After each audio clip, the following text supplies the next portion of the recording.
new cooperatives till March 2024. Fiscal deficit of 3.5% of GSDP, of which 0.5% will be tied to power sector reforms.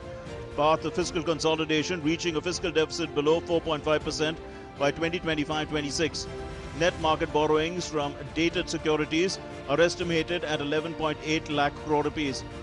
Balance financing to come from small savings and other sources. The gross market borrowings are estimated at 15.4 lakh crore rupees. The economy is expected to grow between 6 and 6.8% in the current fiscal. Bureau Report, DD India. Among the 7 priorities of the Union Budget 2023-24, Finance Minister Nirmala Sitharaman outlined unleashing the potential of the country, especially through its youth and women. Aiming to empower women financially, Sitharaman also announced a one-time small savings scheme for women. The scheme will be called Mahila Samman Savings Certificate, which will be available till March 2025. The scheme will have a tenure of 2 years and will offer a fixed rate of interest at 7%. Further, the government aims to train lakhs of youth in artificial intelligence, drones and coding in the next 3 years. A report. In Union Budget 2023-2024, Union Finance Minister listed 7 priorities of the Union Budget: inclusive development, reaching the last mile, infrastructure and investment, unleashing the potential, green growth, youth power and financial sector. And so it has identified youth empowerment as one of its top priorities this year. Finance Minister Nirmala Sitharaman said that to empower the youth to realize their dreams, the government formulated the National Education Policy 2020 focused on skilling, adopted economic policies that facilitate job creation at scale and supported business opportunities. Pradhan Mantri Kaushal Vikas Yojana 4.0 will be launched to skill lakhs of youth within the next 3 years. On-job training, industry partnership and alignment of courses with needs of industry will be emphasized. The scheme will also cover new age courses for Industry 4.0. With the goal of economic empowerment of women, Deen Dayal Antyodaya Yojana National Rural Livelihood Mission has achieved remarkable success by mobilizing rural women into 81 lakh self-help groups, and the budget proposed to enable these groups to reach the next stage of economic empowerment. Economic empowerment of women. Deen Dayal Antyodaya Yojana National Rural Livelihood Mission has achieved remarkable success by mobilizing rural women into 81 lakh self-help groups.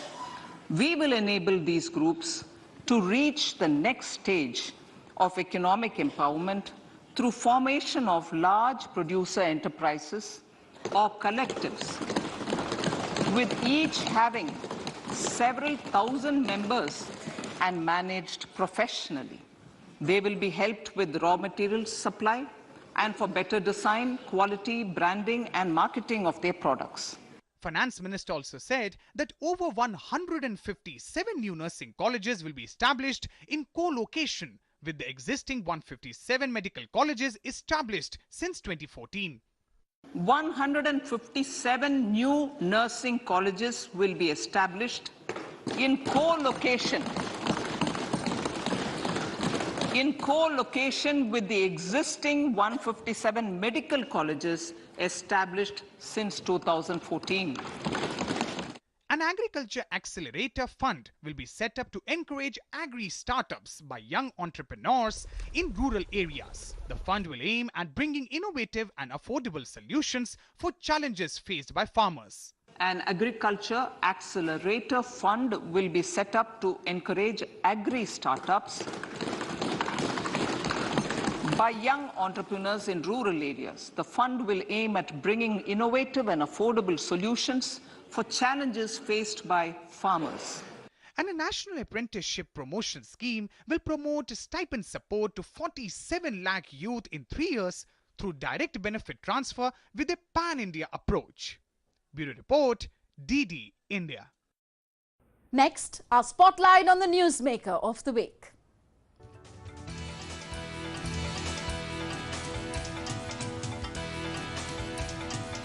So we feature an exclusive interaction with Finance Minister Nirmala Sitharaman, who is the newsmaker of the week. She spoke to DD India correspondents Mark Lane and Ajay Mishra post the budget presentation, and she reiterated that Indian economy became more formalized as witnessed by a significant enhancement in digital payments, adding that India remains the bright star in a gloomy global economic outlook. पहला अमृतकाल का budget है। इसमें दूरदृष्टि से एक आध कदम जो उठाना है उसका भी जिक्र किए हैं। साथ साथ जैसे माननीय प्रधानमंत्री जी वंचितों को वर्चस्व देने के लिए जो बजट की बात होती है, इसमें इतने सारे अंश हैं जिसके द्वारा हर एससी, हर एसटी और इकोनॉमिकली वीकर सेक्शन, ओबीसी, इन सबको प्रावधान दिया गया है। When you look at the economy, you can see that it is very clearly showing signs of robust revival. When robust revival happens, and especially when you take the example of the services sector, the kind of attrition which that sector is facing, but at the same time, because they are moving towards greater and greater use of technology, sophisticated technology, they are seeking also people with such skills. So to pay better is also to pay better for people with the required skills, and that's why Government of India has in this budget, through various different ways, underlined the need for skilling, upskilling, and also skilling for Industrial Revolution 4.0. In that we placed specific emphasis, because skilling is one thing, upskilling is there, but today the world is moving towards greater use of Web3. And for that, if Industry 4.0 is coming up, employees also will pay more when you have people with adequate, right kind of appropriate skills. We are spending that kind of money and bringing in that kind of training for people to be better paid. So government is pushing it from a different supply side readiness. Obviously that will have to be absorbed by the industry. आज पूरे दुनिया में जबकि हालात इतना challenging है सबको, फिर भी भारत देश एक शाइनिंग स्टार जैसे दिख रही है, फास्टेस्ट ग्रोइंग है और अगले साल में भी वो फास्टेस्ट ग्रोइंग रहेगा। सो जितने भी सजेशंस था, सिंप्लीफाई करो, रेट कम करो, कंप्लायंस को ज़्यादा बढ़ावा दो, वो सब अभी इस न्यू सिस्टम में कर दिया और उसको डिफॉल्ट सिस्टम बना रहे हैं। मतलब आप जब फाइलिंग करने के लिए कंप्यूटर को ओपन करेंगे, यही फॉर्म आपको पहले आएगा। इसका मतलब ये नहीं है कि आप कंपलसरी इसमें रहना है। अगर आपको ओल्ड सिस्टम में रहना चाहिए तो रहिए, मगर ध्यान से आप निर्णय करिए कि इसमें न्यूअर सिस्टम में इतना बेनिफिट के बावजूद भी आप कुछ कारणवश ओल्ड सिस्टम में रहना चाहते हैं तो रहिए। मतलब धीरे धीरे एग्जेम्पशन रेजिम से छोड़ करके हम नया रेजिम को लोगों को अट्रैक्ट करने के लिए ये आज घोषणा हुई। Next in the show, we present to you our talking point.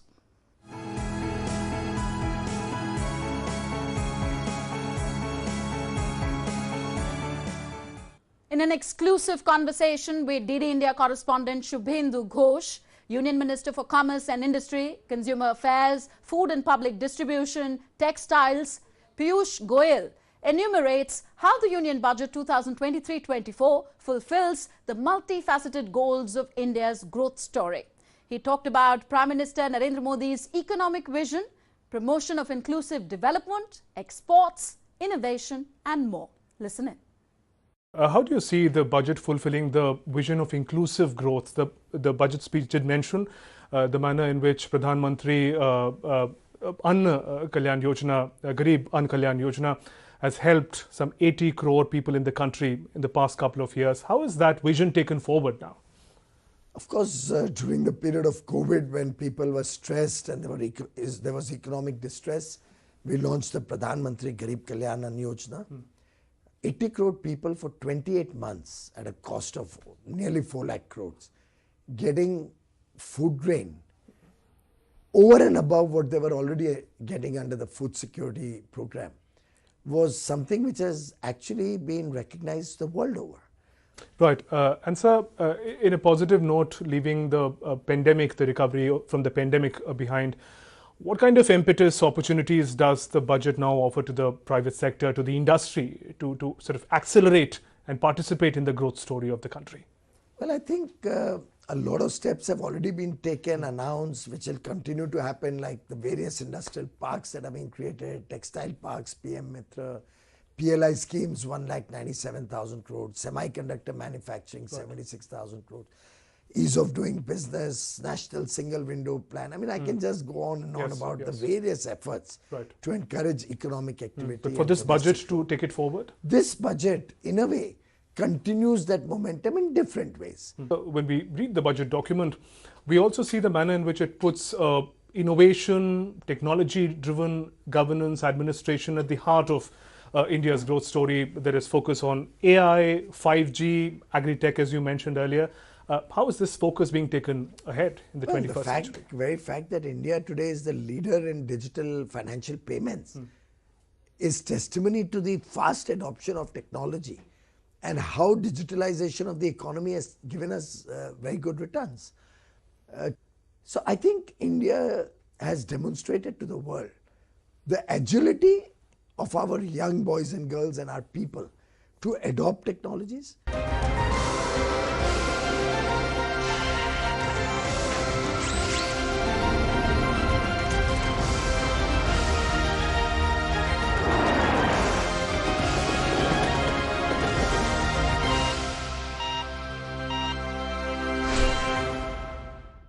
A look now at how India is making strides towards building a new India.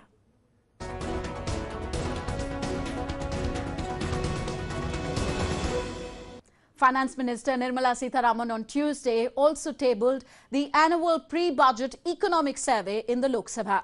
Also on Tuesday afternoon, Chief Economic Advisor, CEA, Dr. V. Ananthanageshwaran addressed a press conference in which he unveiled the document for the public. In his opening remarks, CEA said that the economic recovery from the pandemic is complete. The economic survey pegs India's GDP growth for 2023-24 fiscal between 6 to 6.8%. India's Finance Minister Nirmala Sitharaman tabled the Economic Survey 2022-23 in Parliament on Tuesday. The economic survey, prepared by the Department of Economic Affairs under the guidance of Chief Economic Advisor Dr. Ananthanageshwaran, said India's GDP growth is expected to remain robust. The survey forecasts India's economic growth at 6 to 6.8%, and the country will remain the fastest growing major economy in the world, and is the third largest economy in PPP, purchasing power parity terms. The survey projects the economic growth rate to be 6.5% for the next financial year, and the range we have projected for the outcomes is between 6 and 6.8%. Baseline is 6.5, the range is 6 to 6.8. From the Indian standpoint, a moderate to somewhat significant global economic slowdown will be on balance a better outcome, because it would lead to lower commodity prices and a cessation of interest rate tightening in the developed world, weaker dollar, etc.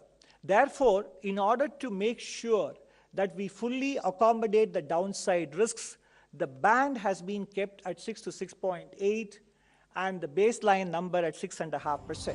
Recovering from pandemic-induced contraction, Russia-Ukraine conflict and inflation, the Indian economy is staging a broad-based recovery across sectors, positioning to ascend to the pre-pandemic growth path in FY23. The CEA also said that the survey looks ahead to the medium term because the pandemic response and recovery phase is over. The survey looks ahead to the medium term because the pandemic response and recovery phase is over. In fact, Chapter 1, the title itself says, State of the Economy, Recovery Complete. And therefore, after a long time, we have banking, non-banking and corporate sectors with healthy balance sheets, and they are ready to borrow and lend and invest. The CEA also hailed India's vaccination success and how it helped us to recover. 2.2 billion doses and still counting. And that is a success of the not only the vaccination planning and execution, but also its role in economic recovery process. The urban unemployment rate declined. Labour markets recovered beyond pre-COVID levels in both urban and rural areas. Urban unemployment ratio has come down during the pandemic peak of around 20% down to 7%. And the worker population ratio has picked up from a low of 5% back to around 45%. EPFO payroll data, which tracks new workers joining the scheme with salaries of 15,000 or below, in 22-23, their levels are running well above the previous 3 years. And in terms of the facilitation of employment, the eShram portal provides a bridge between employers and informal workers. With inflation persisting in the advanced economies and central banks hinting at further rate hikes, downside risks to global economic outlook appear elevated. We had the International Monetary Fund release its World Economic Outlook update. And they maintained India's GDP forecast or estimate for current financial year at 6.8, next financial year at 6.1, and importantly, for 24-25, they kept India's real GDP growth forecast at 6.8%. The economic survey document gives insights into the state of the economy and various indicators in the current financial year 2022-23 and the outlook for the following year. It reviews the developments that take place in the Indian economy over the past financial year. DD India. United Nations General Assembly UNGA President Saba Kurosi visited India from January 29th to 31st. It was his first bilateral visit to any country as the UNGA President. During his meeting with Prime Minister Narendra Modi, Kurosi underlined Indian role and efforts to reform global institutions. Hailing India as a leader of the Global South, Kurosi said India's leadership on global challenges has been exemplary. UN General Assembly President Chaba Kuroshi delivered a public address at the Indian Council of World Affairs in New Delhi on Monday. He spoke on the theme of solutions through solidarity, sustainability and science in the UN, which is also his presidency's motto. I commend India for your generosity in exporting vaccines to over 150 countries and in championing sustainable recovery through your chairmanship of the G20. This is the kind of inspired leadership that our world needs. He commended India for its inspired leadership. India has always been a staunch supporter of the United Nations. You gave the world the first woman president of the United Nations General Assembly. India's performance on sustainable development goals came for a special mention. I commend your flagship programs to accomplish its goals at local, subnational and national levels. Even in the remotest villages, the partnerships between India and the United Nations to accelerate implementation of the SDGs is making a difference. He also said that India has always been a staunch supporter of the UN. Kuroshi's discussions in India are expected to focus on India's engagements with the UN as well as sustainable water use. He will travel to Bengaluru, where he is expected to visit a water project site and the Indian Institute of Science. His visit to India comes ahead of a UN water conference set to take place in New York in March, co-hosted by Tajikistan and the Netherlands. Bureau Report, DD India. Time now for some glimpses of India's rich cultural diversity in our segment Incredible India.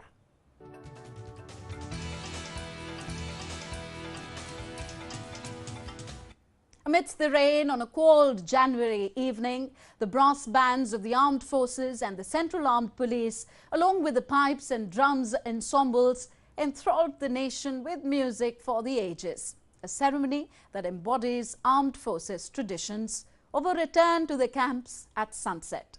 Beating the retreat ceremony in the rain this time was a tale of grit and grace.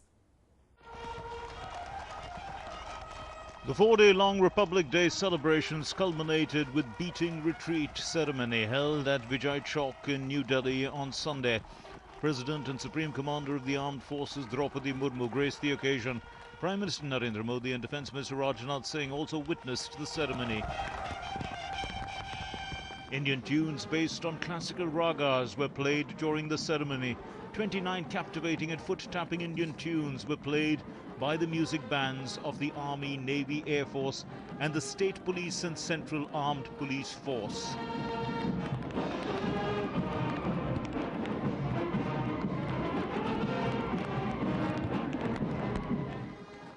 The ceremony began with the mass band's Agniveer tune, which was followed by the enthralling tunes like Almora, Kedarnath, Sangamdur, Queen of Satpura, Bhagirathi, Konkan Sundari by Pipes and Drums Band.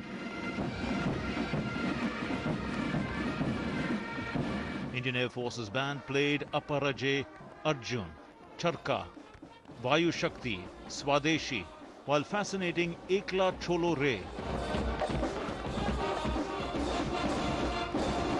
Hum Tayar Hai and Jai Bhati were played by the band of the Indian Navy. The Navy band also enthralled the audience at the beating retreat ceremony, whereas the Indian Army's band played Shanknad, Sher-e-Jawan, Bhupal, Agrani Bharat, Young India, Kadam Kadam Badhaye Ja, Drummer's Call and Ae Mere Watan Ke Logo.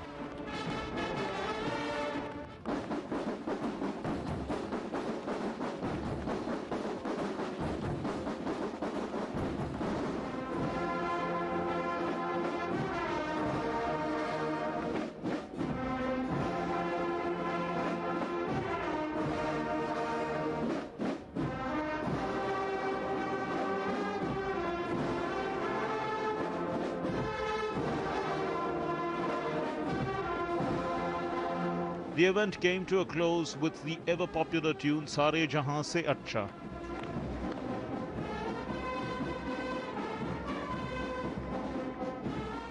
DD India.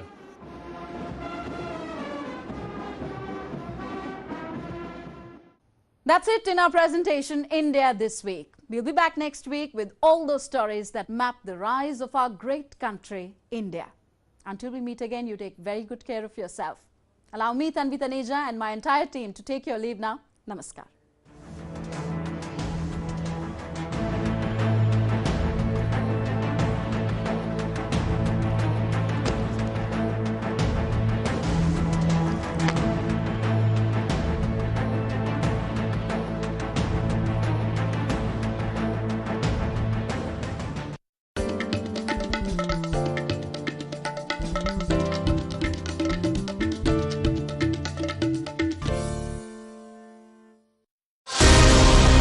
Get in-depth analysis of the important news of the day. Spotlight on day's newsmakers. Expert comments to dissect the news. Get the finer points of the matter. Watch Dateline 5 p.m. on weekdays on DD India. As the day unfolds and news and events take shape, we get you complete coverage of every news breaking in, tracking new developments as they happen. Midday Prime English, Monday to Friday, 2 p.m. on DD India.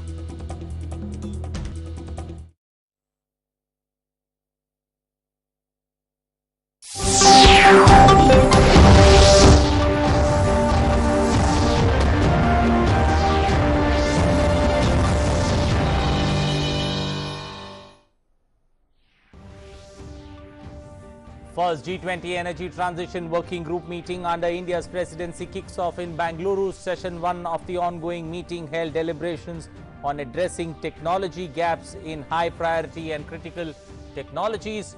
Union Minister of Power and New and Renewable Energy R.K. Singh says India will reduce emission intensity by 33% by next year. Former Pakistan dictator Pervez Musharraf dies in Dubai hospital after prolonged illness. The late general was the architect of the 1999 Kargil incursions, which the Indian forces bravely thwarted.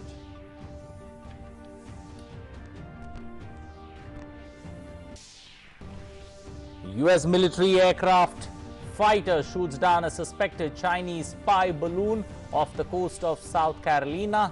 Washington calls the balloon a clear violation of US sovereignty. Beijing's foreign ministry protests over US action.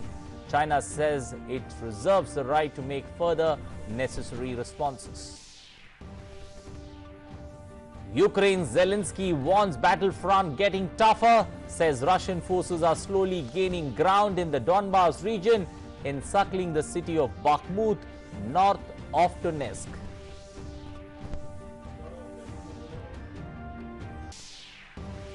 An Arctic blast grips US northeast, pushing temperatures to perilously low levels across the region. New Hemisphere's Mount Washington records minus 79 degrees Celsius. US National Weather Service calls the temperature life-endangering.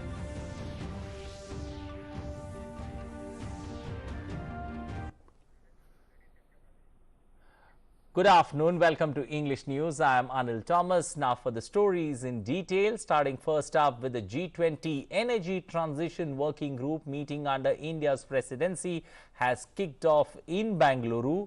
The three-day meeting of the working group will deliberate on technology gaps in energy transition, low-cost financing for energy transition, energy security and diversified supply chain, industrial low-carbon transition and the fuel for the future. Representatives of leading international organizations such as the World Bank, Asian Development Bank, United Nations Development Programme, International Energy Agency, Clean Energy Ministerial and International Solar Alliance are attending the meeting. While speaking in his keynote address, Union Minister for Power and New and Renewable Energy R.K. Singh said low carbon development strategy 2030 will come from non-fossil fuel, 42% is non-fossil, and he further added that India will reduce the emission intensity by 33% by next year. We emit just about 2.4 gigatons of CO2 per capita, whereas the world average is 6.3 gigatons per capita. So 1/3 of the global average is our per capita emission. Despite that, we have already reduced our emissions by near about 30%, and we aim to do that, reduce it further by another 15%, that is by up to 45% by 2030. So we remain one country, one major economy, which is growing rapidly. We are growing at 7%. Our rate of growth today is 7%, despite all the disruptions around the world. The Union Minister further said that there is an aim is to have energy renewable capacity of 500 gigawatt by the year 2030. We are adhering to a low carbon growth, and we will continue to do that because we are fully committed to a low carbon growth. We believe in the environment. As I said, 177 gigawatts of renewable energy capacity which we have installed. I have another 75 gigawatts under installation, 75,000 megawatts under installation. That makes it about 250,000 megawatts. We aim to have a renewable energy capacity, a non-fossil fuel capacity of 500 gigawatts by 2030, 500. Union Minister Prahlad Joshi said that India believes in the philosophy of Vasudhaiva Kutumbakam, one earth, one family, one future. India believes in the philosophy Vasudhaiva Kutumbakam, one earth, one family, one future, and it shapes India's vision for the sustainable planet. India has a long history and tradition of harmonious coexistence between human and nature. Human beings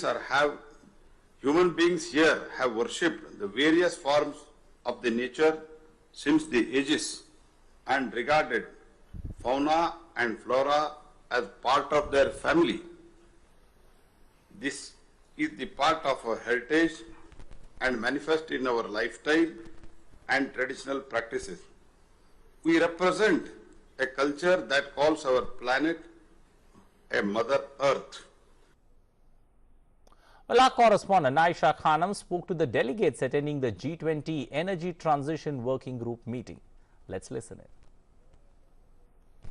We are, of course, as a Troika, we will hand in hand with India, support the ideas, working together with India. I think we are fully supportive to India's team, and we'll, discuss. Still long away, but we will discuss with India. India is a big country, the #1 population I heard right now, so it should be very special for India. I think India is a big country, again, a big energy consumer as well. We are here as a representative of the African Union that Senegal is chairing in 2022. And we are really pleased to be here to participate to the energy working group. It's a great opportunity for all countries like ours to have India leading this kind of discussion. We just heard the speech of the two Indian ministers, and really the priorities they put on the table, the way they present the thing, are fully in line with how we see the thing, how the developing countries, and in particular having a just energy transition, in particular having a fair technology access, financing access also. So all this, I think it is a good opportunity for both India but also for the rest of the developing countries to have such a leadership this year. India has done an amazing job in welcoming us to Bangalore. It's a really great opportunity for all of the G20 countries to get together and to work together on the clean energy transition. So we are delighted to be here as the United Kingdom. Prime Minister Narendra Modi will inaugurate India Energy Week 2030 tomorrow during his visit to Bangalore in Karnataka. Prime Minister Modi will dedicate to the nation the HAL helicopter factory at Tumakuru and also lay the foundation stone of various development initiatives. Prime Minister will flag off the Green Mobility Rally to create public awareness for green fuels. He will also participate in a roundtable interaction with global oil and gas CEOs and will launch multiple initiatives in the field of green energy. Let's hear into various reactions on India's green initiative under Prime Minister Narendra Modi's leadership. Honorable Prime Minister Mr. Narendra Modi is starting the key green initiative in India. I think it's one of the fantastic initiatives to start off, because it will lead to less global warming, and it will lead to better public health, and also there will be a lot of job opportunities for people. This is a very good initiative. We are also with the Prime Minister in order to see that we promote green energy. I think the entire nation should take it forward, and in unison we should all see that energy is saved and solar energy is generated. Green energy is very much necessary for the existence of the planet. It's a very good initiative taken by the Prime Minister. All the resources will eventually come to an end, but the solar energy is going to stay for a long time. So it's a great initiative regarding the solar energy. Yeah, I mean it's a very good initiative taken by him, and we need such initiatives taken time and again. All the initiatives, all the decisions which he has taken is always spot on. So yeah, this is one of the initiatives which is taken, and it's going to be a great invention for us. Green energy एक बहुत बड़ा initiative है, so it helps in a lot of way. It gives a lot of opportunity for a lot of youngsters, and a lot of unemployment will be solved. And one more thing is that it's going to save green, because there won't be any kind of pollution. So and there will be reduction in the electricity bill, so which will help the common man from paying bills. And the stadium also is made of solar energy, so it doesn't take any kind of electricity, with very minimal electricity in fact. So it helps whenever there is a day-night game, it helps the cause for without taking any electricity. Moving to international stories, former Pakistan President Pervez Musharraf on Sunday died in a Dubai hospital. He was 79 and had been undergoing treatment for an ailment at an American hospital in Dubai. Musharraf has been declared a fugitive in the former Prime Minister Benazir Bhutto's murder case and the Red Mosque cleric killing case. The former president, living in Dubai since 2016, was facing the treason case for suspending the constitution in 2007. The former military ruler had left for Dubai in March 2016 for medical treatment and had not returned since then. In the run-up to the 1999 Kargil war, Pervez Musharraf was the Pakistan Army chief during the war. The US has shot down a giant Chinese balloon that it says has been spying on key military sites across America. The Department of Defense confirmed its fighter jets brought down the balloon over US territorial waters, and China's foreign ministry later expressed strong dissatisfaction and protest against the US use of force to attack civilian unmanned aircraft. Let's take a look at this detailed report.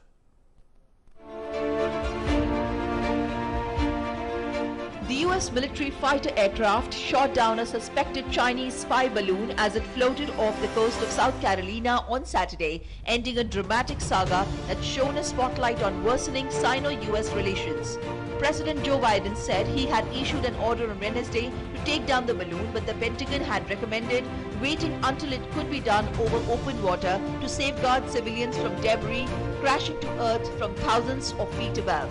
When I was briefed on the balloon, I ordered the Pentagon to shoot it down on Wednesday as soon as possible. They decided, without doing damage to anyone on the ground, they decided that the best time to do that was when we got over water outside within 12-mile limit. They successfully took it down, and I want to compliment our aviators who did it, and we'll have more to report on this a little later. A senior US military official said that multiple fighter and refueling aircraft were involved in the mission, but only one F-22 fighter jet from Langley Air Force Base in Virginia took the shot using a single AIM-9X supersonic. Came shortly after the US government ordered a halt to flights in and out of 3 South Carolina airports, Wilmington, Milton Beach and Charleston, due to what it said at the time was an undisclosed national security effort. The flights resumed Saturday afternoon. Meanwhile, in a statement, Beijing's foreign ministry protested the use of force by the United States to attack the unmanned civilian airship, adding that it would reserve the right to make further necessary responses. The balloon first entered US airspace in Alaska on January 28 before moving into Canadian airspace. Once it crossed over US land, it did not return to the open waters, making a shoot down difficult. It was not the first time in recent history such an aircraft had flown over US territory, the senior defense official said, though this was the longest time one had spent in the country. 3 balloons were spotted during Donald Trump's presidency and another one earlier in the Biden administration. Bureau Report, DD India. Moving on, a powerful Arctic blast swept into the US northeast on Saturday, pushing temperatures to perilously low levels across the region, including the New Hemisphere's Mount Washington, where the wind chill dropped to 105 degrees below 0 Fahrenheit. The US National Weather Service called the temperatures life-endangering at New Hemisphere's Mount Washington State Park, home to the highest and the coldest peak in the northeast. Temperatures were expected to fall to a record low of minus 50 degrees Fahrenheit, with a wind chill that could drop to 110 degrees Fahrenheit.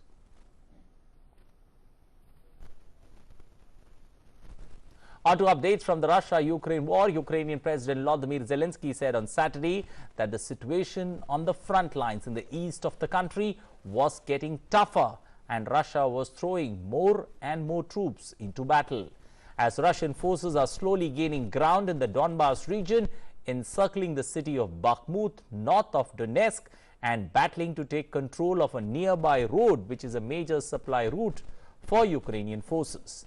Zelensky in a video address also said it is very difficult now in Bakhmut, Vuhledar, Lyman and other directions. In the same address, Zelensky also praised the efforts of his team, who managed to return 1762 Ukrainian men and women from Russian captivity. Earlier on Friday, Zelensky hosted European Union leaders to discuss further sanctions on Russia and Kyiv's prospects for joining the EU. In the course of 346 days of this war, I often had to say that the situation at the front was tough and that the situation was becoming tougher. It is once again that time, the time when the invader is putting more and more of his forces into breaking down our defense. It is very difficult now in Bakhmut, Vuhledar, Lyman and other directions. We are working to synchronize our sanctions decisions with the jurisdiction of our partners. Enemies of the free world have no right to use the free world for the sake of their interests. Donetsk in the Russian-controlled part of Ukraine came under fire on Saturday, damaging an apartment block in the center of the city. According to emergency officials, several houses were severely damaged and the body of a local resident was found under the debris. Russian-installed authorities blamed Ukrainian artillery for the attack, but there was no immediate Ukrainian response.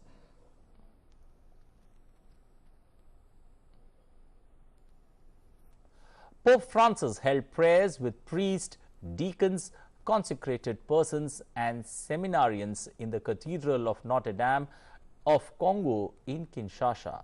In his address to more than 65,000 young people in Martyr Stadium, Pope Francis spoke of forgiveness and reconciliation themes that have dominated his visit to Congo, where armed conflict has killed and displaced millions of people over the past decade.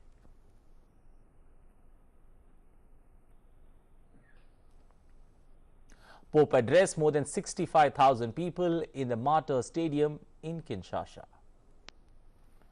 Shifting focus, in some sports-related news, the 5th edition of the Khelo India Youth Games is underway in Madhya Pradesh. On day 7, Shakil of Rajasthan won the gold medal in the boys 800 meters race. Shakil won the gold by clocking 1.15 seconds. Somnath Chauhan of Haryana won silver and Adarsh Kumar of Madhya Pradesh won bronze. In the girls 800 meters race, Jharkhand Asha Kiran Barla won the gold medal. She took this gold by clocking a time of 2 minutes, 7.37 seconds, while Gujarat's Lakshita Vinod won silver and Maharashtra's Riya Nitin won the bronze. On the other hand, Tamil Nadu's Varun won the boys 200 meters race. Varun won the gold medal by completing the race in 21.67 seconds. Mangal Kumar Yadav, Uttar Pradesh, won silver with 21.9 and Abhay Singh of Madhya Pradesh won bronze. 200 meters, Varun Ori Manohar bagging the gold medal in the boys 200 meter final with a In the girls 200 meters event, Shiv Kanya Mukti of Madhya Pradesh clinched the gold medal. She took 25.1 seconds to complete the race. Tamanna of Haryana got silver and Kerala's Meghna won the bronze. definitely pushing Tamanna to silver and gold medal. Shiv Kanya Mukti of Madhya Pradesh. Punjab clinched the gold medal in the girls basketball in Khelo India Youth Games. In a conversation with our correspondent Gaurav Kumar, Punjab girls team captain Kavya said Khelo India Youth Games is a good platform for youngsters. Punjab girls team won the gold medal of basketball, defeating Chhattisgarh. Right now we have with us Punjab team captain Kavya. How was the competition and how you see the status of this Khelo India Youth Games? First of all, I would like to thank everyone in this staff, Khelo India. All the facilities were very good, even the transport and even the hotels, they were really nice, and even the food. I love the food. And I love the coach because I've been playing Khelo India since a long time. This is my 4th Khelo India. And I love to play Khelo India because they provide us with everything. And seeing the competition here, it was tough, it was hard. But I think in the end, everyone progressed, and we have really good players in our team, and I wish to go progressively ahead. But the only thing is, the youth players, they're actually very good, and they're coming up, they're arising. So I wish everyone best of luck, and I loved Khelo India. It was your 4th Khelo India. So if we go back when you played your first Khelo India, what difference you feel? There was not much difference, but Actually, Indore is really very nice. It's a clean place, and I love to play in Indore. If we want to know that why Khelo India platform is important for athlete. So I feel like Khelo India is very important because there are many players who are not able to play the other open tournaments, and it gives us a chance to play in the other good players to play here at this platform, because this platform is really good for players who can't play in the open tournaments, and it also have like many hard players who play really good. So I feel like Khelo India is very important for many players. If we talk about the basketball game, how do you see that? What the necessary steps should take to more encourage young players that they should come in basketball, and what you look about the basketball future if we talk about internationally, Indian future? Well, I feel like there should be more academies for, there are many academies for boys, but there should be more academies for girls where they can all practice together, because there's a scouting system. India lacks scouting system. So I feel like if there's more scouting system and more of the leagues are there in India, there would be more chances for players to play. So I would love to have these kind of leagues just coming up so all players can play. And what you would like to say about the sports budget? It has increased a lot. So I feel like with increasing budget, I think the infrastructure is getting stronger, and more players are able to play, and they're getting many facilities. So I would like to thank everyone who's supporting Khelo India and the other leagues. Well, Tanisha Kotecha of Maharashtra, who beat Lakshita Narang of Delhi 4-2 in the girls' table tennis final, won the gold medal. Talked to our correspondent Gaurav Kumar, where she opened up about her match, her next assignment, and Khelo India Games. Right now, we have with us girls singles champion in table tennis, Tanisha Kotecha, with us. Let's talk to her and try to know how she is looking her current success. Tanisha, what you would like to say about your current success, and as well as how do you see this Khelo India event? I think it was a great match and I was leading 3-0. So, you know, because of the pressure around, I did it 3-2, but yes, I had to win today. And yeah, it was a great match for me, and I'm really happy today that I won. This was your third Khelo India edition. So if we compare last two edition, how do you see that, how much it has changed, and what is the level of the competition? Is that it has gone high, or what you would like to say? I think Khelo India is always tough because it is always the players participate are the top players from the country. So since the past 2 years also it was very tough, and even now also it is tough. And I think, you know, even I have improved my game, so that's why today I won. So the competition was tough, of course. In which manner Khelo India is benefiting you people? I think, of course, because of the Khelo India scheme, the scholarship, there are many athletes who are, you know, it is beneficial for them. And today, you know, with so much crowd playing here, you know, it gives a boost and it motivates the athlete. Now, what's your next target? My next target is the national championship coming up, so I want to have like the best performance of my, you know, in my game. So yeah, national championship is my next target.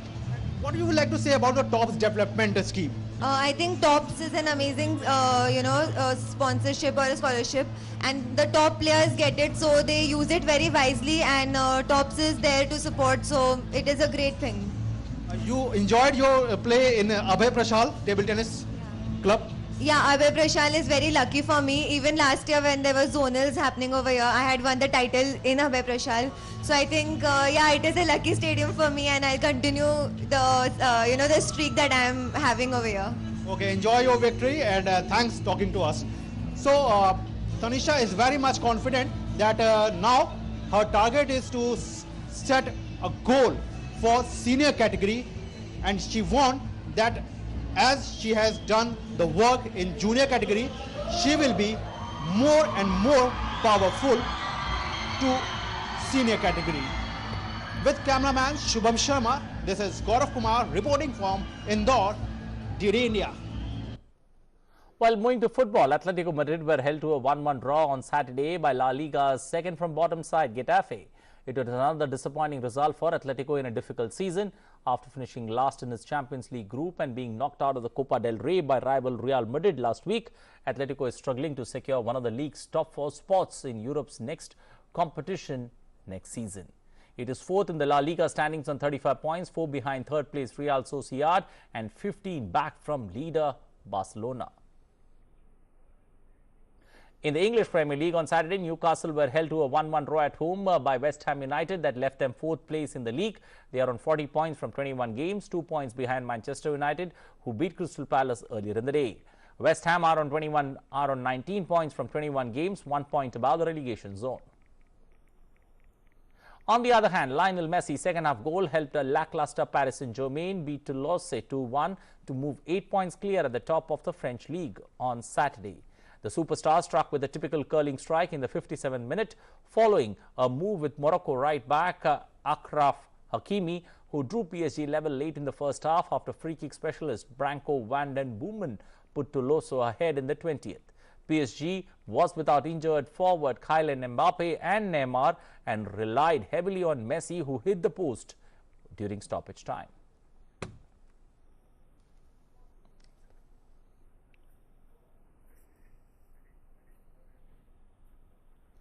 Well, that's all we have time for in this edition of news. In case you like our bulletin, do tell others. In case you don't, drop us a mail. Well, that's it from me and my entire team. Thanks for watching. Bye-bye. Take care.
On India Calling this week, a roundup of the G20 meetings, an exclusive interview of UAE Ambassador to India,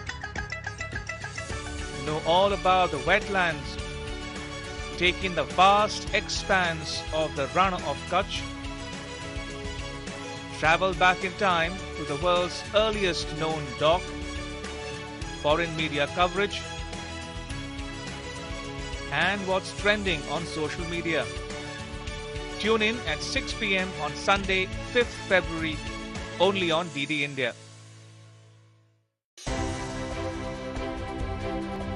You got the award in the category of Business and Community Welfare in recognition of your contribution in promoting India's honor and prestige.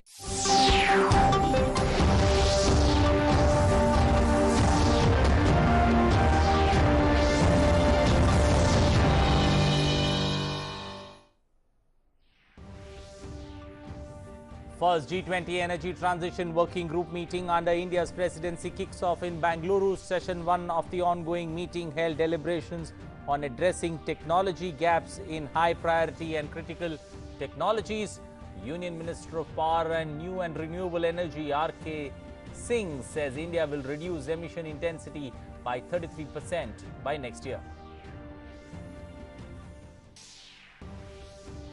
Former Pakistan dictator Pervez Musharraf dies in Dubai hospital after prolonged illness. The late general was the architect of the 1999 Kargil incursions, which the Indian forces bravely thwarted.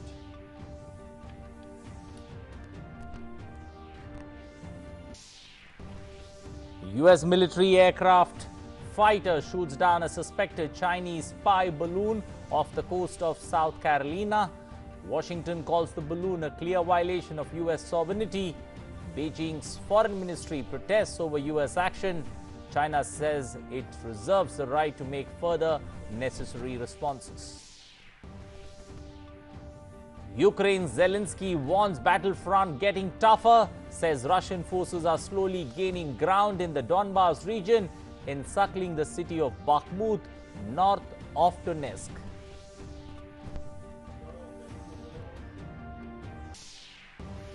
An Arctic blast grips U.S. northeast, pushing temperatures to perilously low levels across the region.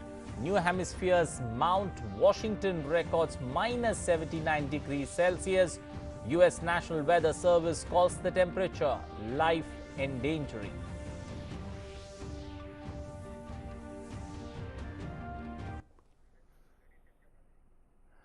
Good afternoon. Welcome to English News. I am Anil Thomas. Now for the stories in detail, starting first up with the G20 Energy Transition Working Group meeting under India's presidency has kicked off in Bengaluru. The three-day meeting of the working group will deliberate on technology gaps in energy transition, low-cost financing for energy transition, energy security and diversified supply chain, industrial low-carbon transition and the fuel for the future.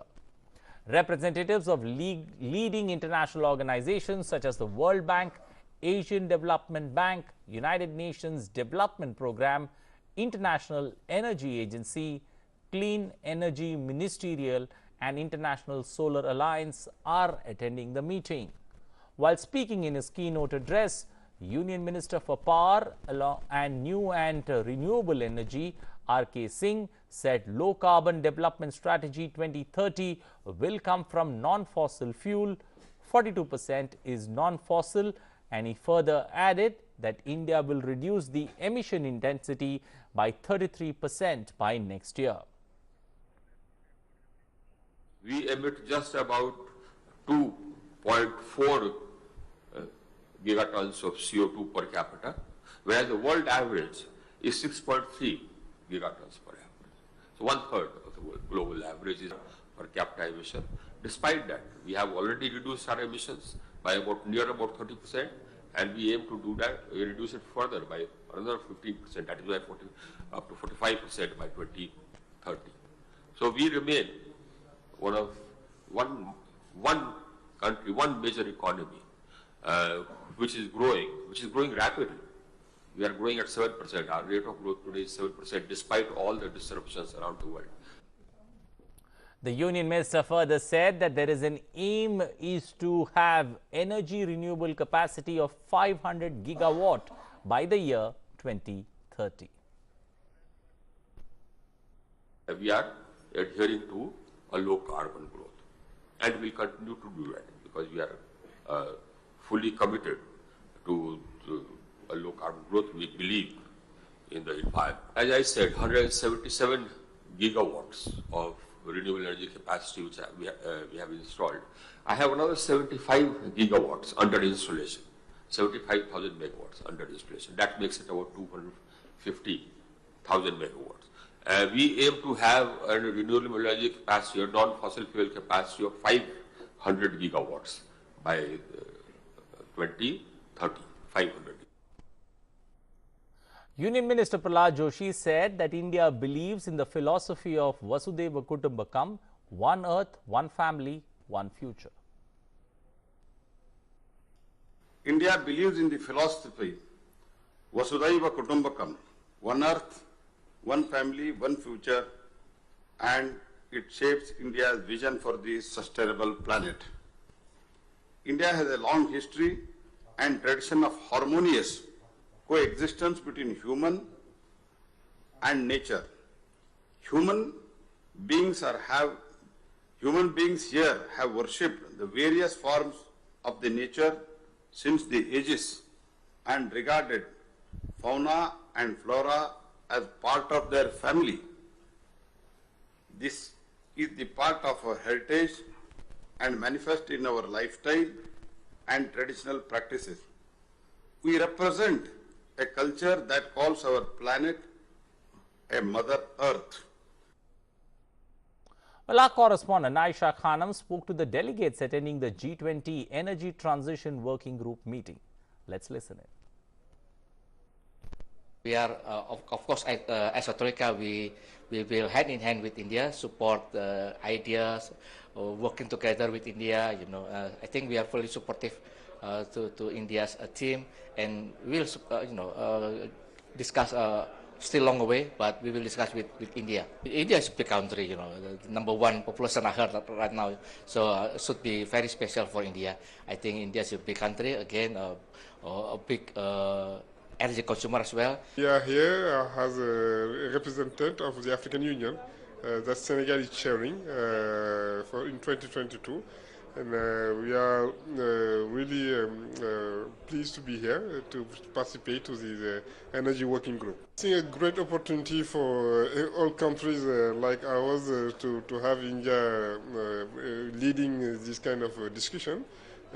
We just heard the speech of the two Indian ministers, and really the priorities they put on the table, the way they present the thing, are fully in line with how we see the thing as a developing countries, and in particular having a just energy transition, in particular having a fair technology access, financing access also. So all this, I think it is a good opportunity for both India but also for the rest of the developing countries to have such a leadership this year.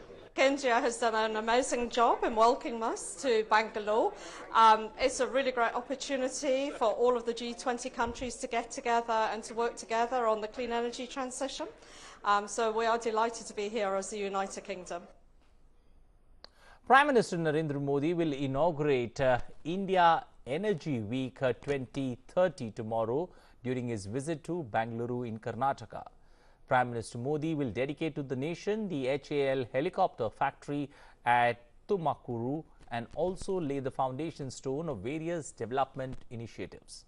Prime Minister will flag off the Green Mobility Rally to create public awareness for green fuels. He will also participate in a roundtable interaction with global oil and gas CEOs and will launch multiple initiatives in the field of green energy.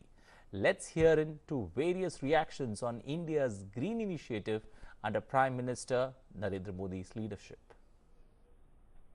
Honorable Prime Minister Mr. Narendra Modi is starting the Key Green initiative in India. I think it's one of the fantastic initiatives to start off, because it will lead to less global warming, and it will lead to better public health, and also there will be a lot of job opportunities for people. This is a very good initiative. We are also with the Prime Minister in order to see that we promote green energy. I think the entire nation should take it forward, and in unison we should all see that energy is saved and solar energy is generated. Green energy is very much necessary for the existence of the planet. It's a very good initiative taken by the Prime Minister. All the resources will eventually come to an end, but the solar energy is going to stay for a long time. So it's a great initiative regarding the solar energy. Yeah, I mean it's a very good initiative taken by him, and we need such initiatives taken time and again. All the initiatives, all the decisions which he has taken is always spot on. So yeah, this is one of the initiatives which is taken, and it's going to be a great invention for us. Green energy एक बहुत बड़ा initiative है, so it helps in a lot of way. It gives a lot of opportunity for a lot of youngsters, and a lot of unemployment will be solved. And one more thing is that it's going to save green, because there won't be any kind of pollution. So and there will be reduction in the electricity bill, so which will help the common man from paying bills. And the stadium also is made of solar energy, so it doesn't take any kind of electricity, with very minimal electricity in fact. So it helps whenever there is a day-night game, it helps the cause for without taking any electricity. Moving to international stories, former Pakistan President Pervez Musharraf on Sunday died in a Dubai hospital. He was 79 and had been undergoing treatment for an ailment at an American hospital in Dubai. Musharraf has been declared a fugitive in the former Prime Minister Benazir Bhutto's murder case and the Red Mosque cleric killing case. The former president, living in Dubai since 2016, was facing the treason case for suspending the constitution in 2007. The former military ruler had left for Dubai in March 2016 for medical treatment and had not returned since then. In the run-up to the 1999 Kargil war, Pervez Musharraf was the Pakistan Army chief during the war. The US has shot down a giant Chinese balloon that it says has been spying on key military sites across America. The Department of Defense confirmed its fighter jets brought down the balloon over US territorial waters, and China's foreign ministry later expressed strong dissatisfaction and protest against the US use of force to attack civilian unmanned aircraft. Let's take a look at this detailed report.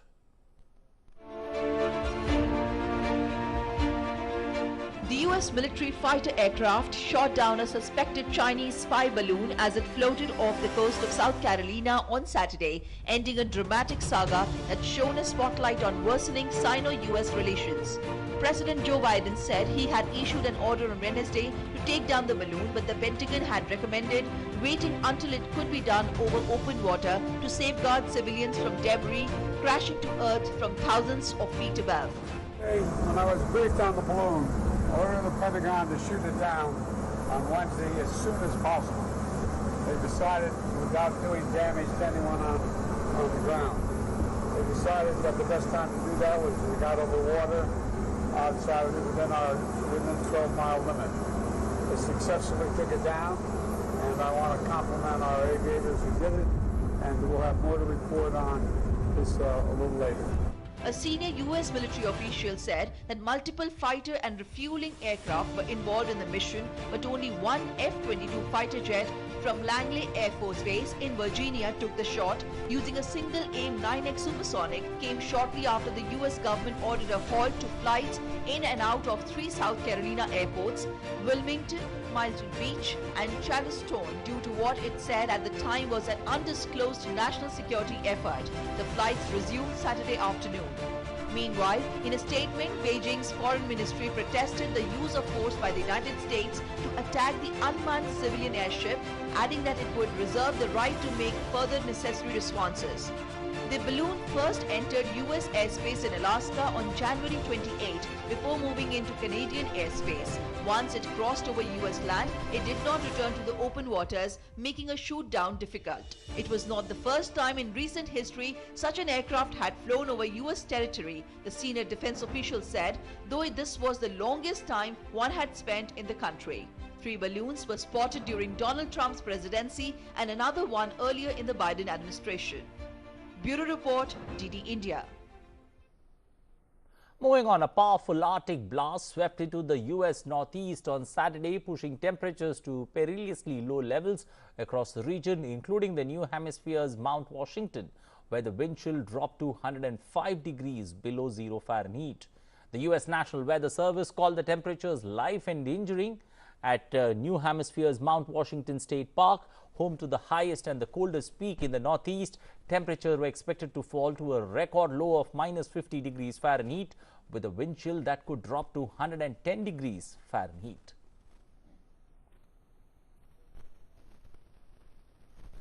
On to updates from the Russia-Ukraine war. Ukrainian President Volodymyr Zelensky said on Saturday that the situation on the front lines in the east of the country was getting tougher, and Russia was throwing more and more troops into battle.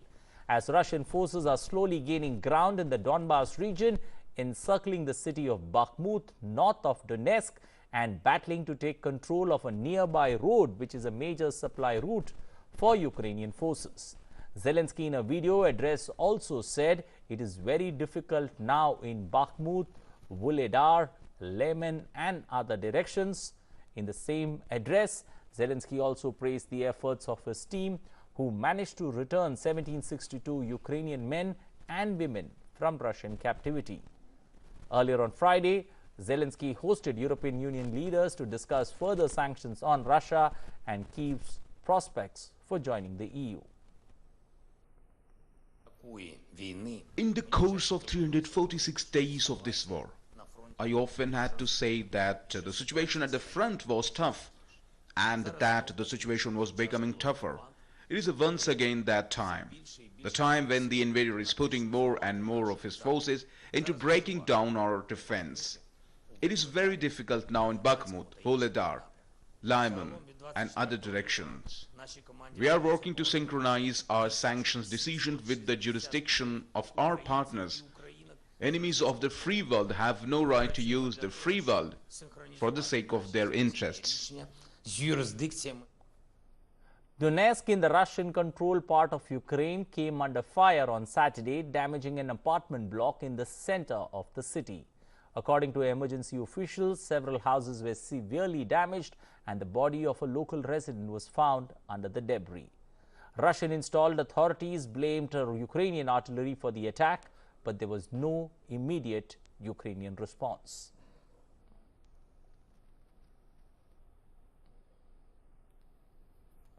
Pope Francis held prayers with priests, deacons, consecrated persons and seminarians in the Cathedral of Notre Dame of Congo in Kinshasa. In his address to more than 65,000 young people in Martyr Stadium, Pope Francis spoke of forgiveness and reconciliation themes that have dominated his visit to Congo, where armed conflict has killed and displaced millions of people over the past decade.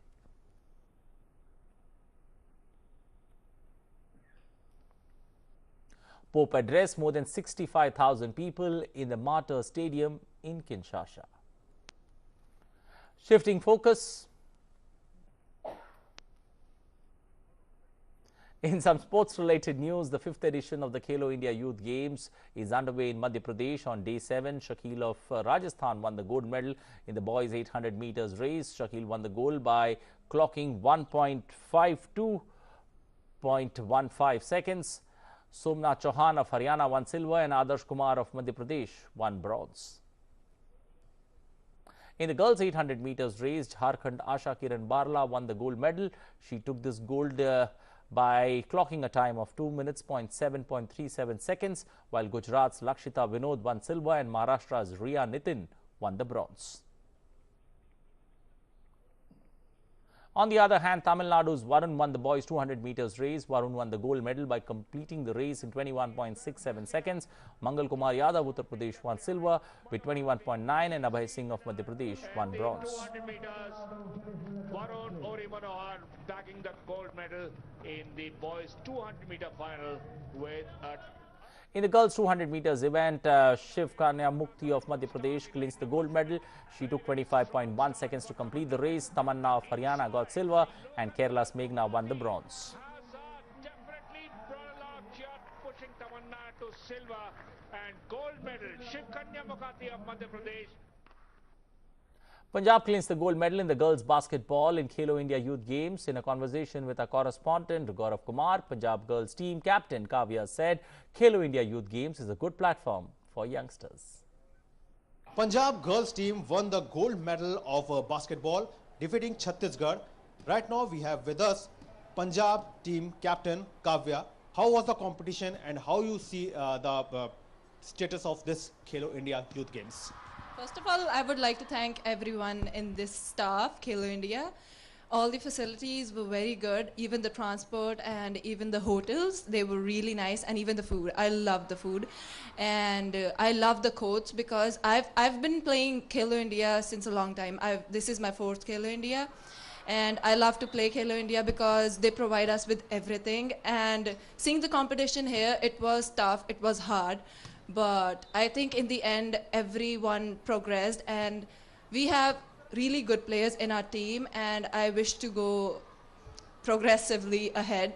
But the only thing is, the youth players, they're actually very good, and they're coming up, they're arising. So I wish everyone best of luck, and I loved Khelo India. It was your 4th Khelo India. So if we go back when you played your first Khelo India, what difference you feel?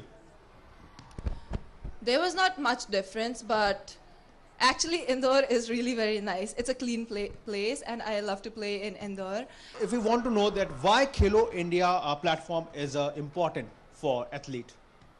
So I feel like Khelo India is very important because there are many players who are not able to play the other open tournaments, and it gives us a chance to play in the other good players to play here at this platform, because this platform is really good for players who can't play in the open tournaments, and it also have like many hard players who play really good. So I feel like Khelo India is very important for many players. If we talk about the basketball game, how do you see that? What the necessary steps should take to more encourage young players that they should come in basketball, and what you look about the basketball future if we talk about internationally, Indian future? Well, I feel like there should be more academies for, there are many academies for boys, but there should be more academies for girls where they can all practice together, because there's a scouting system. India lacks scouting system. So I feel like if there's more scouting system and more of the leagues are there in India, there would be more chances for players to play. So I would love to have these kind of leagues just coming up so all players can play. And what you would like to say about the sports budget? It has increased a lot. So I feel like with increasing budget, I think the infrastructure is getting stronger, and more players are able to play, and they're getting many facilities. So I would like to thank everyone who's supporting Khelo India and the other leagues. Well, Tanisha Kotecha of Maharashtra, who beat Lakshita Narang of Delhi 4-2 in the girls' table tennis final, won the gold medal. Talked to our correspondent Gaurav Kumar, where she opened up about her match, her next assignment, and Khelo India Games. Right now, we have with us girls singles champion in table tennis, Tanisha Kotecha, with us.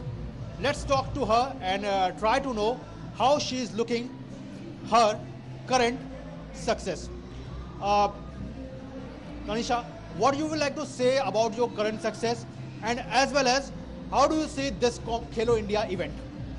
I think it was a great match, and I was leading 3-0.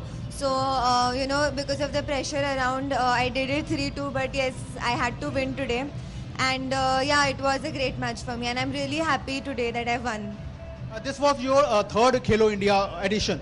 So, if we compare last two edition, how do you see that, how much it has changed, and what is the level of the competition? Is that it has gone high, or what you would like to say? I think Khelo India is always tough because it is always the players participate are the top players from the country. So since the past 2 years also it was very tough, and even now also it is tough. And I think, you know, even I have improved my game, so that's why today I won. So the competition was tough, of course. In which manner Khelo India is benefiting you people? I think, of course, because of the Khelo India scheme, the scholarship, there are many athletes who are, you know, it is beneficial for them. And today, you know, with so much crowd playing here, you know, it gives a boost and it motivates the athlete. Now, what's your next target? My next target is the national championship coming up, so I want to have like the best performance of my, you know, in my game. So yeah, national championship is my next target. What do you would like to say about the TOPS development scheme? I think TOPS is an amazing, you know, sponsorship or a scholarship, and the top players get it, so they use it very wisely, and TOPS is there to support, so it is a great thing. You enjoyed your play in Abhay Prashal table tennis club? Yeah, Abhay Prashal is very lucky for me. Even last year when the zonals happening over here, I had won the title in Abhay Prashal. So I think, yeah, it is a lucky stadium for me, and I'll continue the, you know, the streak that I'm having over here. Okay, enjoy your victory, and thanks talking to us. So Tanisha is very much confident that now her target is to set a goal for senior category, and she wants that as she has done the work in junior category, she will be more and more powerful to senior category. With cameraman Shubham Sharma, this is Gaurav Kumar reporting from Indore, DD India.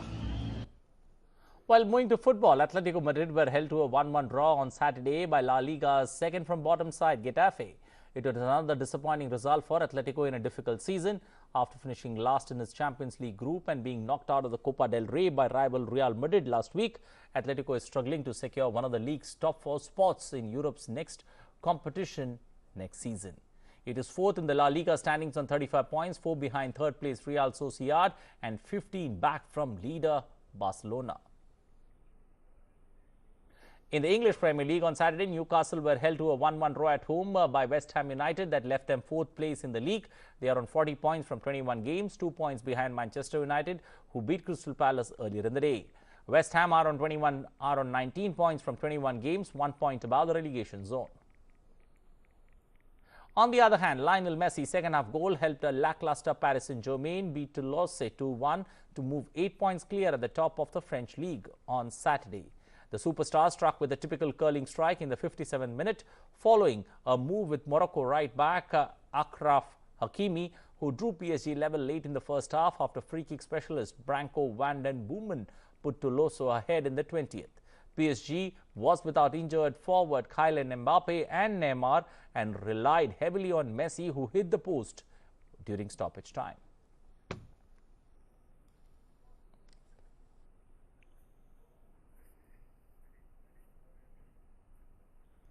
Well, that's all we have time for in this edition of news. In case you like our bulletin, do tell others. In case you don't, drop us a mail. Well, that's it from me and my entire team. Thanks for watching. Bye-bye. Take care.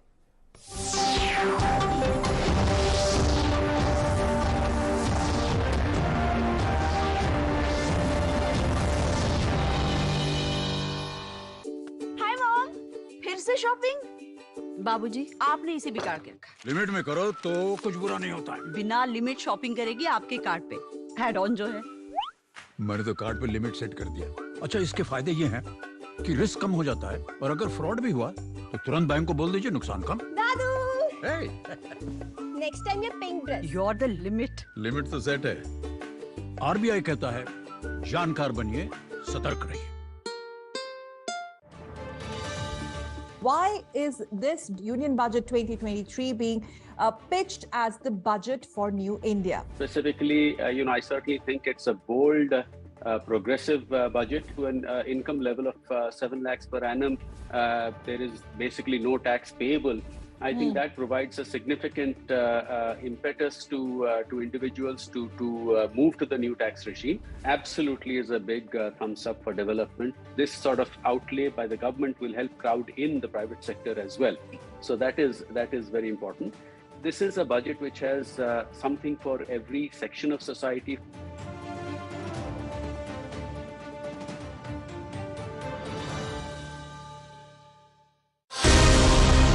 Get in-depth analysis of the important news of the day. Spotlight on day's newsmakers. Expert comments to dissect the news. Get the finer points of the matter. Watch Dateline 5 p.m. on weekdays on DD India.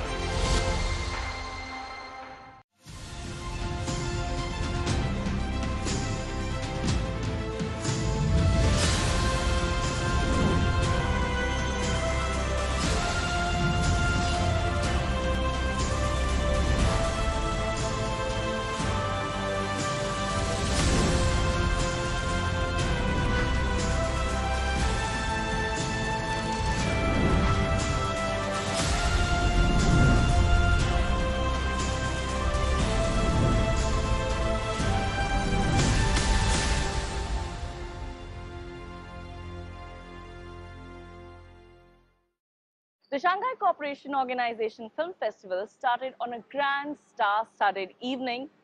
The Union Information and Broadcasting Minister Anurag Singh Thakur mentioned that the SCO Film Festival showcases the diversity of films and various styles of filmmaking from the SCO region.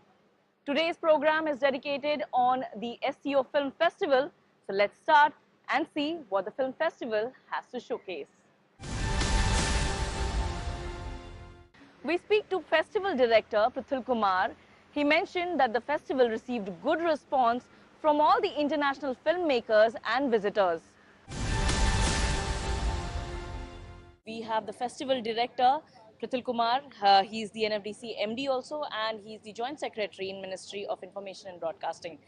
So thank you for joining us. This film festival, it gives a big platform to all those countries that have not been, going into the mainstream film festivals all across the globe. How do you see this as a platform for these countries and, bringing up their talent, tradition, culture? So first of all, this is SCO Film Festival is to mark the presidency of India in the year 2023 for this organization, which is primarily of the Russia, China and other West Asian countries.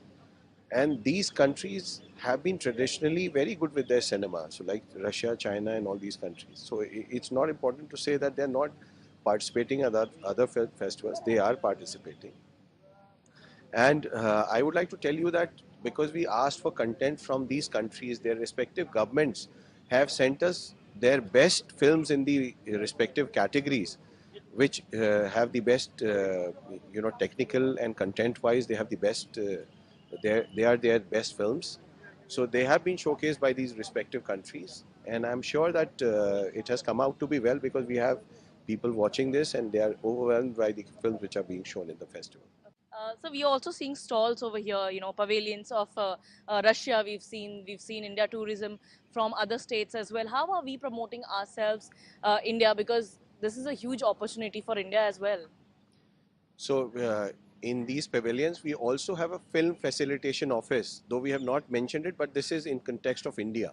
So film facilitation office is a part of NFDC and a Government of India initiative, which promotes filming in India, film shooting in India, and co-productions within Indian production houses. So there is a stall, a big stall for that, and there's a lot of good response. People from outside who have come, the foreign delegates, they are especially wanting to attend it, and they are looking forward to the incentives which the government has announced recently, the kind of portal which we have, which facilitates people to find out how they can do filming in India with a lot of ease. So that is a lot of creating a lot of interest here in the pavilion. Lastly, sir, what's the way ahead from here? How are we going to carry on this co-creation, talks going ahead, and what's there in store for other countries as well? If we are talking about attraction towards Indian film industry. So this initiative of Film Facilitation Office, which started in 2016, has become a successful model for other countries. What India has done in film facilitation. But we have not stopped here. We have actually, got ahead and given this work from NFDC side to Film Facilitation of the Film Facilitation Office to Invest India, which is our arm which looks after bringing investment in India and all other sectors as well. So we thought that, their infrastructure, we can leverage it for our film facilitation also, for getting investment in the film sector also in India. So that's working well. We are also thinking to leverage how best we can use this IT, how we can promote that, the clearances are integrated for all the states and center. So everything on a one portal, that is the mission, and one-stop shop is what film facilitation should be about, and we are working towards it. All right. Thank you very much for talking to us, sir. So that was Prithil Kumar. He was, spilling all the details about the SCO Film Festival and talking also about the good response that this film festival is getting. With camera person Gaurav Kagra, this is Shama Mishra for DD India, Mumbai. We have Bulat, the Kazakhstan filmmaker. He also has acted in a movie which is also showcased over here. Hi, welcome to India. How did you, you brought your film over here. What's the storyline of the film?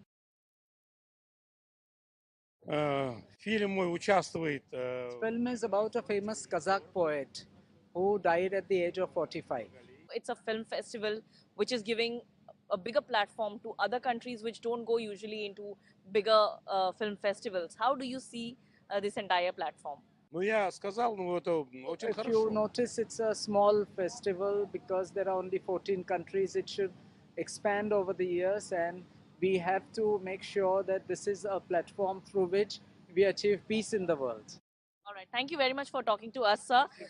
So that was Bulat. He was mentioning about his session, his films.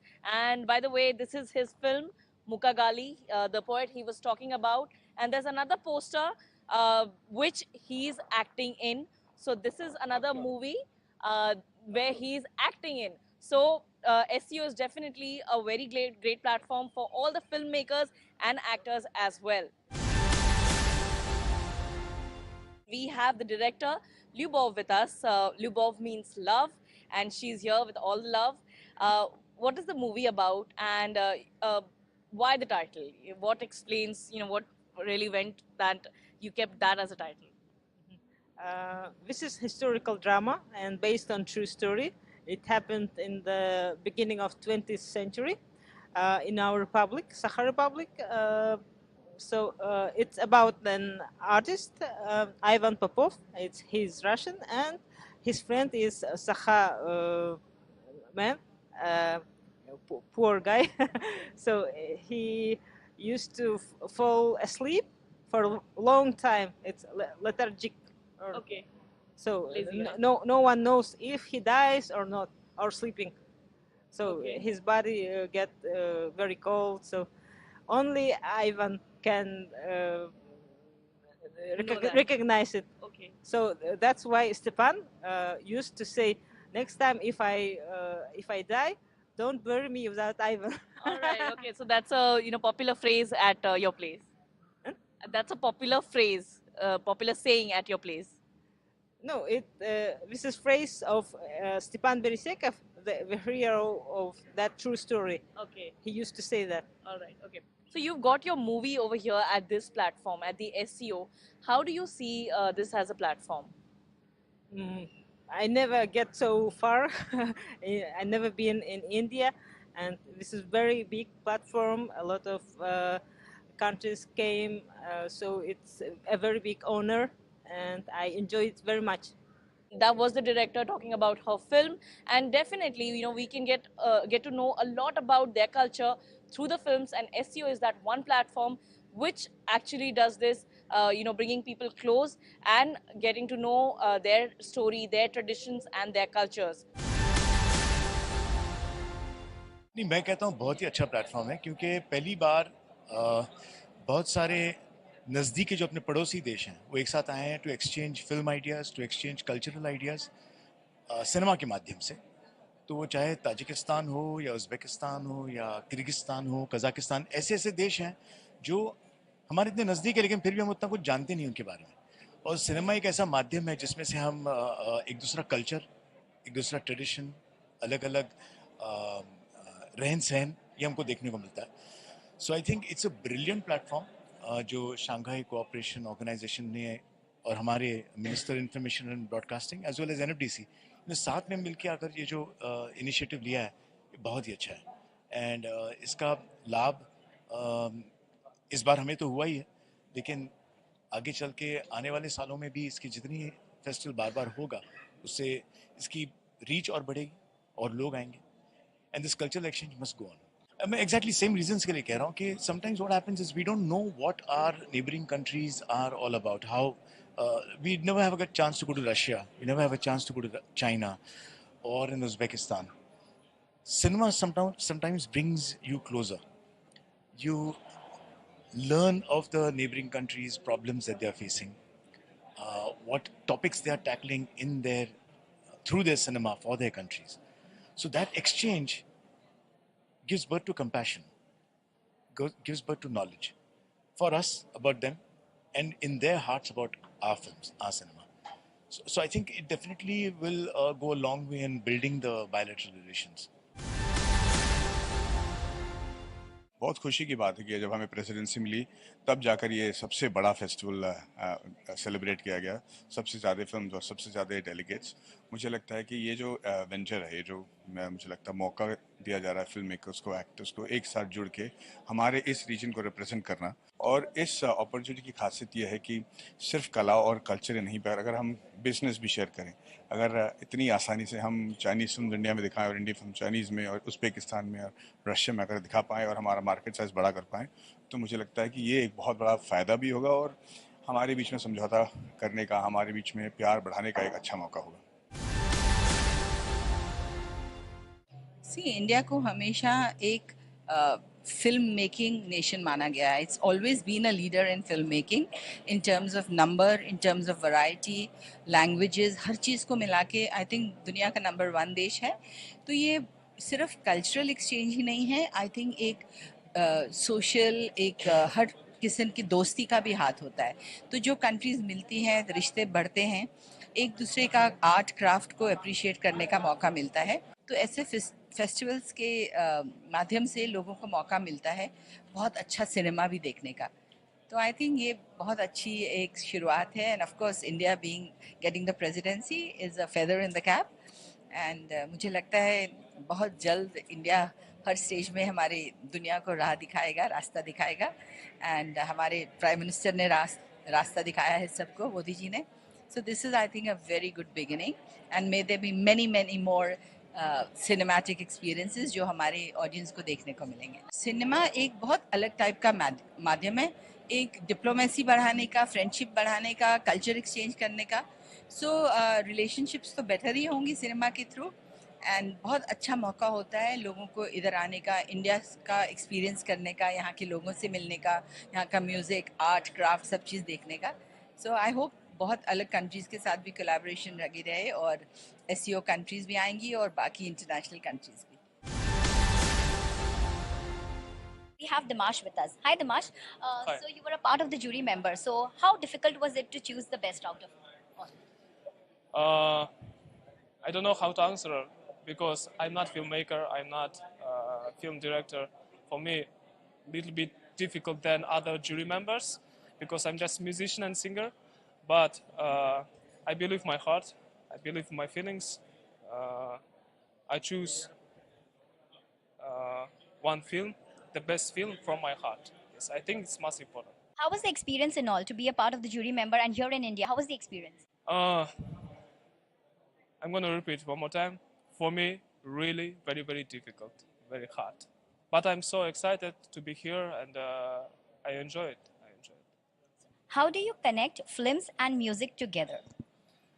I think it's same things because when you make music, you can see pictures. When you make film, you can have any ideas about music. I think it's same things. मुझे लगता है कि cinema अपने आप में एक भाषा है, अपने आप में एक लैंग्वेज है. तो ये लैंग्वेज ही है जो सबको पिरोए रखेगी साथ में, सब देशों को. तो मुझे लगता है बस हम मतलब जैसे हम सच्चे दिल से फिल्में बनाते हैं वैसे पूरे ये सब SCO नेशंस भी सच्चे दिल से फिल्में बनाते हैं. और जो भी काम दिल से किया जाता है वो अपने आप बॉर्डर्स क्रॉस करके पहुंचता है. और ये जो है this trophy is a proof of that, क्योंकि पूरा जूरी इंटरनेशनल जूरी था और उन्होंने एक मराठी फिल्म को बेस्ट फिल्म अवार्ड दिया है. तो ये इटसेल्फ एक प्रूफ है कि language is just a thing when it comes to cinema. Formality होता है लैंग्वेज. तो मुझे लग रहा है ये SCO अभी हर साल और बड़ा होता जाएगा. Like all other film festivals, the SCO Film Festival too announced the winners at the film festival for the Best Director, Best Actor, Best Actress. Let's see in the next report which were the winners at the SCO Film Festival. The Shanghai Cooperation Organization Film Festival closed in Mumbai. The edition was the biggest ever SCO Film Festival with 58 films from 14 countries being showcased.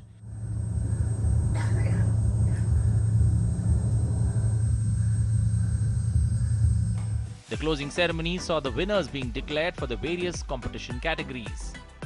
Lyricist and chairperson of Central Board of Film Certification, Prasun Joshi, and celebrities from the film industry were in attendance.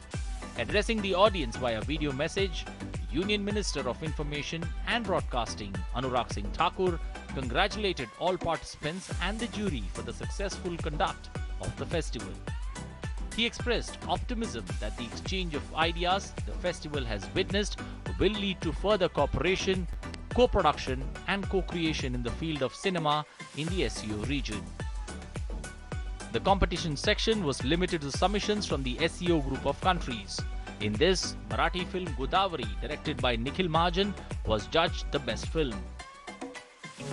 कशाला पितो ते घाणेरडं पाणी? अरे पियो मत, गंदा है ये पानी। ही गोदावरी है बाबू, माया मैली हो सकती है, गंदी थोडी न होती है। जिला समुद्राला जाऊन मिळायचं होतं पण बाटलीत येऊन अडकली, तशा नदीसारखं झालंय तुमच्या सगळ्यांचं आयुष्य। असं एकानंतर एक एकानंतर एक एका पुढे असं पणजोबांचं आजोबांना येतं, आजोबांचं बापाला येतं, बापाचं आपल्याला येतं आणि मग आपल्यापासून असं पुढे आपली नदी गोदावरी बघ ना, नुसती वर्षानुवर्ष वाहतेच आहे, तशी परंपराही वाहते ना। ही काय नदी आहे? गाळ आहे, नुसता गाळ। आयुष्य ऋतून गेलंय माझं याच्यात आणि तुमचं सुद्धा। एक पाय निघाला की दुसरा अडकतो। पिता पुत्राच्या यशस्वी नात्याचं गमक या नावाचं पुस्तक सापडतं का तुमच्या लायब्ररीत?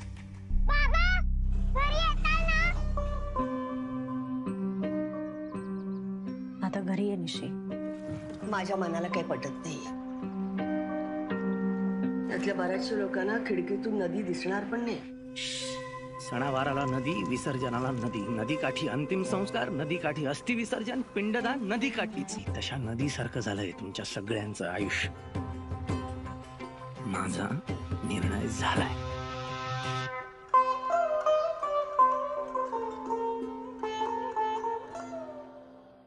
Zhao Rao, director of Chinese film Homecoming, won the award for the best director.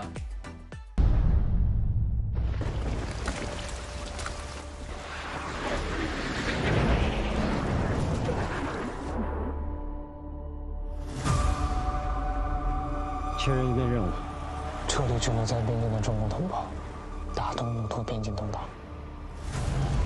我是中国外交部联保中心曾大伟，这是我的审查。我们代表中国大使馆来祝大家回家。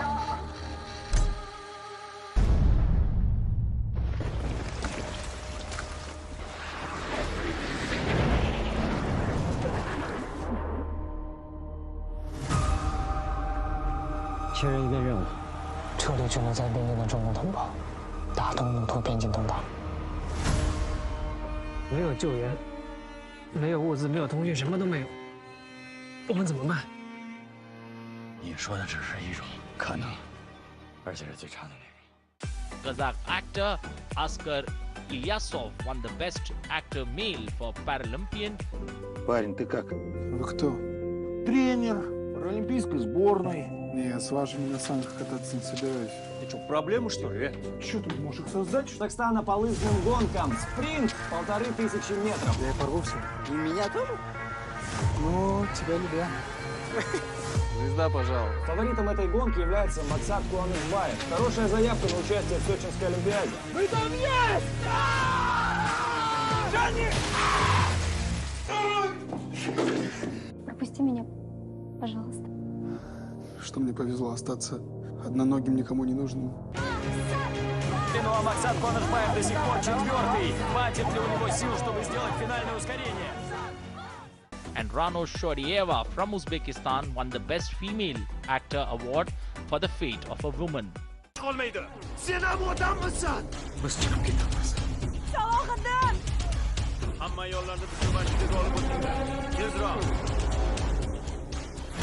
Müdafaa kuşlarını mahalladan haydaş kerak.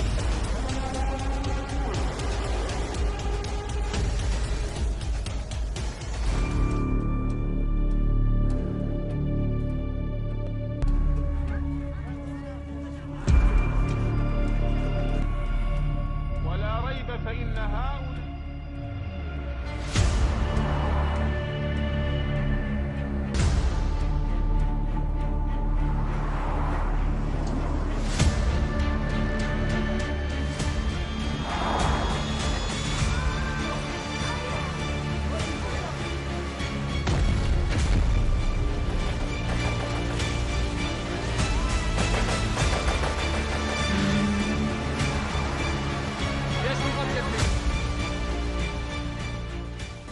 Russian film Don't Bury Me Without Ivan, directed by Lyubov Borisova, bagged a special jury award. Летаргический сон. Вова, эпирический день. Экспедицияға барамын. أطمن دوتا أمر دخنا مين كمان كبير تلدي في البدن عبادوت ولينا جان قالوت تغس يريد تبغيتا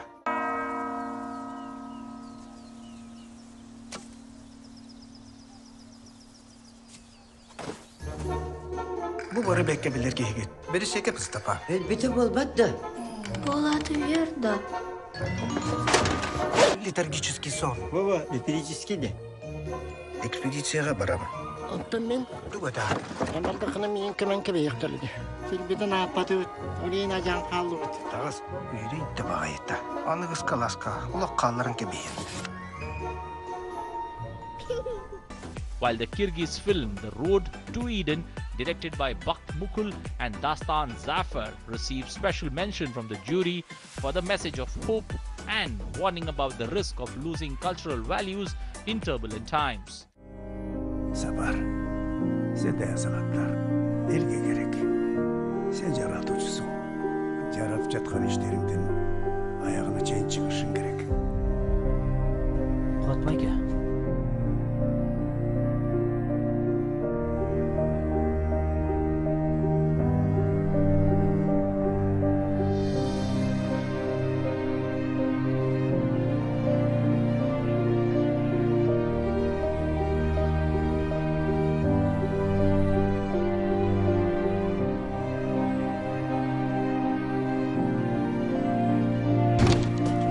Erkin.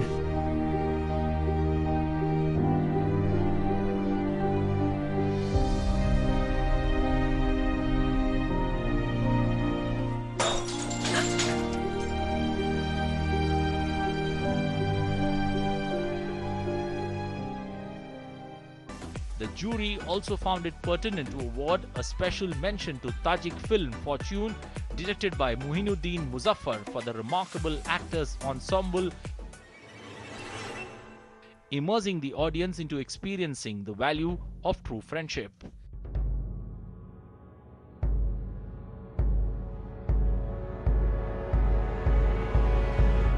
İnçi, indovitus, burditus.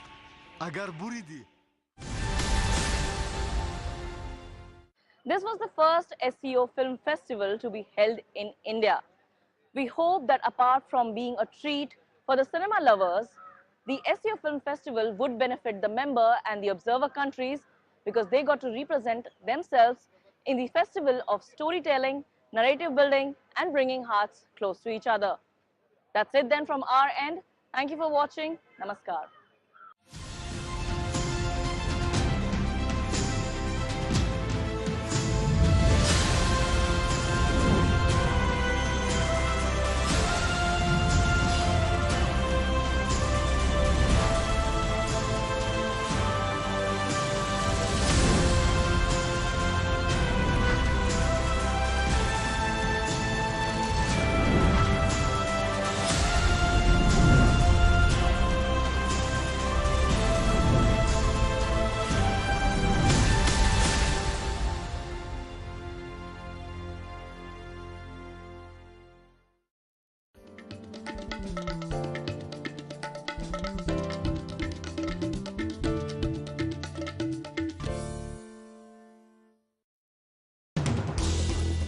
As the day unfolds and news and events take shape, we get you complete coverage of every news breaking in, tracking new developments as they happen.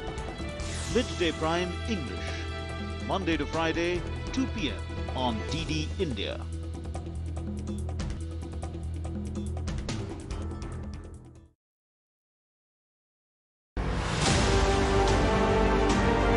G20 नए विचारों की परिकल्पना के लिए और सामूहिक action को गति देने के लिए एक ग्लोबल प्राइम मूवर की तरह काम करें। वैश्विक विकास महिलाओं की भागीदारी के बिना संभव नहीं है।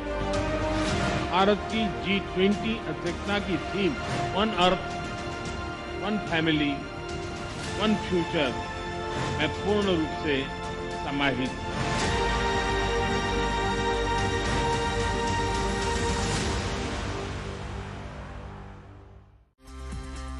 let's talk a little bit about your role as a minister.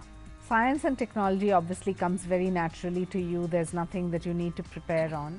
So how have you aligned yourself to understanding the various ministries, and how do you present and prepare yourself for Parliament? Till the 27th of May 2014, that was my first day when I entered into Modi block, because 26th May evening was the oath ceremony. So it was a great learning experience, because learning about how the governance is done, and fortunately Prime Minister Modi has a great penchant for governance reforms. Absolutely. So within 2-3 and he monitors it himself. And he has a number of ideas, and I think some of the best practices have been introduced under his guidance.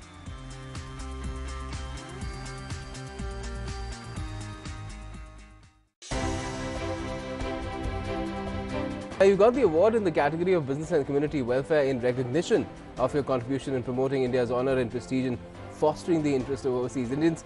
So tell us about your related activities in a little detail. I'd like to think that we are ambassadors, as the Prime Minister himself mentioned during his speech.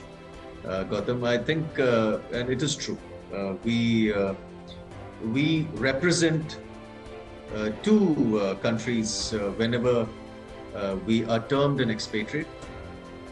One is our mother country, and one is our workplace, our karma bhumi.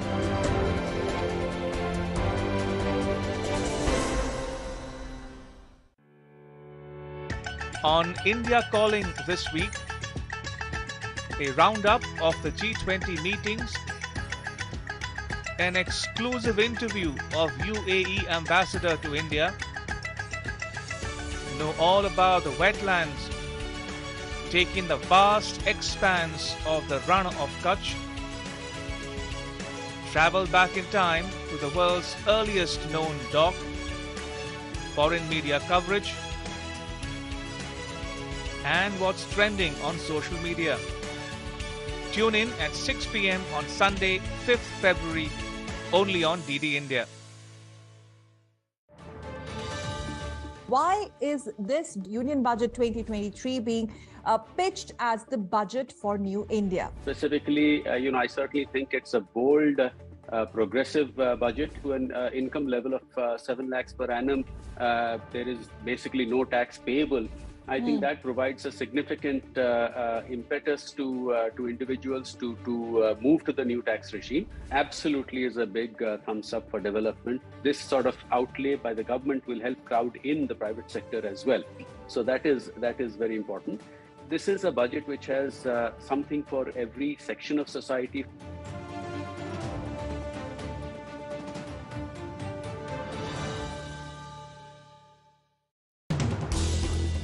As the day unfolds and news and events take shape, we get you complete coverage of every news breaking in, tracking new developments as they happen. Midday Prime English, Monday to Friday, 2 p.m. on DD India.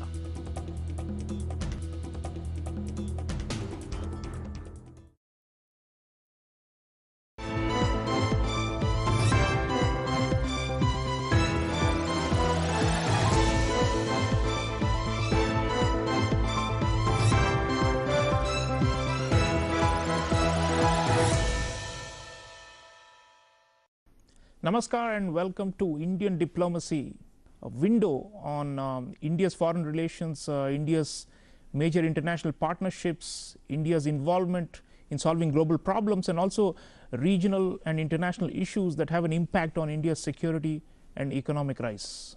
Viewers, in this episode, we are taking up terrorism emanating from Pakistan, impacting Afghanistan, and vice versa, and how this southwestern region of Asia is burning and the situation is getting worse and deteriorating day by day. And to discuss this and how it impacts on India and India's own security and regional position, I have a very special guest joining us all the way from Washington DC via Zoom, Dr. Aparna Pandey. Dr. Pandey is research fellow at the Hudson Institute, an important think tank in the US, and the author of multiple books, including From Chanakya to Modi and Making India Great. She's a specialist on South Asian affairs. Dr. Pandey, welcome to Indian Diplomacy. Thank you so much, Sridhar. A pleasure to be with you. So there has been a massive bomb attack in Peshawar, close to the Afghan border in Pakistan, and more than 100 police persons have been killed. This is one of the worst incidents of terrorism that the region has known, and this is of course a symptom of a much worse problem which is deeper and ingrained, and you've been studying this for a long time, the insecurity, the pervasive insecurity on the AFPAC border region, and now it's getting worse as we speak, and it looks like this is an inferno that's going to burn up many things on both sides of the border and possibly beyond. So why do you think this is peaking right now, and why has all semblance of normalcy just gone for a toss in this region? Thanks, Srinath. Pakistan appears to, unfortunately, be moving towards a full-blown insurgency led by the Tehreek-e-Taliban Pakistan and its various offshoots. Since the return of the Afghan Taliban, if you remember, in August 2021, the Pakistani Taliban resumed their attacks against the state. There have been more attacks in the second half of 21 and all of 2022 than there were in the previous decade. The argument of the Pakistani Taliban is that if the Pakistani state can support the Afghan Taliban for an Islamic state right next door in Afghanistan, then the same Pakistani establishment should also support an Islamic state within Pakistan. The Afghan and Pakistani Taliban are ideological allies.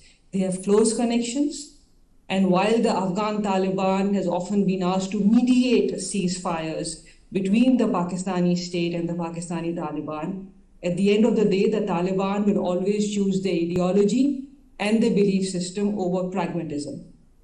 Now, the Pakistani state has for decades, as you well know, used jihad and these Islamist groups as a lever of regional foreign policy against India and inside Afghanistan. The Pakistani educational curriculum and the media narrative has created a public opinion that is ambivalent towards terrorism, with a large segment of the Pakistani populace viewing these groups as either those who have been wronged or are simply acting against foreign occupation, be it in Afghanistan or Kashmir or anywhere else. And so the Pakistani state has always followed a 2 steps forward and often 2 or 4 steps backward policy on terrorism. It acts against some groups, it allows other groups to revamp, but it never fully crushes all the groups. Otherwise, a group, the Pakistani Taliban, you refer to the recent attack. Let us go back almost 8 years or 9 years. In December 2014, the Pakistani Taliban attacked and killed children of army officers in the army public school in Peshawar. Yeah, there were 150 casualties nearly at the time, yeah. Absolutely. So your children have been killed. This time, this mosque was killed people from police officers' families. So why is it that you do not act against a group that attacks you? Because for the Pakistani establishment, the jihadi groups remain critical in their fight against India. And any attack, unfortunate as it may be within the country, is simply a collateral damage that they are willing to accept for the greater goal of keeping India in check and keeping Afghanistan under their control. Dr. Pandey, you're talking of collateral damage, it's Pakistani citizens, right? And the kinds of attacks that are happening, just the scale and the boldness with which the terrorists are attacking, the Pakistani thinkers are calling it a second wave of the Tehreek-e-Taliban Pakistan. But the question is, why are they not able to tame this? I mean, they have counterinsurgencies and operations from time to time. They had done one a few years ago, and now they're again talking of doing this. But they continue to insist that the problem lies across the Durand line on the other side, because the TTP terrorists take shelter on the Afghan side. But that was supposed to have been solved the moment the Afghan Taliban came to power in Kabul, right? But it's not happening. And it looks like, actually, like you said, they've grown bolder. The Pakistani Taliban have grown bolder and are now escalating and upping the ante. So in that sense, Pakistan seems to be in the worst of all positions, because they've got an economic crisis, they are in a deep political dysfunction, and with an interim government, and then they've got this problem now, which is festering and getting bigger and bigger. So it's like the perfect storm, right? I mean, everything that's bad or horrible that Pakistan needs to have is coming together all at a time. And like you said, a lot of it has to do with the mistakes. Rana Sanaullah, the Interior Minister of Pakistan, even admitted after the Peshawar mosque attack that, we have to do soul searching, and it's a collective error that we all committed. And so that kind of, reflection, self-reflection, self-criticism is also emerging. It's very candid, but the point is it looks like it's too late now, and the genie is out of the bottle, and a lot of these hardline extremist groups are running amok on that frontier region. So what can they do now to try and bring this down? I mean, they are talking about another series of raids across the border into Afghanistan, and more police operations and military and frontier missions. But I think fundamentally that region may not be controllable. History says that, and looks like the Pakistani state is especially incapable and lacks the vision and the clarity and the unity as a state and a society to be able to hold things together there. So it could break up, isn't it? I mean, there's a potential breakaway of these regions that's been in the offing for a long time. What do you think? So there are a lot of questions you've thrown at me. So let me sort of clarify some of them. First, the Pakistani state has never, ever cohesively and sort of with a firm hand cracked down on all the groups. It has played favorites. It has cracked down against some groups, but not against others. Sort of all of its various operations in the frontier region, in Khyber Pakhtunkhwa and the FATA region, have been half-hearted. They've been against some groups, but not the others, and they've allowed many of the groups at that time to sort of, simply walk into Afghanistan and stay there. So they haven't really acted against them. And sort of they have not tried to either change the narrative, they're not trying to change the public opinion, and the Pakistani military has been reluctant to do so because they still view these groups as allies, whether in Afghanistan or vis-a-vis India. Second, coming to the region as being uncontrollable, I would dispute that. The Pakistani army has never tried to control that region, because they have believed that keeping that region uncontrollable was good for them vis-a-vis of their Afghan policy. What has been Pakistan's Afghanistan policy? Their Afghanistan policy has always been that the regime in Afghanistan should be anti-India and pro-Pakistan. And so they've supported the Mujahideen groups in the 70s and 80s and the Taliban after that. The problem is the presumption in Pakistan has always been that an Islamist-led Afghanistan will resolve all of Pakistan's problems. Remove India and the Indian influence from Afghanistan, it will resolve the Durand line, the border issue. It will resolve any of the security challenges. None of that has happened. And finally, the belief by Pakistan and the Afghan Taliban that the rest of the world would simply accept what happened in August 2021 in Afghanistan and move on has proven to be Pyrrhic. And so all of these sort of, chickens which have come home to roost are things which have been there for a long time in Pakistan and Afghanistan. Absolutely. The Afghan Taliban, sorry? No, so it's a grand miscalculation and a failure of strategic imagination, it seems, and that's had a adverse impact now on Pakistan. It's paying the price. The chickens have come home to roost, says Dr. Aparna Pandey.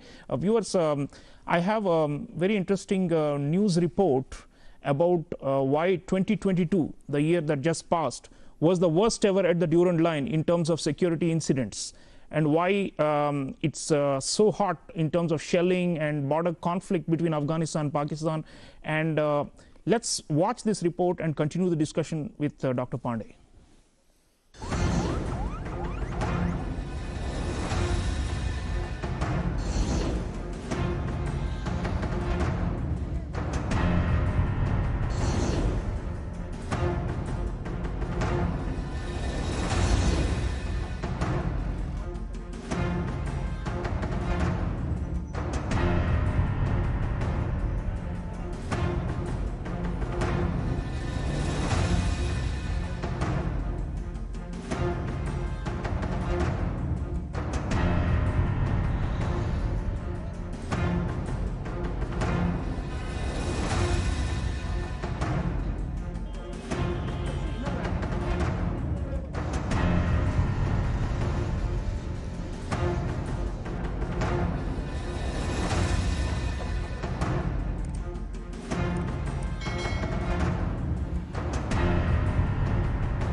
Viewers, you just saw how the situation at the Durand Line has significantly deteriorated. Coming back to you, Dr. Pandey, why do you think the Afghan Taliban, who had received Pakistani establishment support for so many decades, why are they now becoming so assertive and non-cooperative? I mean, we all remember the famous image of the Pakistani intelligence chief arriving triumphantly in Kabul in August 2021 when the Afghan Taliban took over, and openly joking with reporters, as if they had conquered the country. And now it looks like Afghanistan is rebuffing Pakistan so openly, and the clashes show that it's getting worse and worse. And this kind of situation was unexpected, because most analysts predicted that it was a victory for Pakistan, and they thought the Afghan Taliban takeover was a grand success for Pakistani strategy. But now it's completely boomeranged on them. So how do you explain the increasing conflict between Afghanistan and Pakistan? Actually, Sriram, I would disagree. I mean, I'm one of those who for years has written, and I wrote in my dissertation about 12 years ago, that those who follow Afghanistan have long warned that no regime in Kabul has ever accepted the Durand Line, which is the border between Afghanistan and Pakistan. Taliban 1.0 did not accept it, and we need to remember that, but people have forgotten because it's so many years ago. And there was little likelihood that Taliban 2.0 would do that. So there were many of us who were warning the Taliban will not listen to Pakistan. They will not accept the Durand Line.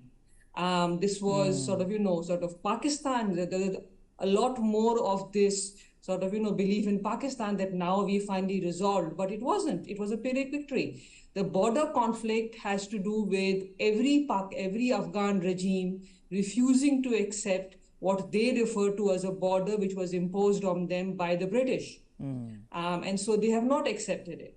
But the Afghan Taliban have not turned against Pakistan. They are simply doing what they have always done the last time round and what they've always said they would do for decades. It's just that no one believed what they said. They thought it was their ideology. They thought they would change when they came into power. People moderate when they come to power. But that's a fallacy. The Taliban have a strong ideological belief system, and they have refused to change it. Similarly, they refuse to recognize the Durand Line, and they won't recognize it. But I do not see all-out war, because the Afghan Taliban are dependent on Pakistan, and Pakistan would not want two borders to be alive. And so what is most likely is that we will see a continuation of the tensions on the border, continuation of rhetoric from both sides with no easy resolution. And for Pakistan, it's just going to become tougher in the coming days and months. Yeah. And Dr. Pandey, Prime Minister Shahbaz Sharif of Pakistan, first comment after the Peshawar mosque attack was that terrorism is the #1 security challenge of our country. It's not India anymore. They're saying it's terrorism. So perhaps belatedly, at least, they do realize, the Frankensteins, the monsters that they created are coming back to bite them. But now, what is interesting is, you said that there's no likelihood of all-out war, and that's probably realistic. But then, if Pakistan is tied down at the Durand Line so much through these incidents and more force projection and counterinsurgency operations and all that, the question is, what does this do to the jihadist groups? I mean, do they, coalesce around the religious fundamentalist ideology and strike, even more, or can they? How do you foresee the militancy situation there going forward in the coming months and years? Because clearly, there's this lawless area, as it always was. But then it seems to be creeping even into the Punjab province. There is a talk about how there is an anti-Tehreek-e-Taliban operations being carried out by Pakistani police and intelligence in Punjab province, which is the heart of Pakistan, far away from the border. Actions inside Punjab actually are not new. When the TTP first arose, and let's go back some years, most of the Tehreek-e-Taliban Pakistan recruits used to come from Punjab and then from northwest frontier of Khyber Pakhtunkhwa. So there has been a strong link between Punjab and the border terror groups. This is not new. Even at the time, soon after and around the army public school attack, and if we recall, let's go back to 2009. There was an attack on the Pakistani army headquarters and the ISI headquarters. And the groups which were involved in that were actually from Punjab. They were not from the border areas in Pakistan. And so there has been an old link. Let's not forget that the groups which attack India and Kashmir and all, whether it's Lashkar-e-Taiba and Jaish-e-Mohammed, have strong roots in Punjab. So Punjab has long had a history of recruitment for mosques and madrasas, which have sent terrorist groups, not just to India, but also for Afghanistan and now for within Pakistan. So has Pakistani society radicalized over the years? Yes, it has. Does Pakistan face a bigger threat today than it did a decade or two? Definitely it does, because the state is weaker, the economy is worse, there's less global attention to Pakistan. With the Afghan Taliban next door, the jihadi groups inside Pakistan believe that if the Afghan Taliban can come to power, even if it took them a few decades, then we can do the same inside Pakistan.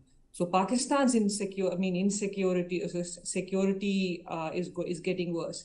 And yes, it will have an impact on its neighbors. We've already seen inside Kashmir, right? There are reports that arms which used to be used in Afghanistan have found their way inside Kashmir. And if we go back to the late 1980s, early 1990s, when insurgency started in Kashmir, a lot of the groups and fighters who were fighting in Afghanistan against the Soviets had then decided to move or were directed by the Pakistani establishment to go and fight inside Kashmir. So insecurity will increase, and all these groups will create a bigger problem. So state weakness, viewers, Dr. Aparna Pandey is saying that Pakistani state weakness does not necessarily mean that the jihadi threat is going to somewhat lessen for India. In fact, the so-called loose or lawless elements continue to grow and fester in the context of state weakness. And of course, Afghanistan is what's looking at now, because it's not just a bilateral issue between Pakistan and India. The real issue is what are India's relations with Afghanistan. And 2021, the Afghan Taliban takeover in Kabul was seen as a big rupture and a break, or even as a big strategic setback for India. That's how many people saw it. But increasingly, the Taliban have been making overtures to India, and India has also stepped up in terms of humanitarian assistance and is looking to support the Afghan people. Let's hear from a senior official of the Indian Ministry of External Affairs in the UN Security Council in December 2022, talking about India's priorities in Afghanistan. Let's hear him and then return to the discussion. On the political front, India continues to call for an inclusive dispensation in Afghanistan, which represents all sections of the Afghan society. A broad-based, inclusive, and representative formation is necessary for long-term peace and stability in Afghanistan, and in turn for economic recovery and development. As a close neighbor, Afghanistan will continue to remain in our hearts, and we will continue to speak out in support of the Afghan people. The days when Afghanistan was used by others for a so-called strategic depth are over. Such skewed approaches have only brought misery to the people of Afghanistan and the mayhem in the region. Peace and stability in Afghanistan are critical imperatives that all of us need to collectively strive for. India will continue to play its role in pursuit of this objective. The interest of the Afghan people will always continue to be at the core of our efforts today and always. So interests of the Afghan people always foremost for India, says Mr. Sanjay Verma, Secretary West of Ministry of External Affairs at the United Nations. Dr. Pandey, you see, we seem to have lost a plot when the Afghan Taliban took over in 2021. But it looks like this perfect storm between Pakistan and Afghanistan, which we've been discussing, may be creating an opportunity for India to claw its way back and to stage a comeback in Afghanistan, and the Taliban have said that they want India to invest in urban projects and to help with continuation of the unfinished developmental works that we had done when the previous UN recognized government was there. And we have opened our embassy, the chargé d'affaires there, not yet an ambassador. But the point is, India seems to be, as the contradictions grow between Pakistan and Afghanistan, Taliban ruled Afghanistan, it looks like better tidings geopolitically, or opportunities are opening up for India. Of course, India has taken a stance about the human rights issue in Afghanistan and about status of women and all that. But when it comes to the core realpolitik, it looks like the Pakistan-Afghanistan clash or tensions do create a chance for India, right? I mean, that is something that we should be looking to exploit, do you think? Or how do you think India should be approaching this fracas at the Durand line and between these two neighbors? I think we must remember that at the end of the day, India's strength and India's influence in Afghanistan comes from its soft power. Afghans love Indians, and the reason is because of the massive amount of developmental assistance, humanitarian assistance we have given Afghanistan over the decades, the old historical ties, the fact that many Afghans have studied in India, and the fact that even today, India continues to give humanitarian aid, developmental assistance to Afghans, and we must continue with that. That is what at many levels ensured that irrespective of what Pakistan tried to do in Afghanistan, the majority of Afghans continued to like India and Indians. And that will irrespective of whether the Taliban stays or Taliban goes in the coming decades, we should continue our relationship with the Afghan people. However, can we leverage the friction? I would be wary on that, and I'm skeptical. The Taliban are not pragmatic people.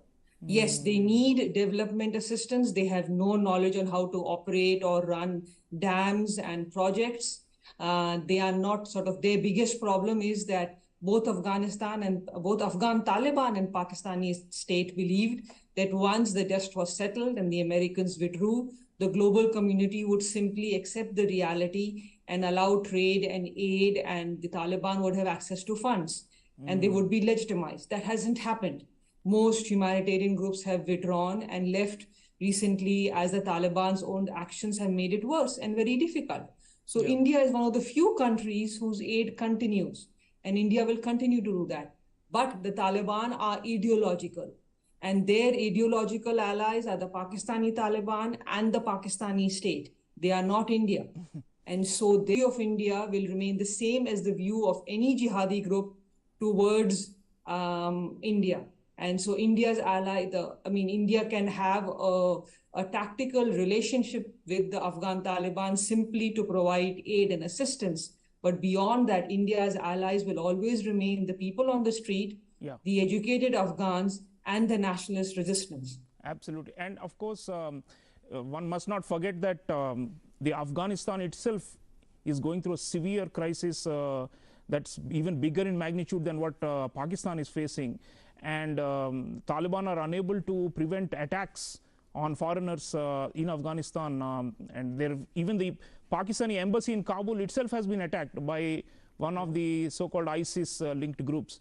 So yes, it's a pervasive insecurity, as I said, viewers, and Dr. Aparna Pandey is saying that India must still be wary and watch out for the ideological threats that these groups pose. And of course, they are also quite potent and could potentially reignite fires in Kashmir, and we are on the watch out for that.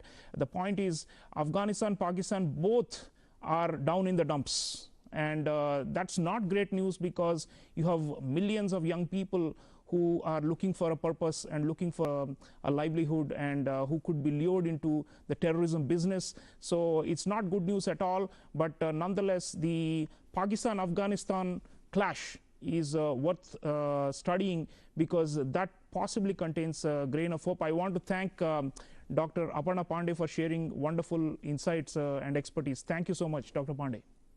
Thank you, Sriram. Pleasure to be with you.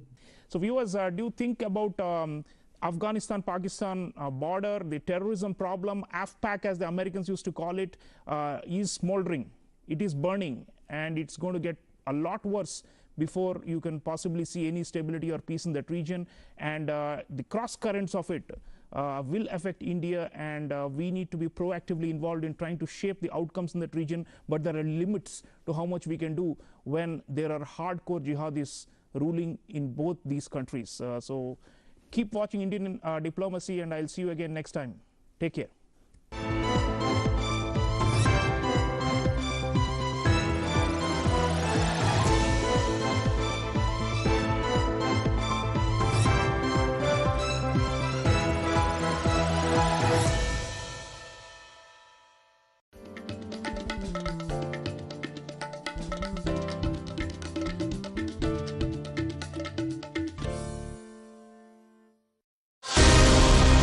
Get in-depth analysis of the important news of the day. Spotlight on day's newsmakers. Expert comments to dissect the news. Get the finer points of the matter. Watch Dateline 5 p.m. on weekdays on DD India. Let's talk a little bit about your role as a minister. Science and technology obviously comes very naturally to you. There's nothing that you need to prepare on. So how have you aligned yourself to understanding the various ministries, and how do you present and prepare yourself for Parliament? Till the 27th of May 2014, that was my first day when I entered into Modi block, because 26th May evening was the oath ceremony. So it was a great learning experience, because learning about how the governance is done, and fortunately Prime Minister Modi has a great penchant for governance reforms. Absolutely. So within 2-3 and he monitors it himself. And he has a number of ideas, and I think some of the best practices have been introduced under his guidance.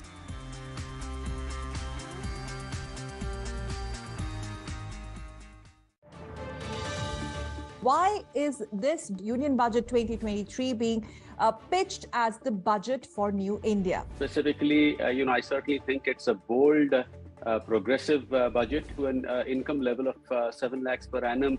There is basically no tax payable. I think that provides a significant impetus to individuals to move to the new tax regime. Absolutely is a big thumbs up for development. This sort of outlay by the government will help crowd in the private sector as well. So that is very important. This is a budget which has something for every section of society.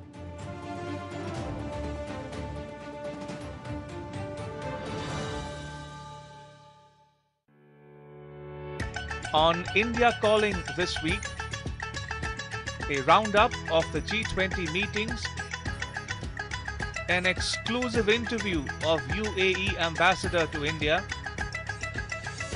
know all about the wetlands taking the vast expanse of the Run of Kutch, travel back in time to the world's earliest known dock, foreign media coverage, and what's trending on social media. Tune in at 6 p.m. on Sunday, 5th February, only on DD India.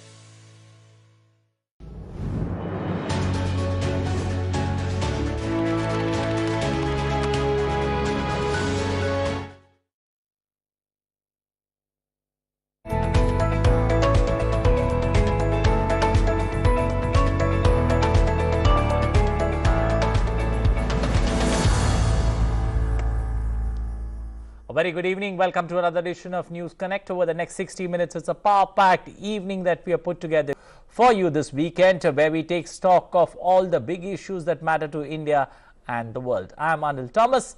Let's get started this Sunday evening with the big stories.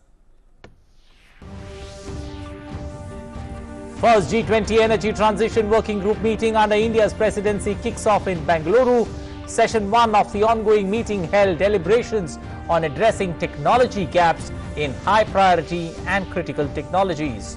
Union Minister of Power and New and Renewable Energy R.K. Singh said India will reduce emission intensity by 33% by next year. India showcases its green and clean energy power as Prime Minister Modi set to launch India Energy Week in the southern city of Bangalore on Monday.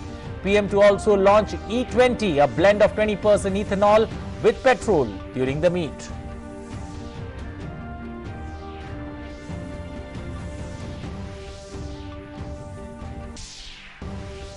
Former Pakistan dictator Pervez Musharraf dies in Dubai hospital after prolonged illness. The late general was the architect of the 1999 Kargil incursions, which the Indian forces bravely thwarted.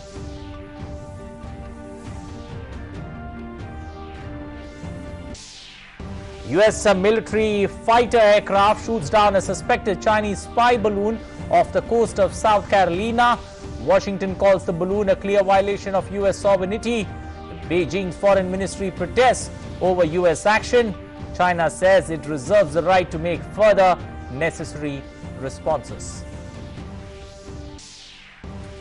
Ukraine's Volodymyr Zelensky warns battlefront getting tougher, says Russian forces are slowly gaining ground in the Donbas region, encircling the city of Bakhmut, north of Donetsk.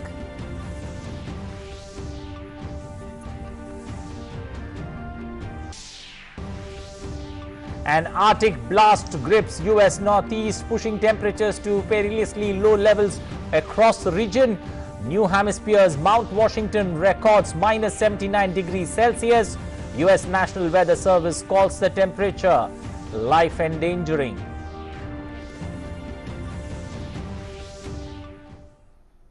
Well, those are the top stories. Now for the stories in detail, starting first up with dipping down south to Bangalore, where there's the first G20 Energy Transition Working Group meeting under India's presidency that's kicked off in Bangalore.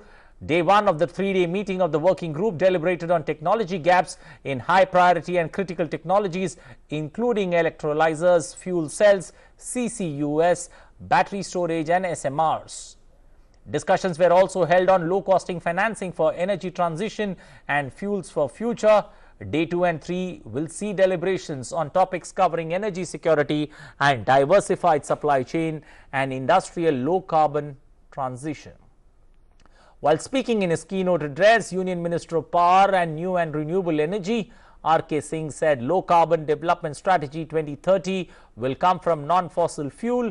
42% is non-fossil. He further added India will reduce its emission intensity by 33% by next year, and India's per capita is 1/3 of global emission. Just about 2.4 gigatons of CO2 per capita, whereas the world average is 6.3 gigatons per capita. So 1/3 of the global average is our per capita emission. Despite that, we have already reduced our emissions by near about 30%, and we aim to do that, reduce it further by another 15%, that is by up to 45% by 2030. So we remain one country, one major economy, which is growing rapidly. We are growing at 7%. Our rate of growth today is 7%, despite all the disruptions around the world. Union Minister Prahlad Joshi said that India believes in the philosophy of Vasudhaiva Kutumbakam, one earth, one family, one future. India believes in the philosophy Vasudhaiva Kutumbakam, one earth, one family, one future, and it shapes India's vision for the sustainable planet. India has a long history and tradition of harmonious coexistence between human and nature. Human beings here have worshipped the various forms of the nature since the ages and regarded fauna and flora as part of their family. This is the part of our heritage and manifest in our lifestyle and traditional practices. We represent a culture that calls our planet a Mother Earth. Well, our correspondent Aisha Khanam spoke to the delegates attending the G20 Energy Transition Working Group meeting. Let's listen in.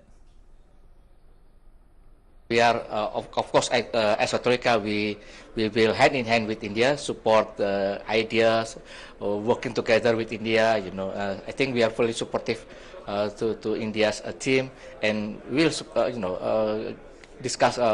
Still long away, but we will discuss with India. India is a big country, the #1 population I heard right now, so it should be very special for India. I think India is a big country, again, a big energy consumer as well. We are here as a representative of the African Union that Senegal is chairing in 2022. And we are really pleased to be here to participate to the Energy Working Group. It's a great opportunity for all countries like ours to have India leading this kind of discussion.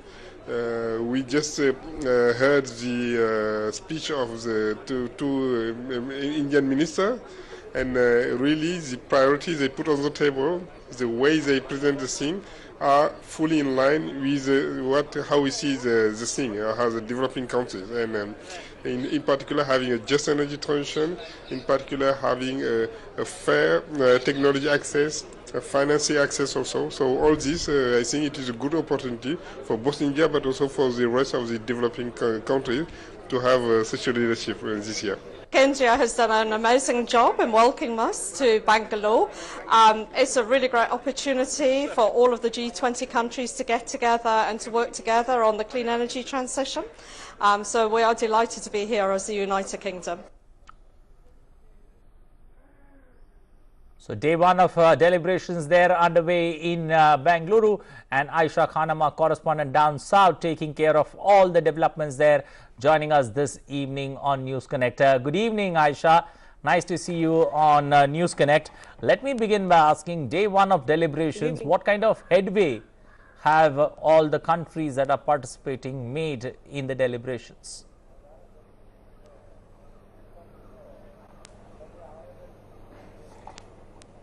Well, the participating countries, the G20 countries, seem to be in a very upbeat approach, to achieve the sustainable energy targets. And when they started today morning, after the address by the Union Minister for Power, Mr. R.K. Singh, the delegates agreed upon one aspect, that India, as as a country, as a developing nation, has a major role to steer and take forward the agenda of energy transition. Now, India is at the cusp of energy transitions in the country itself. Now, at one side, on one hand, when there is a G20 meet happening here today, on the other hand, tomorrow there is a bigger event that is happening, this event being celebrated as India Energy Week, wherein all the sustainable and energy transition efforts made by India will be showcased, and Prime Minister Narendra Modi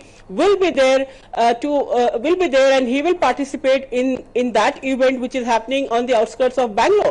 But here at the first energy transition working group meeting, the focus is on future fuels, the focus is on achieving the targets of Paris Agreement and low carbon emissions, etc. So besides all these, besides talking the academic discussions with regard to the energy transition, there are also efforts to take it and connect it to the common man. And they say, and as India has also put forth, that connecting the technology gaps and bringing technology to the common man and providing them clean energy and sustainable energy is the agenda. So that means that India is now harnessing the solar energy. India is now getting ready to modify the vehicles engines so that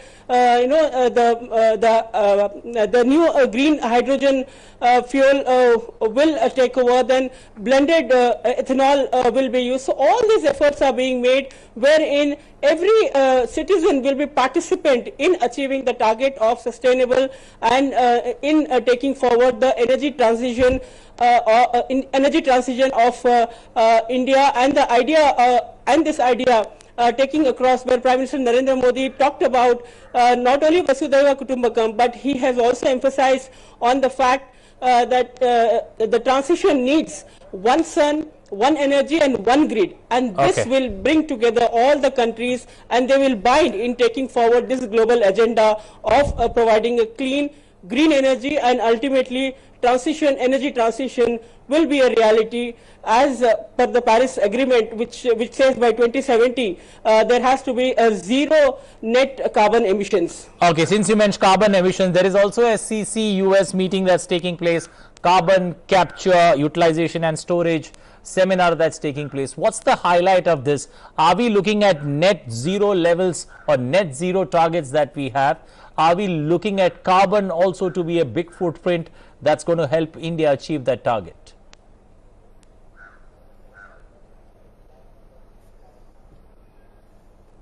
Yes, absolutely. This is one of the major areas that is being discussed here, and storage is one of the important aspects, because India believes that the dependency on lithium should also be reduced. Hence, the carbon will gain importance here, and also the fact that the future fuels will be the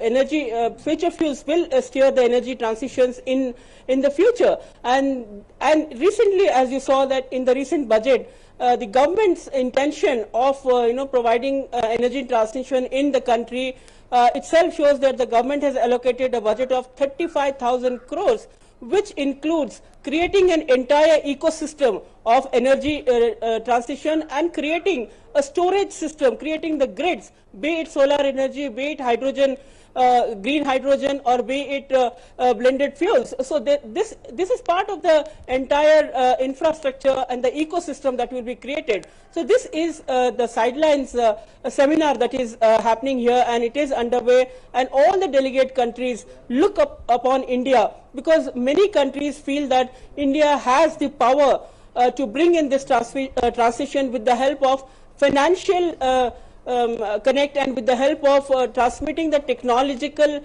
gaps, correcting the technological gaps, and also digitizing the efforts of bringing in the new energy systems like solar energy grid and the other green energy efforts. Also considering the fact that Bangalore is the IT hub of India, in that context, do you see the delegates getting an opportunity to see some of the big places where there is a lot of push that the corporate sector has made for renewable energy, especially down south? Are the delegates going to get a first-hand view and of the experience, or enjoy the experience of how the corporate India or IT hub of India has taken this particular initiative?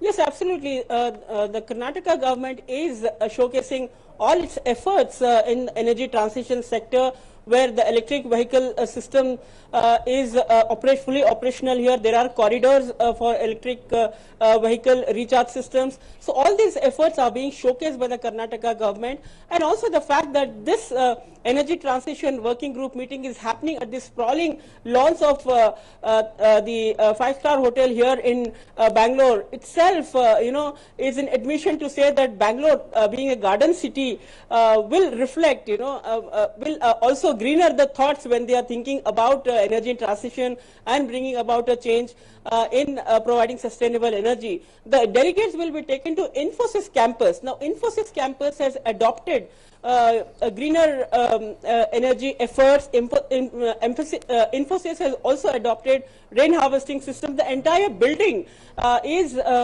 an example to showcase how from a conservative energy to new renewable energy sources, how an entire system in Infosys functions. So this will be an opportunity for the delegates to study how in Bangalore, being an IT hub, how they are implementing the energy transition goals at their level. And besides this, there is a village in Pavagada, which is about 80 to 90 kilometers from Bangalore, wherein delegates will be taken to show the biggest solar park which is here, wherein the farmers have turned as solar farmers. Now this is a huge arid land over more than 200 acres, wherein the solar energy grid has been set up, and this provides energy.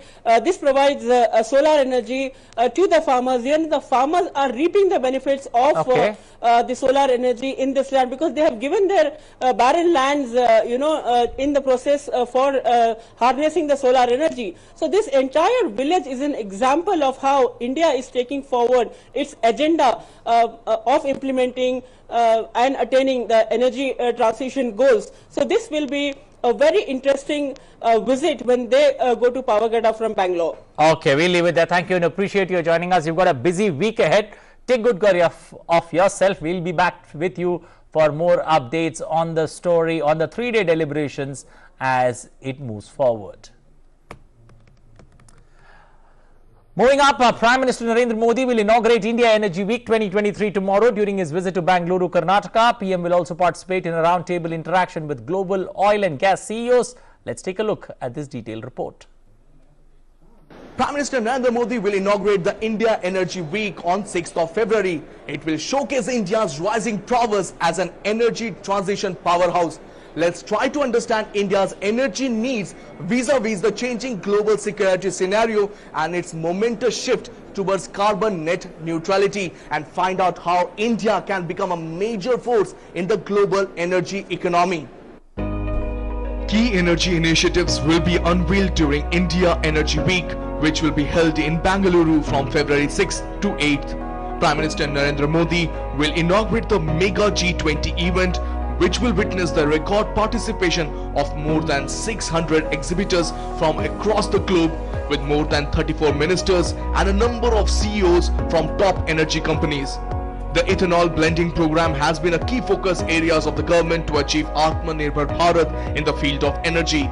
Due to the sustained efforts of the government, ethanol production capacity has seen a 6-time increase since 2013-14. It also resulted in a host of other benefits, including reduction of 318 lakh metric tons of CO2 emissions and a foreign exchange saving of around 54,000 crore.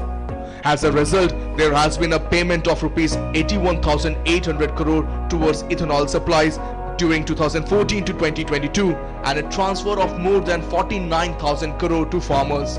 In line with the ethanol blending roadmap, Prime Minister will launch E2 fuel at 84 retail outlets of oil marketing companies in 11 states and union territories. E20 is a blend of 20% ethanol with petrol. The government aims to achieve a complete 20% blending of ethanol by 2025. While my father was growing in traditional method, we getting a payment of harvested after 2 to 3 months. After 2014, initial blending was started in sugar factories. Now we are getting a payment within 7 days of the harvesting, so that we can plan for the future croppings and also our education loans. Everything can be covered in this amount. Prime Minister will also flag off the Green Mobility Rally. The rally will witness participation of vehicles running on green energy sources and will help create public awareness for the green fuels. Prime Minister will also launch uniforms under Unbottle initiative of Indian Oil. Guided by the vision of Prime Minister to phase out single-use plastic, Indian Oil has adopted uniforms for retail customer attendants and LPG delivery personnel made from recycled polyester and cotton. Each set of uniform of Indian Oil customer attendants shall support recycling of around 28 used PET bottles. Prime Minister Narendra Modi will also dedicate twin cooktop model of Indian Oil's indoor solar cooking system and flag off its commercial rollout.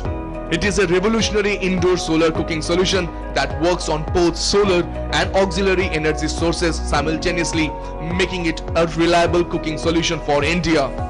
The inaugural India Energy Week comes at a critical time, with the challenges of energy security and environmental sustainability impacting the long-term energy transition and path towards decarbonization. It will provide a unique opportunity to showcase India as both an engine of global economic growth and a driver for global consumption, supported by a conducive and investment-friendly environment and a skilled workforce. With camera person Mohit Joshi, this is Tapash Bhattacharya from inaugural edition of the India Energy Week in Bangalore. But for more on the story, Tapash joins us from Bangalore to give us the latest. Tapash, you got a guest standing by. Please go ahead. Yes, absolutely, Anil, and we are in the first edition, inaugural edition of India Energy Week, and I have with me the spokesperson of Ministry of Petroleum and Natural Gas, Mr. Rajiv Jain, to give you a perspective to all our viewers about how exactly this is going to be one of the much awaited energy symposium, not just in the country but around the globe. Sir, everybody is looking forward to this. Everybody is talking about this, this particular energy week. How do we sum this up? Okay, as you can see, this is one of the largest energy events in our country. That itself shows, and the Prime Minister is coming to this venue tomorrow. That itself shows how much value and how much importance this event has for our country, not just for our country, but also for the entire community in the world. Now, as you know, India, we will be moving by 2040. The 25% of the global demand in growth in energy will come from India. Now, that shows how much it is important to move and work towards energy security. And that is why we have a four-plank energy strategy. That is exploration and growth, and also looking at greener fuels, hydrogen fuel, moving towards gas energy. Now, all these focuses on the aspect that we need to move towards greener energy and also towards an energy secure future. From that perspective, this conference becomes very important. We have huge participation from all over the world. More than 50 countries will be participating. A lot of initiatives like A20 fuel blended fuel will be launched tomorrow by the Prime Minister. And also, as you can see, all our oil sector companies are all here in big strength. ONGC and BPCL, HPCL, IOCL, they're all here in big strength, and the level of participation is fantastic and fabulous. Yeah, just let me give you a perspective of the whole. Give you a 360-degree tour. You see on my right, there's a Indian Oil pavilion. Behind that, there is an Engineers India Limited pavilion, and behind that, there are different PSUs who have a different pavilions at the they have set it up. And now this on my left, if we go, there is a Gale pavilion, and right on my left is this ONGC. They have made a full-fledged pavilion which symbolizes the offshore drilling that is there. And I have with me somebody from ONGC also will give you an idea about this particular thing. And see this particular thing that is currently going on, this particular clock that is there that's showing the production capacity of ONGC. It says that in every 10 seconds they almost save 60,000, and to give 6 lakh kind of money by exploration, by continuing the work on this. And to talk about that, I have with me Mr. Debashish Mukherjee, who is from ONGC, and he played a major role in getting this particular pavilion. Mr. Mukherjee, tell us, there's a clock going on behind us, and this gives us a feeling of offshore drilling. What is the whole idea behind this? Thank you, Tapas. Actually, ONGC is very proud to be participating in this huge global conference exhibition. And just to give a context of that, this pavilion of ONGC has been built in the shape of an offshore platform, because 70% of India's production of oil and gas comes from such offshore platforms on the high seas. And what Tapas was saying, that we have given a clock of the ONGC production of oil and gas, which shows that ONGC is producing oil and gas in every 10 seconds. The volume of oil and gas, the worth it is, India is saving around 6 lakh rupees. So that is the importance of oil and gas, and specifically ONGC. And so we are writing here, ONGC jitega to India jitega. The importance of energy in general, and ONGC in particular in the Indian economy. Energy is the key buzz. Energy security, energy saving, energy. How to get on that platform where energy demands and supply can be taken care of. And ethanol blending, as we've been talking about, we made stories on that. We have been talking about that. The way 2G ethanol blending has happened so far, 10% ethanol blending has happened. We're planning, the government is planning to increase that to 20% by 2025, 2030. And these public sector undertakings, be it ONGC, be it Gale, be it HP, be it Indian Oil, they have played a key role in providing that impetus. In fact, we spoke to some of the farmers also, and they said that with the ethanol blending coming in, with the Wonder Energy, the they have been talking about, it has made their life much more efficient, easy, and what Prime Minister Narendra Modi has been talking about, doubling the farmers' income, it has actually happened. A lot of people have earlier spoken about increasing the farmers' income, but it has been a rhetoric. But in this particular time, we have seen that farmers have been saying that with the Wonder Energy, with ethanol blending coming into fore, their finances have improved. They have actually been able to double up their income. So it's a huge improvement in their lives that has taken place. Anil. Okay, we'll leave it there. Thank you and appreciate you joining us this evening there from Bangalore, bringing us the latest on what to expect tomorrow when the Prime Minister is going to be there, especially in unveiling those green energy steps that India looks forward to.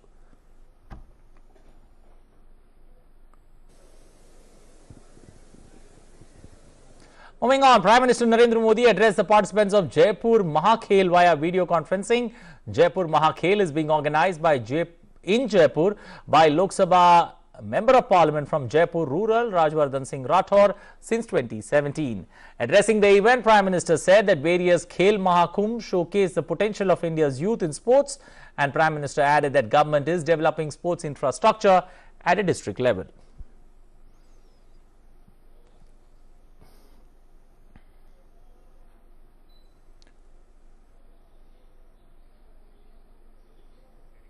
Prime Minister also stressed that this time the maximum budget was given to the National Sports University. All the related disciplines like sports management and sports technology will give many opportunities to the youth.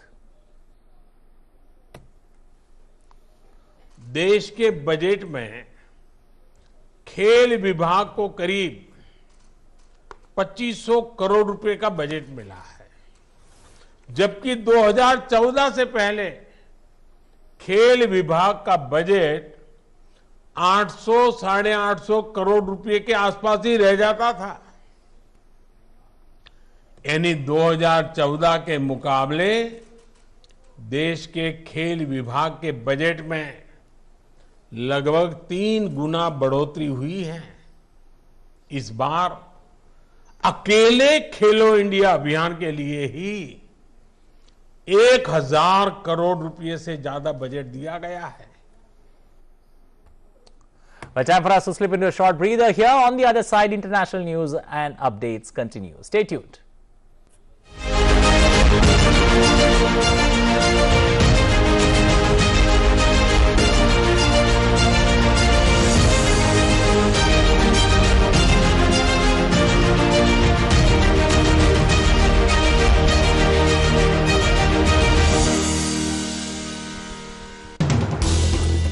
As the day unfolds and news and events take shape, we get you complete coverage of every news breaking in, tracking new developments as they happen. Midday Prime English, Monday to Friday, 2 p.m. on DD India.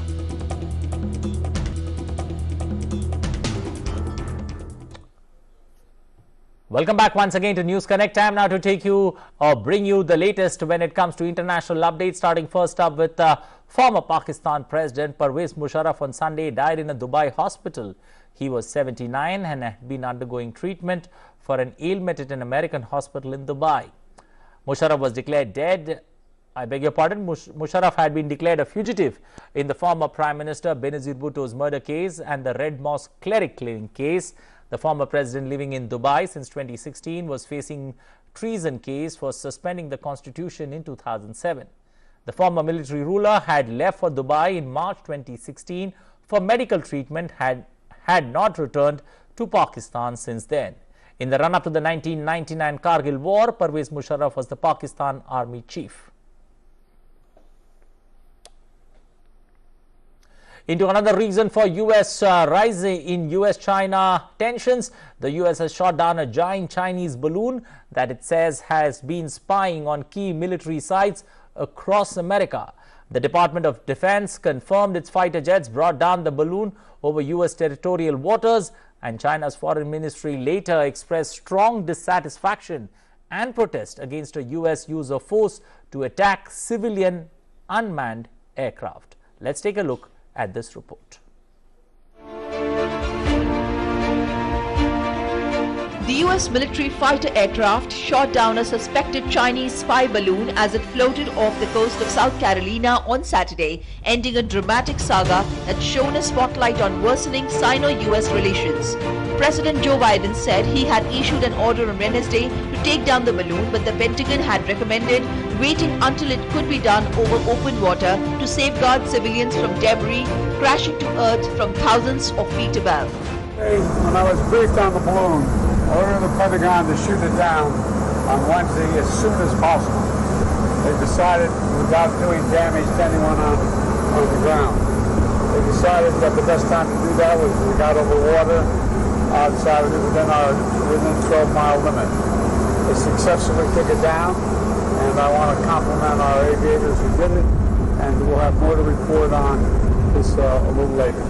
A senior US military official said that multiple fighter and refueling aircraft were involved in the mission, but only one F-22 fighter jet from Langley Air Force Base in Virginia took the shot using a single AIM-9X supersonic. Came shortly after the US government ordered a halt to flights in and out of 3 South Carolina airports, Wilmington, Myrtle Beach and Charleston, due to what it said at the time was an undisclosed national security effort. The flights resumed Saturday afternoon. Meanwhile, in a statement, Beijing's foreign ministry protested the use of force by the United States to attack the unmanned civilian airship, adding that it would reserve the right to make further necessary responses. The balloon first entered US airspace in Alaska on January 28 before moving into Canadian airspace. Once it crossed over US land, it did not return to the open waters, making a shoot down difficult. It was not the first time in recent history such an aircraft had flown over US territory, the senior defense official said, though this was the longest time one had spent in the country. 3 balloons were spotted during Donald Trump's presidency and another one earlier in the Biden administration. Bureau Report, DD India. But for more on the story, Mark Lynn joins us from the newsroom in New Delhi. Mark, good afternoon. Welcome to News Connect. Let me begin by asking, this particular balloon was hovering over the US skies for long. What took the US government so long to shoot it down?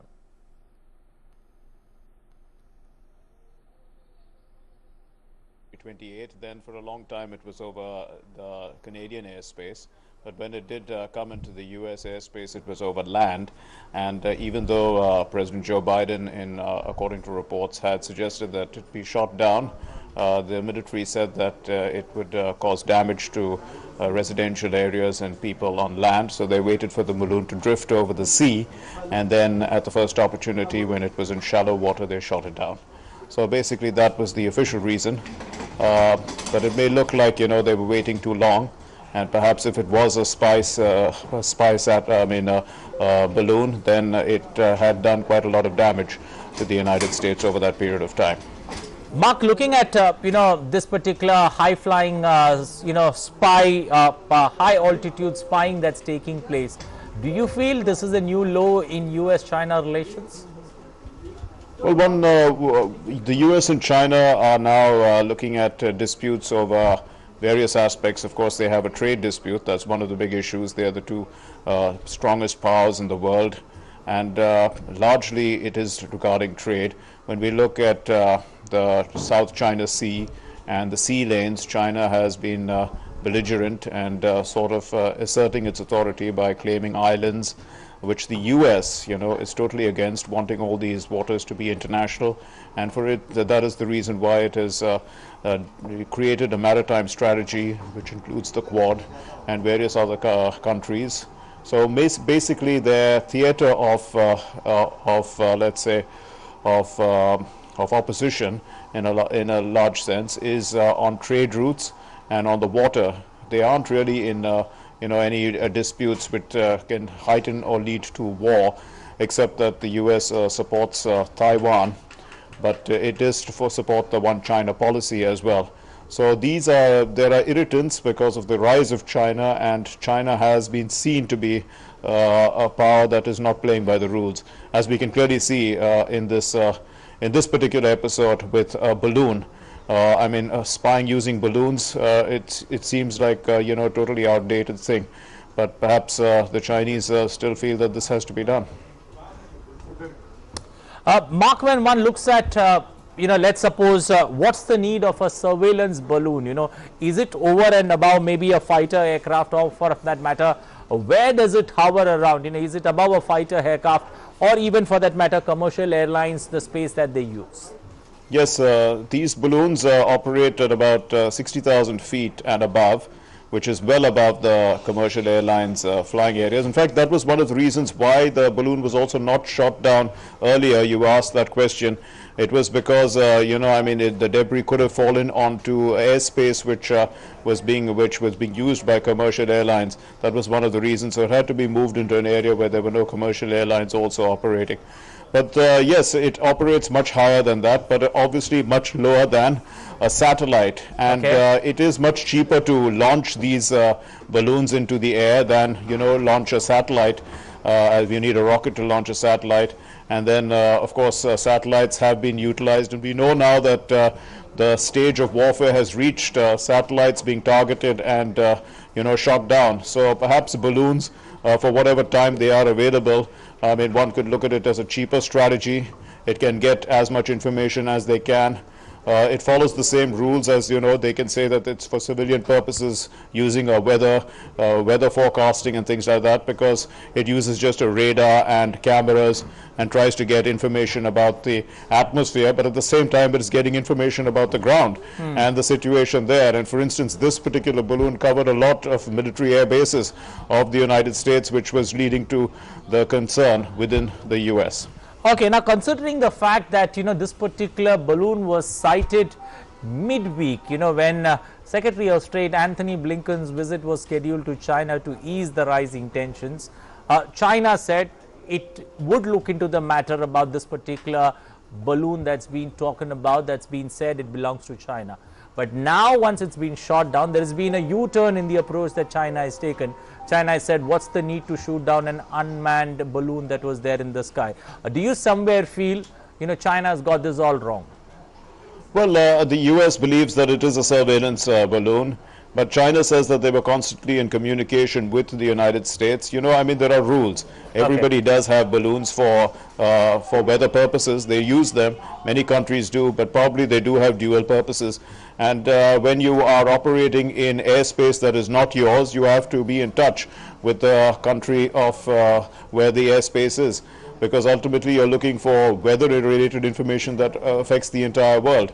So in this context, there are protocols in place, and the Chinese Foreign Ministry says that they were in touch with the US about this balloon and its activities, and said it was purely for civilian purposes. Perhaps that's one of the reasons why it was not shot down by the Canadians when it was covering the entire Canadian territory, and then before coming back from Alaska into re-entering US territory. But one is not very sure, because at the end of the day, the US feels that this is a surveillance balloon, especially since it was covering areas which were considered sensitive to the United States. Okay, one final word before I let you go. Looking at the tensions that were created in the waters, especially in the South China Sea, do you see a similar kind of situation now arising with this balloon that's there in the skies, and the projections that China has given with regards to how it is free to use something like that, to monitor the skies, or for that matter to get information from ground zero? Well, I guess all countries feel that they have the right to, go up there and find out what the atmosphere is like, because, we are living in difficult times and climate change is an issue. So these are methods in which you get to understand from close quarters what the winds are blowing and things like that. But perhaps there has to be rules in place for the use of these kind of balloons. We know that the facts that they are operating at such high levels above there are lots of concerns. They could damage the routes that air traffic operates in, and apart from that, they could cause damage to to technology that is involved. communication technology, and things like that. So this is a new area. Apparently there have been a few other balloons that China has launched recently. Some other countries have been using balloons. In fact, the United States also uses balloons, but they say they use them only in their own country, and they are basically for purposes of the weather. So, I mean, as far as the weather is concerned, they were using balloons to track the weather. And, you know, so the dual purposes of these balloons is a new area of concern for the rest of the world, especially if they're being looked at as surveillance balloons. Okay, we'll leave it there. Thank you and appreciate you joining us this afternoon on News Connect. Staying with America but moving forward, a powerful Arctic blast swept into the U.S. Northeast on Saturday, pushing temperatures to perilously low levels across the region, including New Hampshire's Mount Washington, where the wind chill dropped to 105 degrees below 0 Fahrenheit. The U.S. National Weather Service called the temperatures life-endangering at New Hampshire's Mount Washington State Park, home to the highest and coldest peak in the Northeast. Temperatures were expected to fall to a record low of minus 50 degrees Fahrenheit, with a wind chill that could drop to 110 degrees Fahrenheit. Up next, updates on the Russia-Ukraine war. Ukrainian President Volodymyr Zelensky said on Saturday that the situation on the front lines in the east of the country was getting tougher and Russia was throwing more and more troops into battle. As Russian forces are slowly gaining ground in the Donbas region, encircling the city of Bakhmut, north of Donetsk, and battling to take control of a nearby road which is a major supply route for Ukrainian forces. In the course of 346 days of this war, I often had to say that the situation at the front was tough and that the situation was becoming tougher. It is once again that time, the time when the invader is putting more and more of his forces into breaking down our defense. It is very difficult now in Bakhmut, Volodar, Lyman and other directions. We are working to synchronize our sanctions decision with the jurisdiction of our partners. Enemies of the free world have no right to use the free world for the sake of their interests. Well, tens of thousands of devotees made their way to a temple in Malaysia for an annual Thai-Pusan festival which commemorates the birth of Hindu god Lord Murugan. For the past 3 years, the Thai-Pusam festival at the Batu Cave temple in the outskirts of Kuala Lumpur, known for its 272 steps, has been either called off or severely restricted due to curb imposed to limit the spread of COVID-19. This year saw devotees being allowed to resume their traditional rituals, which includes carrying kavadi, where celebrants pierce their skin with metal hooks and rods and carry heavy artifacts up to the steps of the temple located in a limestone cave. After the pandemic, for 2 years we couldn't carry the kavadi, but I am thankful that this year I can start carrying the kavadi again and complete my vows. Well, the river cruise Ganga Vilas was welcomed by the High Commissioner of India Pranay Verma and Bangladesh State Minister for Shipping Khalid Mahmood Chowdhury on its arrival at Mongla on Saturday. A video story by Prasad Bharati, Dhaka correspondent on the world's longest river cruise passing through Bangladesh. Let's listen in. Friendship Forever greeted the arrival of the world's largest river cruise Ganga Vilas at the Mongla port on Saturday as it continued in its over 50-day journey through India and Bangladesh. The festive mood at the Mongla port jetty welcomed the cruise members as they got down to experience the warmth of the famed hospitality of Bangladesh. High Commissioner of India Pranay Verma and Bangladesh State Minister for Shipping Khalid Mahmood Chowdhury personally greeted the tourists when they arrived at the southwestern port city of Mongla, which is the gateway to Sundarbans, the largest mangrove forest of the world. The tourists travelling on board the cruise Ganga Vilas acknowledged the warmth of hospitality as well as the great experience of the cruise journey. This year is now really the biggest surprise in my life, and I would say thank you very much. High Commissioner Pranay Verma highlighted the potential of this cruise event in realizing the potential of tourism between the two countries and enhancing people-to-people ties. Very, very historic occasion, which is actually the first and the longest river cruise that has been mounted from India into Bangladesh, traversing some 27 river systems, 3,200 kilometers, and once again reaffirming what is written at the board behind you, friendship forever, which is essentially the spirit in which we have undertaken this very, very ambitious project. It's a historic moment. Rivers have traditionally connected India and Bangladesh for ages. Rivers have immense power, and this is the power of rivers to connect our two countries and our two peoples, which is on display through this visit of yours. Bangladesh State Minister for Shipping Khalid Mahmood Chaudhry assured the best of security and safety for the cruise while it sails through the waters of Bangladesh. The government of Bangladesh has given the highest priority to ensure the safety, security and others necessity of the tourists and vessels in the water of Bangladesh. Indeed, the 2-week-long sojourn of the cruise through Bangladesh will provide the tourists an unparalleled experience of the culture and heritage of Bangladesh. At the same time, it will open up new avenues of connectivity and tourism to realize the aim of friendship forever between India and Bangladesh. Rajesh Jha for Doordarshan News and All India Radio, Mongla, Bangladesh. Moving on to updates from sports, starting first up with the 5th edition of Khelo India Youth Games 2022 underway in Madhya Pradesh. On day 7, Shakil of Rajasthan won the gold medal in the boys 800 meters race. He won the race by clocking 1.52.15 seconds. Somnath Chauhan of Haryana won silver and Adarsh Kumar of Madhya Pradesh won bronze. In the women's 800 meters, Jharkhand's Asha Kiran Barla won the gold. She took the gold with a timing of 2 minutes, 0.37 seconds, while Gujarat's Lakshita Vinod won silver and Maharashtra's Riya Nitin won bronze. On the other hand, Tamil Nadu's Varun won the boys 200 meters race. Varun won the gold medal at the timing of 2:1.67. Mangal Kumar Yadav, Uttar Pradesh won silver and Abhay Singh of Madhya Pradesh won bronze.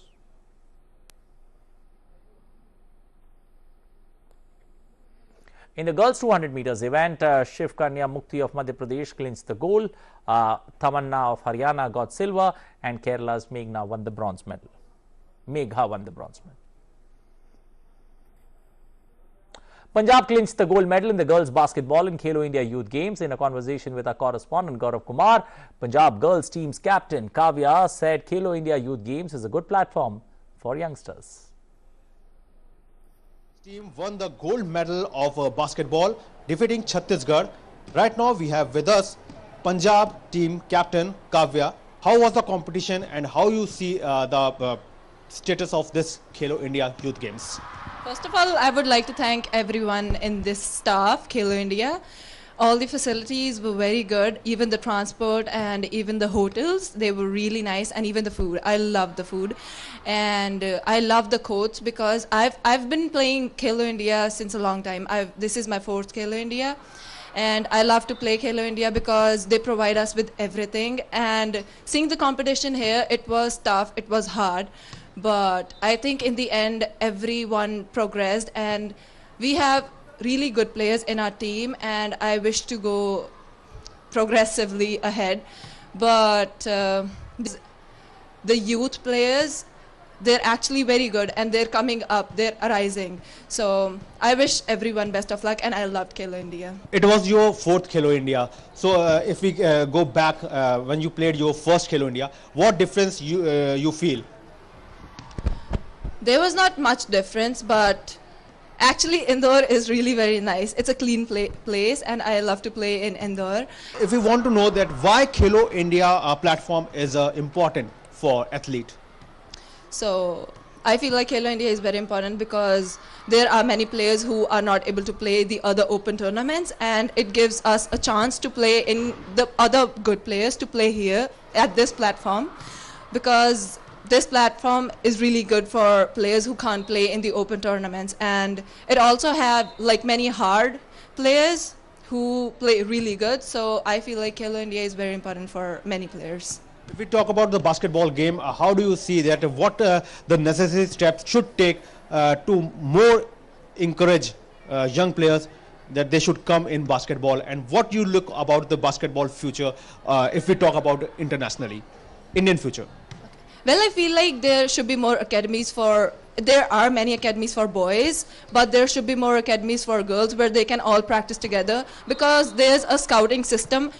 India lacks scouting system. So I feel like if there's more scouting system and more of the leagues are there in India, there would be more chances for players to play. So I would love to have these kind of leagues just coming up so all players can play. And what you would like to say about the sports budget? It has increased a lot. So I feel like with increasing budget, I think the infrastructure is getting stronger, and more players are able to play, and they're getting many facilities. So I would like to thank everyone who's supporting Khelo India and the other leagues. Well, Yashaswini Ghorpade, who's considered India's legendary table tennis player Manika Batra as a role model, opened about AIM, role models, facilities and infrastructure of Khelo India Youth Games. Watch this report to know about this rising name in the sport of table tennis.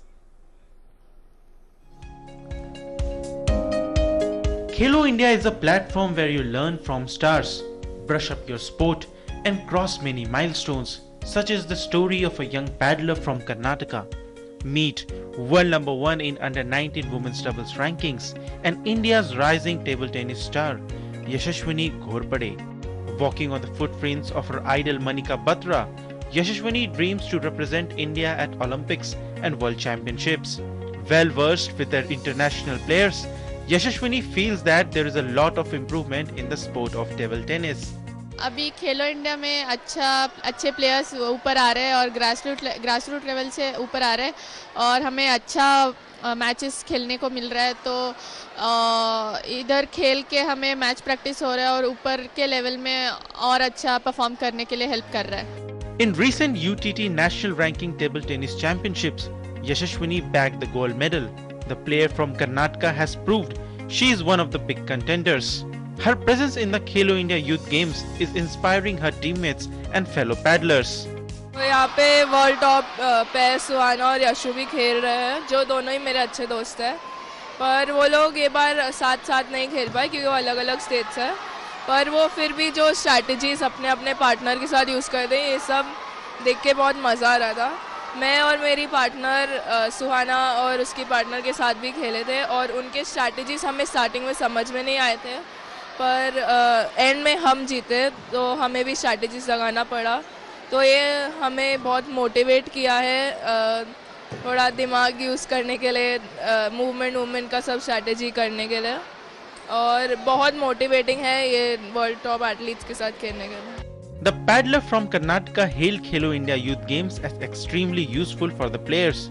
She said that Khelo India Youth Games is a very good platform for all the budding players because international level infrastructure and training facilities is available here. And the competition of the event is also high since the best players of India play here. This is first time Khelo India in MP and it's very nice. All the organizations and everything is very nice, and I'm looking forward for it. All the arrangements have been good. The training facility, playing arena and food arena and all are very nice. The level of competition is very high as all the top athletes have been participating this Khelo India. Yashaswini also said that the icon player of table tennis can visit schools and academies and inspire players to take up the sport. Making more of advertisements in schools something like making some big athletes as so many players. They can go to some schools, show them how they play, and so that they can get encouraged and start playing TT. Yashaswini first participated in the 3rd Khelo India Youth Games in Guwahati and won a bronze medal. She could not win a medal in Panchkula, but this time she is all set to change the color of her medal. The acme of her achievements helped her to land in the TOPS development scheme. The early journey was a little slow, but Yashaswini remained hungrier than ever. This is the last year for Yashaswini as a junior, but the player aims to rock the senior levels too. Gaurav Kumar report from Indore, DD India. Well, moving on to other sports stories, starting first with European football, where Atletico Madrid were held to a 1-1 draw by La Liga's second from bottom side Getafe. It was another disappointing result for Atletico in a difficult season. Soon after finishing last in its Champions League group and being knocked out of the Copa del Rey by rivals Real Madrid last week, Atletico is struggling to secure one of the league's 4 spots in Europe's top competition next season. It's 4th in the La Liga standings on 35 points, 4 behind third place Real Sociedad and 15 back from leaders Barcelona. Moving to the English Premier League, on Saturday, Newcastle United were held to a 1-1 draw to West Ham United that left them in 4th place in the league. They are on 40 points from 21 games, 2 points behind Manchester United, who beat Crystal Palace earlier in the day. West Ham are on 19 from 21 games, 1 point above the relegation zone. On the other hand, Lionel Messi's second half goal helped a lackluster Paris Saint-Germain beat Toulouse 2-1 to move 8 points clear at the top of the French league on Saturday. The superstar struck with a typical curling strike in the 57th minute, following a move with Morocco's right back Arafat Hakimi, who drew PSG level late in the first half after free kick specialist Branko van den Boomen put Toulouse ahead in the 20th minute. PSG was without injured forward Kylian Mbappe and Neymar and relied heavily on Messi, who hit the post once again during stoppage time. Well, that's all we have time for in this edition of News Connect. In case you like our program, do tell others. In case you don't, drop us a mail. Well, that's it from me and my team. Thanks for watching. Bye-bye. Take care.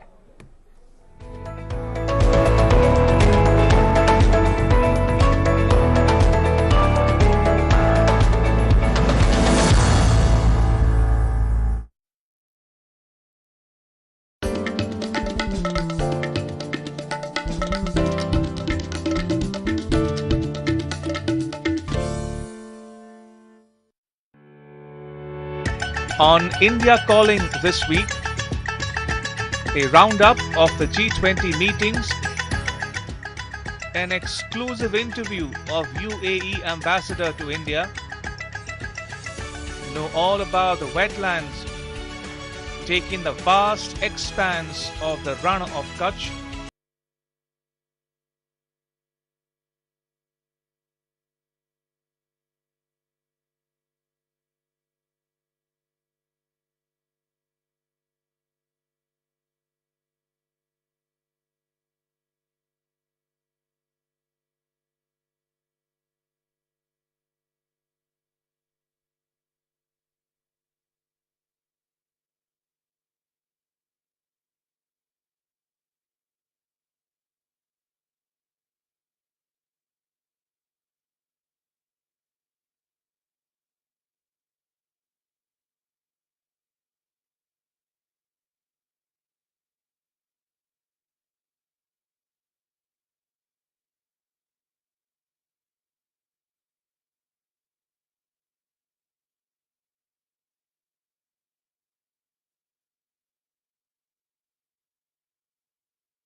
నమస్కారం దూరదర్శన్ వార్తలకు స్వాగతం నేను వినతి కరోనాను నియంత్రించేందుకు ప్రతి ఒక్కరూ మాస్కును తప్పక ధరించాలి. ముక్కు, నోరు కప్పి ఉంచేలా సరైన పద్ధతిలో మాస్కుని ధరించాలి. తరచూ చేతులను శుభ్రం చేసుకోవాలి. వ్యక్తిగత పరిశుభ్రతను పాటిస్తూ భౌతిక దూరాన్ని తప్పక పాటించాలి. అర్హులందరూ వ్యాక్సిన్ వేయించుకోవాలి. నిబంధనలు పాటిద్దాం, కరోనాని జయిద్దాం. ఇప్పుడు ముఖ్యాంశాలు చూద్దాం.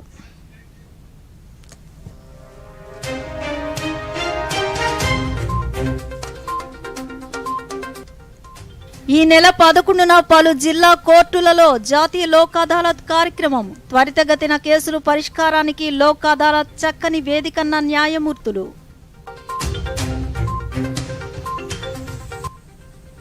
మాఘశుద్ధ పౌర్ణమి సందర్భంగా హంసల దీవిలో భక్తుల పుణ్యస్నానాలు ఆచరించి మొక్కులు చెల్లించుకున్న వేలాది మంది భక్తులు. నేటి నుంచి ప్రారంభమైన పెనుగంచిప్రోలు లక్ష్మీ తిరుపతమ్మ పెద్ద తిరునాళ్లు. 5 రోజుల పాటు నిర్వహించే తిరునాళ్లకు భారీ ఏర్పాట్లు చేశామన్న ఆలయ అధికారులు. వార్తల్లోని వివరాలు. కోర్టులో పెండింగ్ లో ఉన్న కేసులను రాజీ మార్గం ద్వారా సత్వర న్యాయం పొందేలా ఈ నెల 11న జరిగే లోక్ అదాలత్ను కక్షిదారులు సద్వినియోగం చేసుకోవాలని చిత్తూరు జిల్లా senior civil judge I Karunakumar కోరారు. ఈ సందర్భంగా ఆయన మీడియాతో మాట్లాడుతూ జిల్లాలో 13 కోర్టులలో 13 బెంచీల ద్వారా జాతీయ లోక్ అదాలత్ నిర్వహిస్తున్నామన్నారు. సివిల్, క్రిమినల్ కేసులతో పాటు వివిధ సంస్థలకు చెందిన వివాదాలు, ఆర్థిక లావాదేవీలకు సంబంధించిన కేసులను కక్షిదారులు పరిష్కరించుకోవడం వల్ల సమయంతో పాటు సత్వర న్యాయం పొందే అవకాశం ఉందన్నారు. న్యాయవాదులు, పోలీసులు, వివిధ శాఖల అధికారులు ఈ కార్యక్రమంలో పాల్గొంటున్నట్లు తెలిపారు.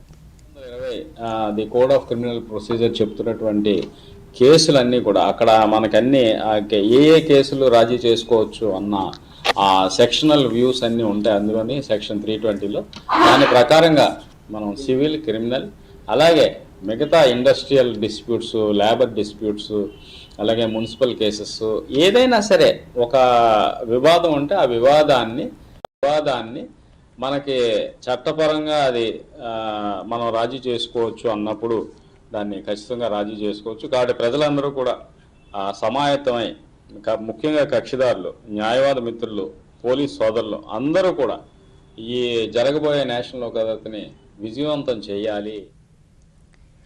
పర్యావరణ పరిరక్షణలో భాగంగా తిరుపతి జిల్లా వ్యాప్తంగా ఎలక్ట్రిక్ బస్ సర్వీసులు నడుపుతున్నామని ఆర్టీసీ రీజనల్ మేనేజర్ చెంగల్రెడ్డి తెలిపారు. తిరుపతిలో ఆయన మాట్లాడుతూ డిపో పరిధిలో మొత్తం 100 ఎలక్ట్రిక్ బస్సులు నడుస్తున్నాయని, తిరుపతి నుంచి తిరుమలకు 54 ఎలక్ట్రిక్ బస్ సర్వీసులు ఉన్నాయన్నారు.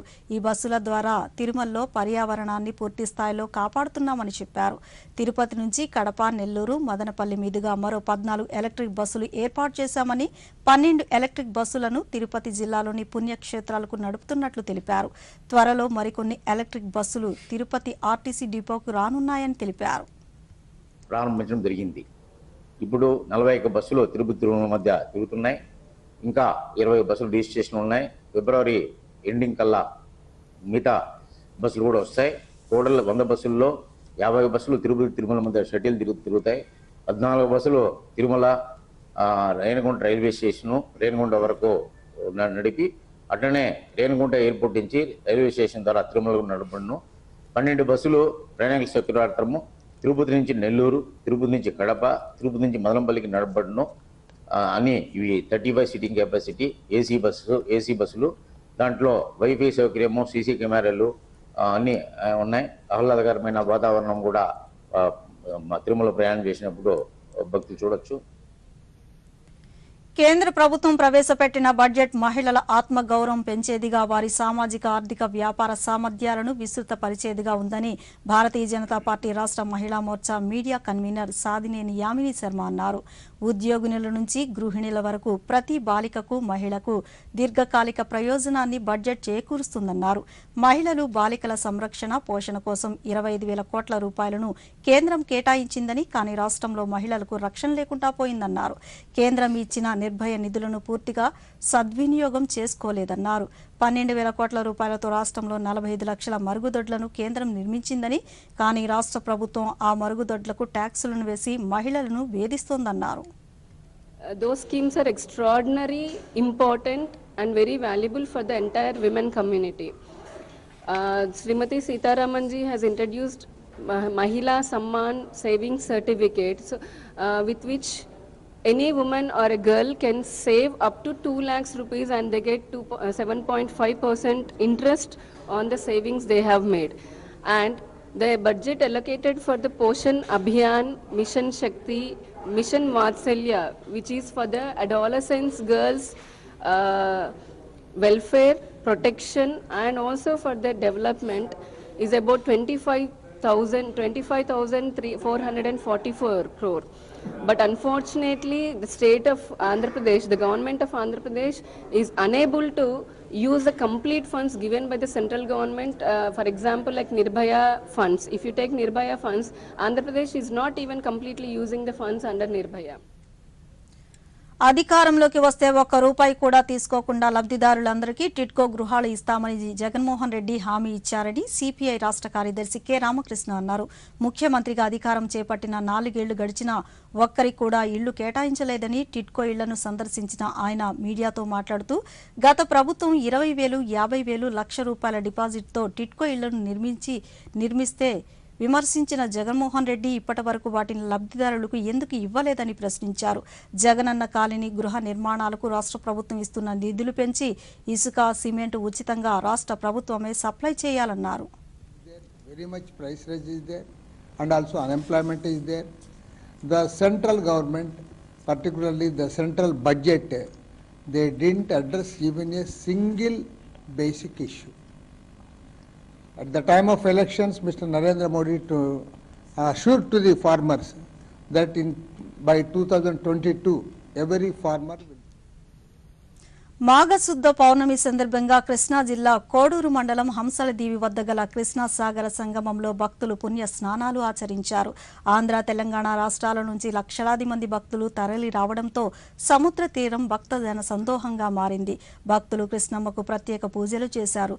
నూతన దంపతులు బ్రహ్మముడులతో సూర్యోదయ సమయంలో సముద్రుడికి నమస్కరించి మొక్కులు తీర్చుకుని పుణ్య స్నానాలు ఆచరించారు. అవనిగడ్డ నియోజకవర్గం శాసనసభ్యులు సింహాద్రి రమేష్ బాబు దంపతులు ప్రత్యేక పూజలు నిర్వహించి పుణ్య స్నానాలు ఆచరించారు.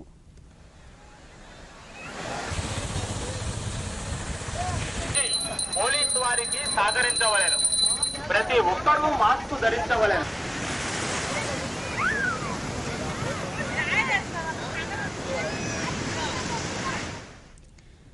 అత్యంత వైభవంగా 5 రోజుల పాటు జరిగే పెనుగంచి ప్రోలు లక్ష్మీ తిరుపతమ్మ పెద్ద తిరునాళ్లు ఈ రోజు తెల్లవారుజామున ప్రారంభమయ్యాయి. అమ్మవారికి ప్రత్యేక పూజల అనంతరం అఖండ జ్యోతి వెలిగించి తిరునాళ్లను ఆలయ అర్చకులు ప్రారంభించారు. వేలాదిగా వచ్చిన భక్తులతో ఆలయ ప్రాంగణం కిటకిటలాడింది. మండల దీక్షలు పూర్తి చేసుకుని తిరుముడులతో వచ్చిన స్వాములు ఆలయంలో మాలలు తీసి దీక్షలు విరమించారు.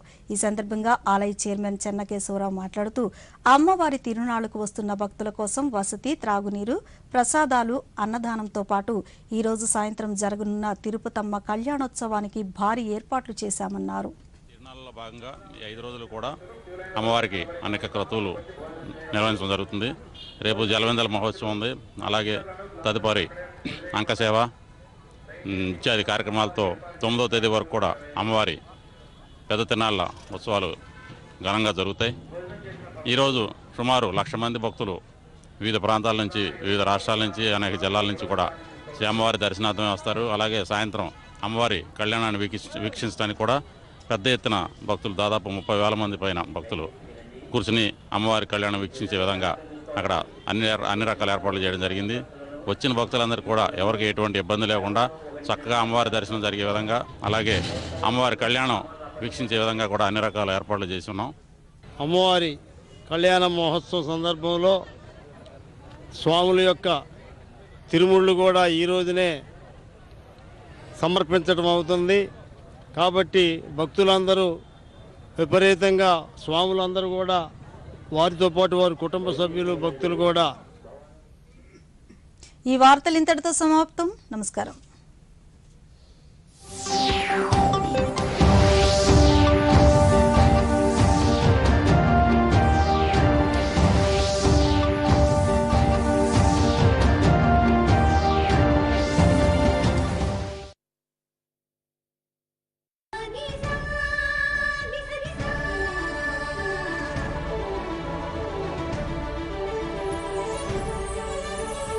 రమణీయం రమణీయం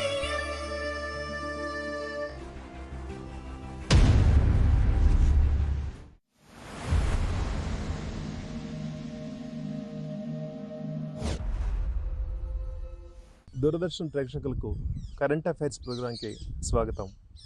ప్రతి వారం కూడా సామాజిక పరిస్థితులను అనుసరించి తాజాగా వస్తున్న అనేక కార్యక్రమాల గురించి ప్రేక్షకులకు వివరించి కరెంట్ అఫైర్స్ కార్యక్రమంలో భాగంగా ఈరోజు మనం 2023ని అంతర్జాతీయ చిరుధాన్యాల దినోత్సవంగా ప్రకటించడం గురించి చర్చిద్దాం. మన ప్రధాని నరేంద్ర మోదీ తీసుకున్న ఇనిషియేటివ్ ప్రకారం యూనిసెఫ్లో ఈ 2023ని ప్రపంచ చిరుధాన్యాల దినోత్సవంగా ప్రకటించాలని, తద్వారా చిరుధాన్యాలపై ప్రపంచవ్యాప్తంగా ఉన్న ప్రజలకు అవగాహన పెంచి వారి ఆరోగ్యాన్ని మెరుగుపరచాలనే ఉద్దేశంతో భారతదేశం ప్రతిపాదించగా దానికి దాదాపుగా 70 దేశాలు మద్దతు పలికాయి.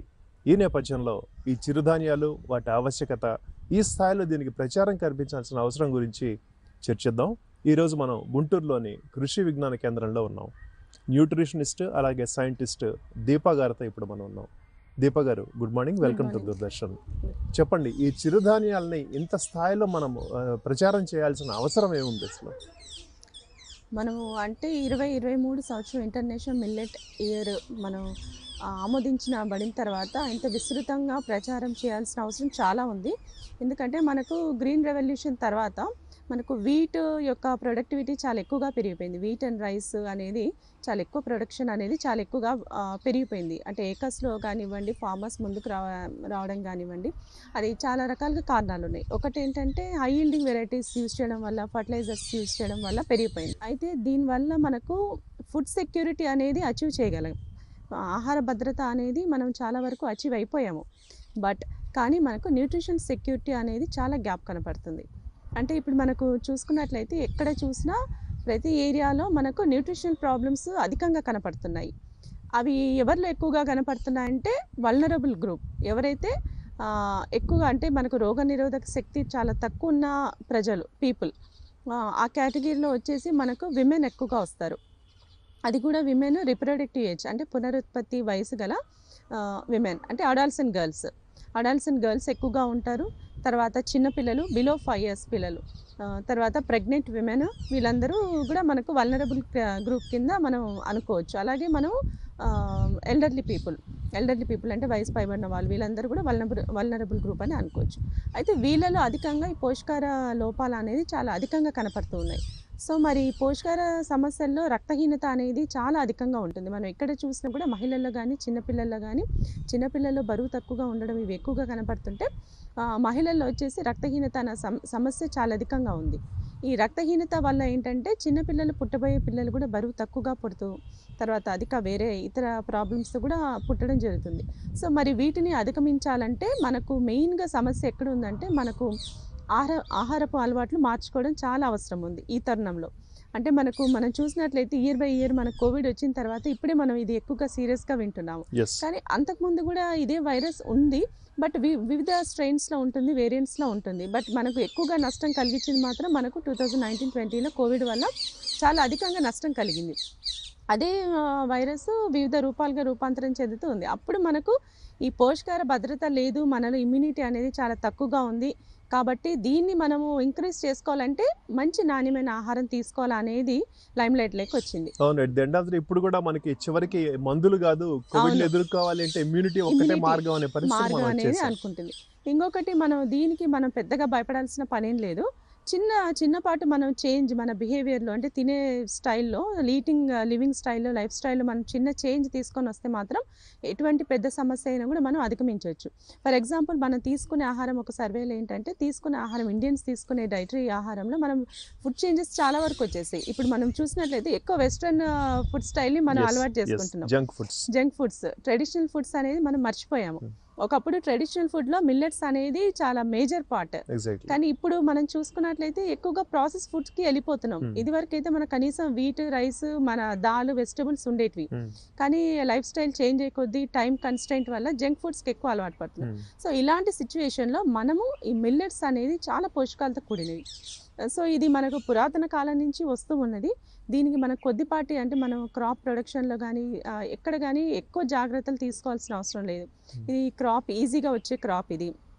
ప్లస్ దీనికి నీటి వసతి కూడా పెద్దగా అవసరం ఉండదు. కంపారిటివ్లీ కమర్షియల్ గా కూడా వయబుల్ ఇది రెగ్యులర్ క్రాప్స్ అంటే కన్నా కూడా. ఒకప్పుడు మిల్లెట్స్ ఈల్డ్ అనేది చాలా తక్కువగా వస్తుంది కాబట్టి ఫార్మర్స్ మేము దీన్ని అడాప్ట్ చేసుకోము అనేది ఒకటి ఉద్దేశం ఉండింది. కానీ ఈ మధ్య కాలంలో మనకు వైజాగ్ కానీ గోదావరి డిస్ట్రిక్ట్స్లో కానీ చూసుకున్నట్లయితే క్రాపింగ్ ప్యాటర్న్ అంటే క్రాప్కి ఎక్కువ స్పేసింగ్ ఇవ్వడం వల్ల ఈల్డ్ పెరిగింది అనేది ఒకటి రీసెర్చ్ ఫైండింగ్లో మనకు తెలిసింది. అక్కడ మంచి కేస్ స్టడీస్ కూడా ఉన్నాయి. సో మనకు 14 to 15 క్వింటాల్స్ పర్ హెక్టార్ మనకు వస్తున్నాయి. అంటే ఇదివరకు దానికి 4 to 5 క్వింటాల్స్ కొంచెం తక్కువ వచ్చేది. ప్లస్ ఏంటంటే ఈల్డ్ తక్కువ ఉంది కాబట్టి ఫార్మర్స్ ఎక్కువ మొగ్గు చూపట్లేదు. ఇప్పుడున్న సిచ్యువేషన్లో ఏంటంటే డిమాండ్ కూడా పెరుగుతుంది మిల్లెట్స్కి. సో ఫార్మర్స్ కూడా ముందుకు వస్తున్నారు వీటిని ప్రొడ్యూస్ చేయడానికి అనేది ఎక్కువ డిమాండ్ వల్ల. సో మనకు ఇప్పుడున్న క్లైమేట్ రెసిలియంట్ క్రాప్స్ ఇది ఫ్యూచర్ క్రాప్ అని కూడా మనం చెప్పుకోవచ్చు. ఎందుకంటే ప్రతి క్లైమేట్కి సూటబుల్ ఇది క్రాప్, ప్లస్ ఫార్మర్ ఫ్రెండ్లీ, మనం పెద్దగా మెజర్స్ తీసుకోవాల్సిన పని లేదు కాబట్టి, ప్లస్ మన డైటరీ డైవర్సిటీలో ఇది కూడా ఒక భాగం అవ్వాలి కాబట్టి ఇప్పుడున్న సిచ్యువేషన్లో మిల్లెట్స్ అనేది చాలా ఇంపార్టెంట్. ఓకే, ఇప్పుడు మిల్లెట్స్ అనేది సమాజానికి చాలా అవసరం. ఎస్పెషల్లీ పోస్ట్ కోవిడ్ పరిస్థితుల్లో ఇమ్యూనిటీ బూస్టర్గా కూడా అవి చాలా పనిచేస్తున్నాయి అని చెప్పచ్చు. వీటిని మనం గ్రౌండ్ లెవెల్ అంటే రూరల్ ఏరియాస్కి ఎస్పెషల్గా చేరువ చేయడానికి సపోజ్ అస్సాంలో బెంగాయి అని చెప్పి ఒక గ్రామం ఉంది. ఆ గ్రామంలో కనుక తీసుకుంటే ఇన్స్టెడ్ ఆఫ్ రెగ్యులర్ ప్రాక్టీసెస్ ఈ మిల్లెట్స్ని చివరి దాకా గ్రౌండ్ లెవెల్ దాకా చేరువ చేయడానికి వాళ్ళు అనుసరించిన విధానం ఒకటి ఉంది. దాని పేరు సంపూర్ణ అని ఒక ప్రోగ్రామ్ ఉంది. ఈ సంపూర్ణ ప్రోగ్రాంలో ఏం చేశారంటే వాళ్ళు ట్రైనర్స్ లాగా కొంతమంది మదర్స్ని పిలిచి, అంటే సక్సెస్ఫుల్గా చిన్నపిల్లల్ని ఆరోగ్యకరంగా పెంచుతున్న తల్లుల్ని పిలిచి వాళ్ళ ద్వారా మిగిలిన తల్లులకి, అంటే ఎవరైతే కొంచెం మీరు అన్నట్టుగా విటమిన్ డెఫిషియన్సీ అవి ఉన్న పేరెంట్స్ ఎవరైతే ఉన్నారో వాళ్ళకి అవేర్నెస్ ప్రోగ్రామ్స్ కండక్ట్ చేయటం, వీళ్ళ పిల్లలతో వాళ్ళని కంపేర్ చేయించి వాళ్ళని ఎట్లా పైకి తీసుకోవాలి అనేది వాళ్ళు తల్లుడికి నేర్పించడం ఆ ప్రోగ్రామ్ చేశారు. దానివల్ల 90% ఆఫ్ ది చిల్డ్రన్ ఎవరైతే ఇందాక మీరు చెప్పారో ఆ పిల్లలు 90% పైగా కూడా పౌష్టికాహార లోపం నుంచి బయటపడే పరిస్థితి ఆ గ్రామంలో తీసుకురాగలిగారు. అట్లాగే మనం చేస్తున్న ప్రోగ్రామ్స్ ఏంటి ఇట్లా చిన్న గ్రౌండ్ లెవెల్కి కూడా దీన్ని తీసుకెళ్ళటానికి? అవును, కృషి విజ్ఞాన కేంద్రంలో మేము అంటే ఇప్పుడు ఇంటర్నేషనల్ మిల్లెట్ ఇయర్ స్టార్ట్ అయిన సంవత్సరం ఇప్పుడు కాకుండా మేము ఫస్ట్ నుంచి కూడా చాలా రకాలుగా చిరుధాన్యాల పైన మేము వివిధ రకాలైన కార్యక్రమాలు చేపట్టాము. ఇందులో భాగంగా మావి కొన్ని ఇంటర్వెన్షన్స్ కూడా ఉన్నాయి. అంటే గర్భిణీ స్త్రీలకి రక్తహీనత తగ్గించడంలో మిల్లెట్స్ యొక్క పాత్ర ఏంటి అనేది, తర్వాత అలాగే చిన్నపిల్లల్లో పోషకాహార లోపం సరిదిద్దడానికి కూడా మిల్లెట్స్ యొక్క పాత్ర ఏంటి అనేది క్యాజువల్గా జనరల్గా ఏంటంటే మేము ట్రైనింగ్ ప్రోగ్రామ్స్ కండక్ట్ చేస్తూ ఉంటాము. ట్రైనింగ్ ప్రోగ్రామ్స్ మనం కండక్ట్ చేసినప్పుడు ఎంతవరకైనా కూడా జనాలు వింటారు, మనకు చెప్పింది అంతవరకే ఉంటుంది. వాళ్ళలో మనం నిజంగా బిహేవియర్లో చేంజ్ తీసుకొని వచ్చినట్లయితే వాళ్ళు డెఫినెట్గా అడాప్ట్ చేసుకుంటారు. అది తేవాలంటే మనం ఖచ్చితంగా అక్కడ ఒక డెమో మనం ప్లాన్ చేయాలి. డెమోన్స్ట్రేషన్ అంటే జస్ట్ మనం ప్రోడక్ట్స్ ఎలా తయారు చేయాలి అనడమే కాకుండా అక్కడ ఉన్నటువంటి ఎవరైనా అనెమిక్ రక్తహీనతతో బాధపడే వాళ్ళు మహిళలు కానీ, ప్రెగ్నెంట్ ఉమెన్ కానీ, లేదా పోషకాహార లోపం ఉన్నటువంటి పిల్లలు కానీ ఎవరినైనా మనం ఐడెంటిఫై చేసేసి, అంటే ఇందులో ఒకటి మనకు వాళ్ళ మదర్స్ నుంచి కూడా కొంచెం కోఆపరేషన్ ఉండాలి. ప్లస్ ఎవరైతే మనం ఈ ప్రాబ్లమ్స్ న్యూట్రిషనల్ డెఫిషియన్సీస్ ఉన్నాయో వాళ్ళు కూడా ముందుకు రావాలి సెల్ఫ్గా, మేము ఇది కరెక్ట్ చేసుకుంటాము అనే విల్లింగ్నెస్ ఉన్న వాళ్ళలో మాత్రం మనం ఖచ్చితంగా ఇది మోడల్గా మనం చేసి కూడా చూపించడం జరిగింది. అయితే కొంతమంది పిల్లలు అంటే ఐడెంటిఫై చేసాం మేము, మాల్ నరిష్డ్ పిల్లల్ని ఐడెంటిఫై చేసి ఒక 10 to 15 చిల్డ్రన్కి వాళ్ళకి ఒక 3 months డైట్ ఇంటర్వెన్షన్ కూడా ఇవ్వడం జరిగింది. అలాగే ప్రెగ్నెంట్ ఉమెన్, అనెమిక్ ఉన్న ఉమెన్ని ఒక 10 members, అంటే ఒక విలేజ్లో మేము 10 to 15 దాకా వెళ్తాము. అంటే అంతకంటే ఎక్కువ కవర్ చేయలేము, బికాజ్ మనం ఇది ఒక ట్రయల్ రూపకంగా వాళ్ళకి మిగతా వాళ్ళకి ఒక మోడల్గా చూపించాలి కాబట్టి ఫోకస్డ్గా మనం మానిటర్ చేయడానికి కూడా మనకు చాలా ఈజీగా ఉంటుంది. ఆ గ్రూప్ అయితే ఇంకా ఎక్కువ గ్రూప్ అయితే మన మానిటరింగ్ అనేది కొంచెం ఇబ్బంది అవుతుంది. సో ఈ గ్రూప్కి ఏంటంటే ఈ 3 months మేము మిల్లెట్స్ ప్లస్ పల్స్ కాంబినేషన్లో, అంటే దాంట్లో మనం ఓన్లీ మిల్లెట్సే కాకుండా మిల్లెట్స్ అనేది మనకు ఈ ఆహార ధాన్యపు గింజల్లో వస్తుంది, సీరియల్స్ కింద వస్తుంది. సో ఈ సీరియల్స్తో పాటు మనం పల్స్ కూడా యాడ్ చేయాలి. పల్స్ అంటే మనకు గ్రీన్ గ్రామ్ పెసరపప్పు కానివ్వండి, తర్వాత దాంట్లో ఐరన్ రిచ్ మనము నువ్వులు యాడ్ చేస్తూ, ప్రోటీన్ ఎక్కువ ఉన్నటువంటి గ్రౌండ్ నట్స్, అంటే మనం వాళ్ళకి చెప్పడం ఏంటంటే ఒక మంచి నాణ్యమైన ఆహారం తీసుకోవాలంటే ఎక్కువగా ఖర్చు పెట్టాల్సిన అవసరం లేదు. సో మన దగ్గర దొరికేటువంటి రిసోర్సెస్, వనరులు ఏవైతే ఉన్నాయో వాటితోనే మనం తయారు చేసుకొని మన ఆరోగ్యం మనమే కాపాడుకోవచ్చు అనేది మెయిన్ కాన్సెప్ట్ ఇది. అంటే మనం ఆరోగ్యం హెల్త్ బాగాలేకపోతే డాక్టర్ దగ్గరికి వెళ్ళి ఖచ్చితంగా మెడిసిన్స్ వాడితేనే తగ్గుతుంది అనేది ఒక అపోహ ఉంటుంది. కానీ మన ఇంట్లోనే మనం పరిశుభ్రత పాటిస్తూ నాణ్యమైన ఆహారం అంటే మిల్లెట్స్ కూడా చిరుధాన్యాలు కూడా చాలా చౌకగా లభ్యమవుతుంది ఇప్పుడు ఆల్రెడీ మార్కెట్. దానికి పేరు ఉంది కదా, ఫుడ్ ఆఫ్ ది పూర్ అని. ఫుడ్ ఆఫ్ ది పూర్ అని మెయిన్గా ఇదొకటి ఏంటంటే ఇది తీసుకుంటే పేదవాళ్ళు అనే గుర్తింపు వస్తుందని చాలా మంది కొంచెం రిజెక్ట్ చేస్తుంటారు, ఎక్కువ యాక్సెప్ట్ చేయలేరు త్వరగా. అవును, ఒక చిక్కీ తినే కన్నా పనీర్ టిక్కా తినడానికి ఎక్కువ అంటే ఒక ప్రెస్టీజ్ ఇష్యూ లాగా ఫీల్ అవుతుంటారు. కానీ ఇప్పుడున్న సిచ్యువేషన్ లో అది మారిపోతూ వస్తుంది. జనాల్లో కూడా ఇది లేదు, ఇది చాలా మంచి న్యూట్రిషియస్ ఫుడ్, ఇది తీసుకుంటే మనం చాలా వరకు అనారోగ్యం నుంచి బయటపడతాము. కోవిడ్ లాంటి సిచ్యువేషన్ లో ముఖ్యంగా అంటే ఒక రకంగా కోవిడ్ వచ్చి మనకు ఎలాంటి ఆహారం తీసుకోవాలనేది నేర్పించి వెళ్ళింది ఒక రకంగా.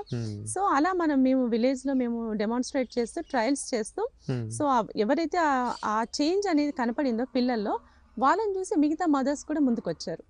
సో మేము కూడా మా పిల్లలకి పెడతాము అనేసి.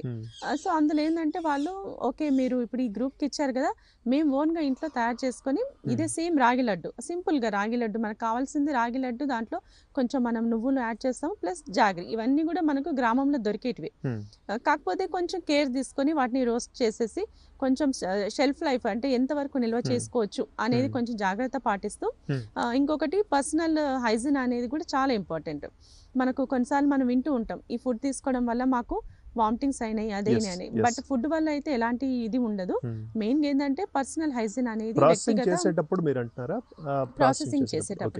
ప్రాసెసింగ్ చేసేటప్పుడు శుభ్రంగా చేతులు కడుక్కొని తర్వాత వాటికి వాడేటువంటి గిన్నెలు కానీ ఏదైనా సరే శుభ్రంగా ఉండాలి.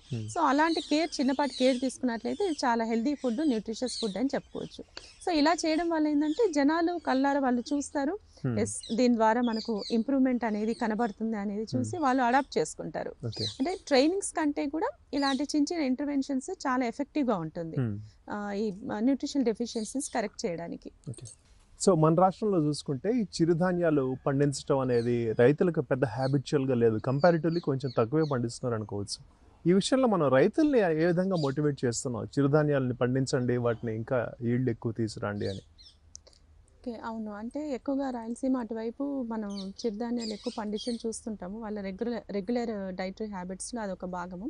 ఈ మధ్య కాలంలో మనకి ఇటు కూడా కోస్టల్ డిస్ట్రిక్ట్స్లో కూడా మనకు ఫార్మర్స్ రైతులు చాలా ముందుకు వస్తున్నారు. సో ఒకటి ఏంటంటే వాళ్ళకి గవర్నమెంట్ నుంచి ఎంఎస్పి ఒకటి వాళ్ళు అనౌన్స్ చేయడం జరిగింది.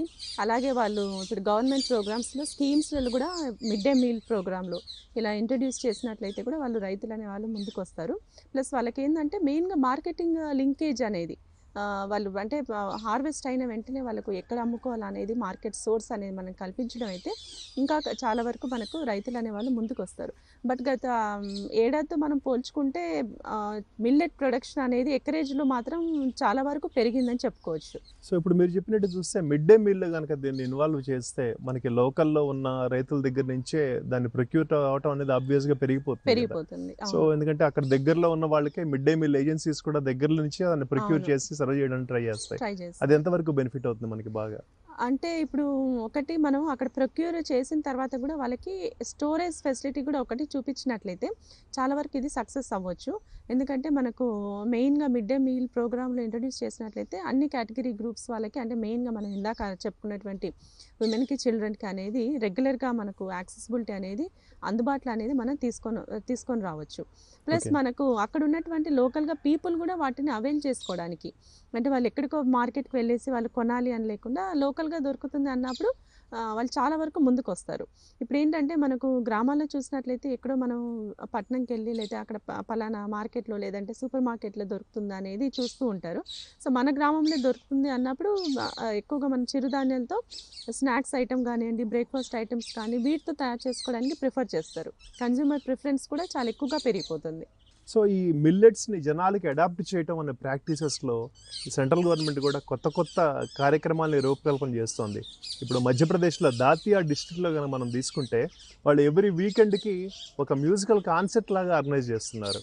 ఆ మ్యూజికల్ కాన్సర్ట్లో చుట్టూ ఆ గ్రామంలో ఉన్న మహిళలందరూ కూడా ఒక దోసిటి నిండా ఈ చిరుధాన్యాలని వాళ్ళ ఇంట్లో ఏముంటే అవి తీసుకొచ్చి ఆ ఆర్గనైజర్స్కి ఇస్తే కనుక వాళ్ళు వచ్చిన వాళ్ళందరికీ ఆ చిరుధాన్యాలు మొత్తం కలిపి ఒక యూనిక్ డిష్ వండి అక్కడ వాళ్ళందరికీ కూడా సర్వ్ చేస్తున్నారు. So directly they are just promoting millets అనమాట.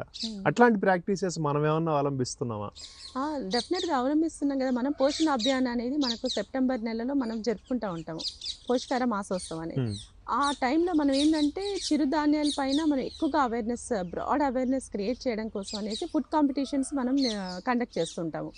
ఈ ఫుడ్ కాంపిటీషన్స్లో మెయిన్గా మిల్లెట్స్తో ఎలాంటి డిషెస్ మనం తయారు చేసుకోవచ్చు అనేది. సో అక్కడ కాంపిటీషన్లో చాలా రకాలుగా ఐటమ్స్ డిస్ప్లే పెడతారు. పెట్టి ఆ నెలలో మొత్తము వాటితో అంటే ఎన్ని వెరైటీస్ మనకు మిల్లెట్స్ ఉన్నాయి అనేది ఒకటి ప్రజల్లో వెళ్ళాలంటే వాటితో రంగోలీ రూపకంగా రంగోలీ లాగా అరేంజ్ చేసేసి డిఫరెంట్ మిల్లెట్స్, ఫర్ ఎగ్జాంపుల్ రాగితో అరేంజ్ చేసినప్పుడు దాని పక్కన కొర్రలు. సో రాగితో బెనిఫిట్ ఏంటి, దీంట్లో ఎక్కువగా అధికంగా కాల్షియం ఎక్కువగా ఉంటుంది. సో మిల్క్ మనం డైలీ మిల్క్ తాగాలి అని కొంతమంది మిల్క్ ఇంటాలరెన్స్ ఉంటుంది, అలర్జీ ఉంటుంది, అలాంటి వాళ్ళకి రాగి సబ్స్టిట్యూట్. సో అలా ఒక్కొక్క చిరుధాన్యం అనేది యూనిక్ అన్నట్టు, దానికి స్పెషాలిటీ ఉంటుంది.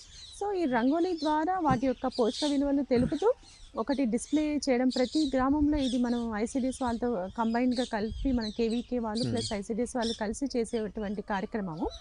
దీంతో పాటు ఎగ్జిబిషన్స్, స్టాల్స్ అరేంజ్ చేయడము, తర్వాత ది బెస్ట్ ఉన్నటువంటి డిషెస్లో కూడా అంటే రకరకాలుగా డిషెస్ తయారు చేసుకొని వస్తారు. సో దాంట్లో న్యూట్రిషియస్ మిల్లెట్స్లో కూడా ఏ విధంగా మనం తయారు చేసుకుంటే దాంట్లో న్యూట్రిటివ్ వాల్యూస్ రిటైన్ అవుతాయి, ఏది మంచిది అనేది సెలెక్ట్ చేసుకొని వాళ్ళకి మనం ప్రైజెస్ కూడా ఇవ్వడం జరుగుతుంది. సో ఈ పోషకాహార మాసోత్సవంలో మొత్తం ఈ నెలంతా ఇదే సేమ్ మిల్లెట్స్ ఎలా ప్రమోట్ చేయొచ్చు, ఎన్ని వెరైటీస్ ఉన్నాయి, దీన్ని ఏ విధంగా మనం తయారు చేసుకోవచ్చు, ఇంట్లో చిన్న పిల్లలకి ఎలాంటి ఆహారం ఇవ్వచ్చు మిల్లెట్స్ ద్వారా అనేది రకరకాలుగా మనం కార్యక్రమాలు చేపడుతూ ఉంటాము. ఇప్పుడు రెగ్యులర్ గా మనకి బేకరీస్ అవి తీసుకుంటే హెల్ ఆఫ్ ది నంబర్ ఎక్కడ పట్టినా గానీ మనకి బేకరీలు ఉంటాయి, ఇట్లాగా బజ్జీ స్టాల్స్ అవన్నీ కూడా ఉంటాయి. ఇప్పుడు మీరు చెప్పిన కాన్సెప్ట్ చూసుకుంటే కొంత ఎగ్జిబిషన్స్ కండక్ట్ చేసి జనాలకి వాటి గురించి అవేర్నెస్ తేవడానికి ఎస్పెషల్లీ ఐసిడిఎస్ కింద ఉండే రూరల్ ఏరియాస్లో ఉండే వాటికి చాలా ఉపయోగకరంగా ఉంటుంది. బట్ దాన్ని జనాలకు అందుబాటులోకి తీసుకెళ్ళడానికి ఇప్పుడు సపోజ్ మీరు ఇంటికి వెళ్తూ కనుక ఒక కేక్ ఒక బిస్కెట్ అంటే కొనుక్కొని తీసుకెళ్ళిపోవచ్చు ఒక బేకరీ నుంచి. వేరే మిల్లెట్స్తో తయారు చేసిన ప్రొడక్ట్స్ ఉండే stalls you can hardly found, ఎక్కడ దొరకవు. ఆ విధంగా మనకి ఇంకేమన్నా అట్లాంటి ఇంప్రూవైజ్ చేయొచ్చా జనాలకి వీటిని ఎండ్ స్టేజ్ ప్రొడక్ట్స్ అందుబాటులోకి తీసుకురావడానికి? డెఫినెట్గా. అంటే ఇప్పుడు మేము ఏం చేస్తున్నాం అంటే మేము కండక్ట్ చేసినటువంటి ట్రైనింగ్ ప్రోగ్రామ్స్లో స్నాక్స్, మేము ఇచ్చేటువంటి స్నాక్స్ మిల్లెట్ స్నాక్స్ రిప్లేస్ చేస్తున్నాం నెమ్మదిగా. సో ఒకటి ఏంటంటే పీపుల్ ఎప్పుడైనా మనం స్నాక్స్ ప్రిఫర్ చేయాలంటే కన్జ్యూమర్ యాజ్ ఎ కన్జ్యూమర్గా వాటి యొక్క కలర్ ఒకటి చూస్తాము, టెక్స్చర్ ఒకటి చూస్తాము, రంగు రుచి వాసన సేమ్ డిటో అది కూడా ఇక్కడ అప్లై చేస్తూ ఉంటారు. సో ప్రిఫరెన్స్ అనేది కొంచెం తగ్గుతుంది ఫస్ట్ లో. బట్ ఎప్పుడైతే వాళ్ళకి ఇది చాలా న్యూట్రిషియస్, ఇది చాలా హెల్త్ పరంగా చాలా మంచిది, బయట జంక్ ఫుడ్, ఈ ప్రాసెస్ ఫుడ్స్ తీసుకోవడం వల్ల చాలా వరకు ఈ హార్ట్ ప్రాబ్లమ్స్, లివర్ ప్రాబ్లమ్స్ ఇప్పుడు ఎక్కువగా చూస్తుంటే ఎక్కడ చూడు క్యాన్సర్స్, సిస్ట్ ఫార్మేషన్ ఇవే ఎక్కువగా వస్తుంది. ఎందుకు అంటే తీసుకునేటువంటి ఆహారంలో ఫైబర్ అనేది, డైజెస్టివ్ ఫైబర్, పీచు పదార్థం అనేది చాలా తక్కువగా ఉంటుంది ప్రాసెస్ ఫుడ్స్ లో. సో ఇలాంటి ఆహారం తీసుకోవడం వల్ల మనకు ఇది హెల్త్ కాన్షియస్ గా చాలా వరకు మనం ఇలాంటివన్నీ నివారించవచ్చు అనేది మనం చెప్పడం జరుగుతుంది ట్రైనింగ్ ప్రోగ్రామ్. సో దాన్ని మనం స్నాక్స్ మేము అదే సేమ్ మిల్లెట్స్ తయారు చేసినటువంటి బిస్కెట్స్ కానివ్వండి, కేక్స్, తర్వాత వాటితో స్వీట్ సెవరీ ఐటమ్స్ కూడా చేసుకోవచ్చు, అలాంటివి మేము సర్వ్ చేస్తూ ఉంటాం. సో ఇప్పటికే జనాలు వాళ్ళు కూడా మేము కూడా తయారు చేసి ఒక యూనిట్ మీ ట్రైనింగ్ ప్రోగ్రామ్స్ కానివ్వండి, లేకపోతే జిల్లా లెవెల్లో జరిగేటువంటి ట్రైనింగ్ ప్రోగ్రామ్స్ కానివ్వండి, మేము సప్లై చేస్తాం, మేము ముందుకు వస్తాము. అలా కూడా కాకపోతే కూడా మేము స్కూల్స్ దగ్గర కూడా మేము తయారు చేసుకొని మేము అమ్ముకుంటాం అనేది ఒకటి వచ్చేసింది ఆల్మోస్ట్ ఉమెన్ లో. సో ఇప్పుడిప్పుడు వాళ్ళు ముందుకు వస్తున్నారు, మా దగ్గరికి ట్రైనింగ్స్ ఇవ్వండి అనేసి, డెమాన్స్ట్రేషన్స్ ఇవ్వండి, సింగిల్ గా ఒక విమెన్ వచ్చి యూనిట్ పెట్టుకుంటామని వస్తున్నారు, ప్లస్ గ్రూప్ గా వచ్చి కూడా మేము పెట్టుకుంటాం అనేసి ముందుకు వస్తున్నారు. సో ఇప్పుడు అంటే ఇది కొంచెం టైం సీకింగ్, మెల్లిమెల్లిగా వాటిని రీప్లేస్ చేస్తూ వస్తారు, ముందుకు వచ్చేస్తారు. కాకపోతే కొంచెం పిల్లలు ఏంటంటే మనం పెద్దవాళ్ళు తీసుకొచ్చినట్టు అవేర్నెస్ చిన్న పిల్లలు తేవడం కొంచెం ఇబ్బందికరంగా ఉంటుంది. అది కూడా డ్రాస్టిక్ గా రాను దాంట్లో కూడా మనకు మార్పు అనేది కనపడుతుంది. ఏదన్నా పిల్లలకి మనం అలవాటు చేయడంలోనే ఉంటుంది. ఈవినింగ్ స్నాక్ కింద ఇప్పటిదాకా బాక్స్ లో పెట్టే కేక్లు వాటి ప్లేస్ లో పప్పు ఉండలు, పప్పు చెక్క పెడితే అది అలవాటు చేసుకుంటారు. మీరు చెప్పినట్టుగా హ్యాబిచువల్ చేయటం అనేది పేరెంట్స్ చేతుల్లోనే ఉంటుందని చెప్పచ్చు. ప్లస్ ఎక్కువగా ఏంటంటే ఈ కుర్కురేలు, లేస్ చిప్స్ ప్యాకెట్స్, పిల్లలు ఇష్టపడేది నూడిల్స్. సో ఇవి మనం కూడా పేరెంట్స్ అప్పుడప్పుడు టైం లేనప్పుడు నూడిల్స్ చేసి ఇచ్చేస్తుంటాము, టైం త్వరగా అయిపోతుంది కదా అని. అంతే అండి, ఫస్ట్ పేరెంట్స్ దగ్గర నుంచి వాళ్ళు ఫస్ట్ కొంచెం చేంజ్ అయ్యి పిల్లలకు కూడా నెమ్మదిగా చెప్తూ వస్తే డెఫినెట్ గా ఫుడ్ హ్యాబిట్స్ లో కూడా వాళ్ళలో కూడా చేంజ్ అనేది కనపడుతుంది. సో ఇప్పుడు ఒక్కసారి మనం దీని నుంచి నేషనల్ ఇంటర్నేషనల్ సినారియో కనుక వెళ్తే G20కి ఈ ఇయర్ మనం ఇండియా హోస్ట్ చేస్తుంది. ఈ రెండులో మోస్ట్లీ ఢిల్లీలో G20 సదస్సు జరుగుతుంది. ఆ G20 సదస్సుని కేవలం మనం హోస్ట్ చేస్తున్నాము, ప్రపంచంలో మనం కూడా భాగస్వామ్యం అవుతున్నాము అన్నట్టుగా కాకుండా India what actually it can get out of that అన్న దాని మీద కూడా ప్రధానమంత్రి మోదీ ఎంతో కాన్సన్ట్రేట్ చేస్తున్నారు. అందుకని చెప్పి ఒక ఢిల్లీలోని స్వరాజ్ మైదాన్లోనే కాకుండా రాష్ట్రాల్లో ఉన్న ప్రధానమైన నగరాలన్నింటిలో కూడా ఆ G20 సదస్సులో కొంతవరకు హోస్ట్ చేయడానికి వాళ్ళకి అవకాశాలు ఇస్తున్నారు. Mostly Vizag maybe A part of that. Suppose Vizag part అయింది అనుకోండి, అక్కడ అరకు కాఫీని ఆ దీంట్లో సదస్సులో వచ్చిన వాళ్ళకి టేస్ట్ చూపించి దాని గురించి ప్రమోట్ చేసి అంతర్జాతీయ స్థాయిలో దానికి గుర్తింపు తీసుకురావడానికి కూడా ఎంతో ట్రై చేస్తున్నారు. అట్లా చూసుకుంటే కనుక ఈ మిల్లెట్స్ నుంచి మనం ఇప్పుడు మొన్న ఎంపీలకి హోస్టింగ్ చేసినప్పుడు పార్లమెంట్లో కానివ్వండి, అలాగే మోదీ హీఈస్ వెరీ పర్టికులర్. బయట దేశాల నుంచి ఎవరైనా ప్రధానమంత్రులు లేదా డెలిగేట్స్ వచ్చినప్పుడు కూడా ఇచ్చే విందుల్లో కూడా మిల్లెట్స్ కంపల్సరీగా పార్ట్ ఆఫ్ దట్ ఉండాలి అని కూడా ప్రధానమంత్రి ఎంతో పర్టికులర్గా ఉన్నారు. అట్లాంటి కార్యక్రమాల్లో ఇందాక మీరు చెప్పినట్టుగా మనం చేసే చిన్న చిన్న ప్రోగ్రామ్స్లో కూడా ఇన్స్టెంట్ రెగ్యులర్ స్నాక్ మిల్లెట్స్తో కూడా మనం ఇస్తూ వస్తున్నాం. ఈ విధంగా చూసుకుంటే మిల్లెట్స్ని ఎండ్ స్టేజ్ ప్రొడక్ట్స్ దాకా తీసుకురావడానికి, ఎందుకంటే ఫుడ్ ప్రాసెసింగ్ యూనిట్స్ అవి ఉన్నప్పుడే రైతులు పండించిన మిల్లెట్స్ తినేవాళ్ళ చేతికి రెడీమేడ్గా వస్తాయి. ఫుడ్ ప్రాసెసింగ్ యూనిట్స్ అనేవి రైతులకు అందుబాటులోకి తీసుకురావడానికి ప్రస్తుతం ఉన్న అవకాశాలు ఏంటి? ఇప్పుడు మెయిన్గా మనకు G20 మీటింగ్ ద్వారా ఈ మిల్లెట్స్ ఏవైతే డిఫరెంట్ వెరైటీస్ మిల్లెట్స్ మన దగ్గర అందుబాటులో ఉన్నాయో వాటితో ఎలాంటి ప్రోడక్ట్స్ చేసుకోవచ్చు, ఎలాంటి డిష్ ఐటమ్స్ చేసుకోవచ్చు అనేది అందరికీ అక్కడ ఆ మీటింగ్లో సర్వ్ చేయడం జరుగుతుంది.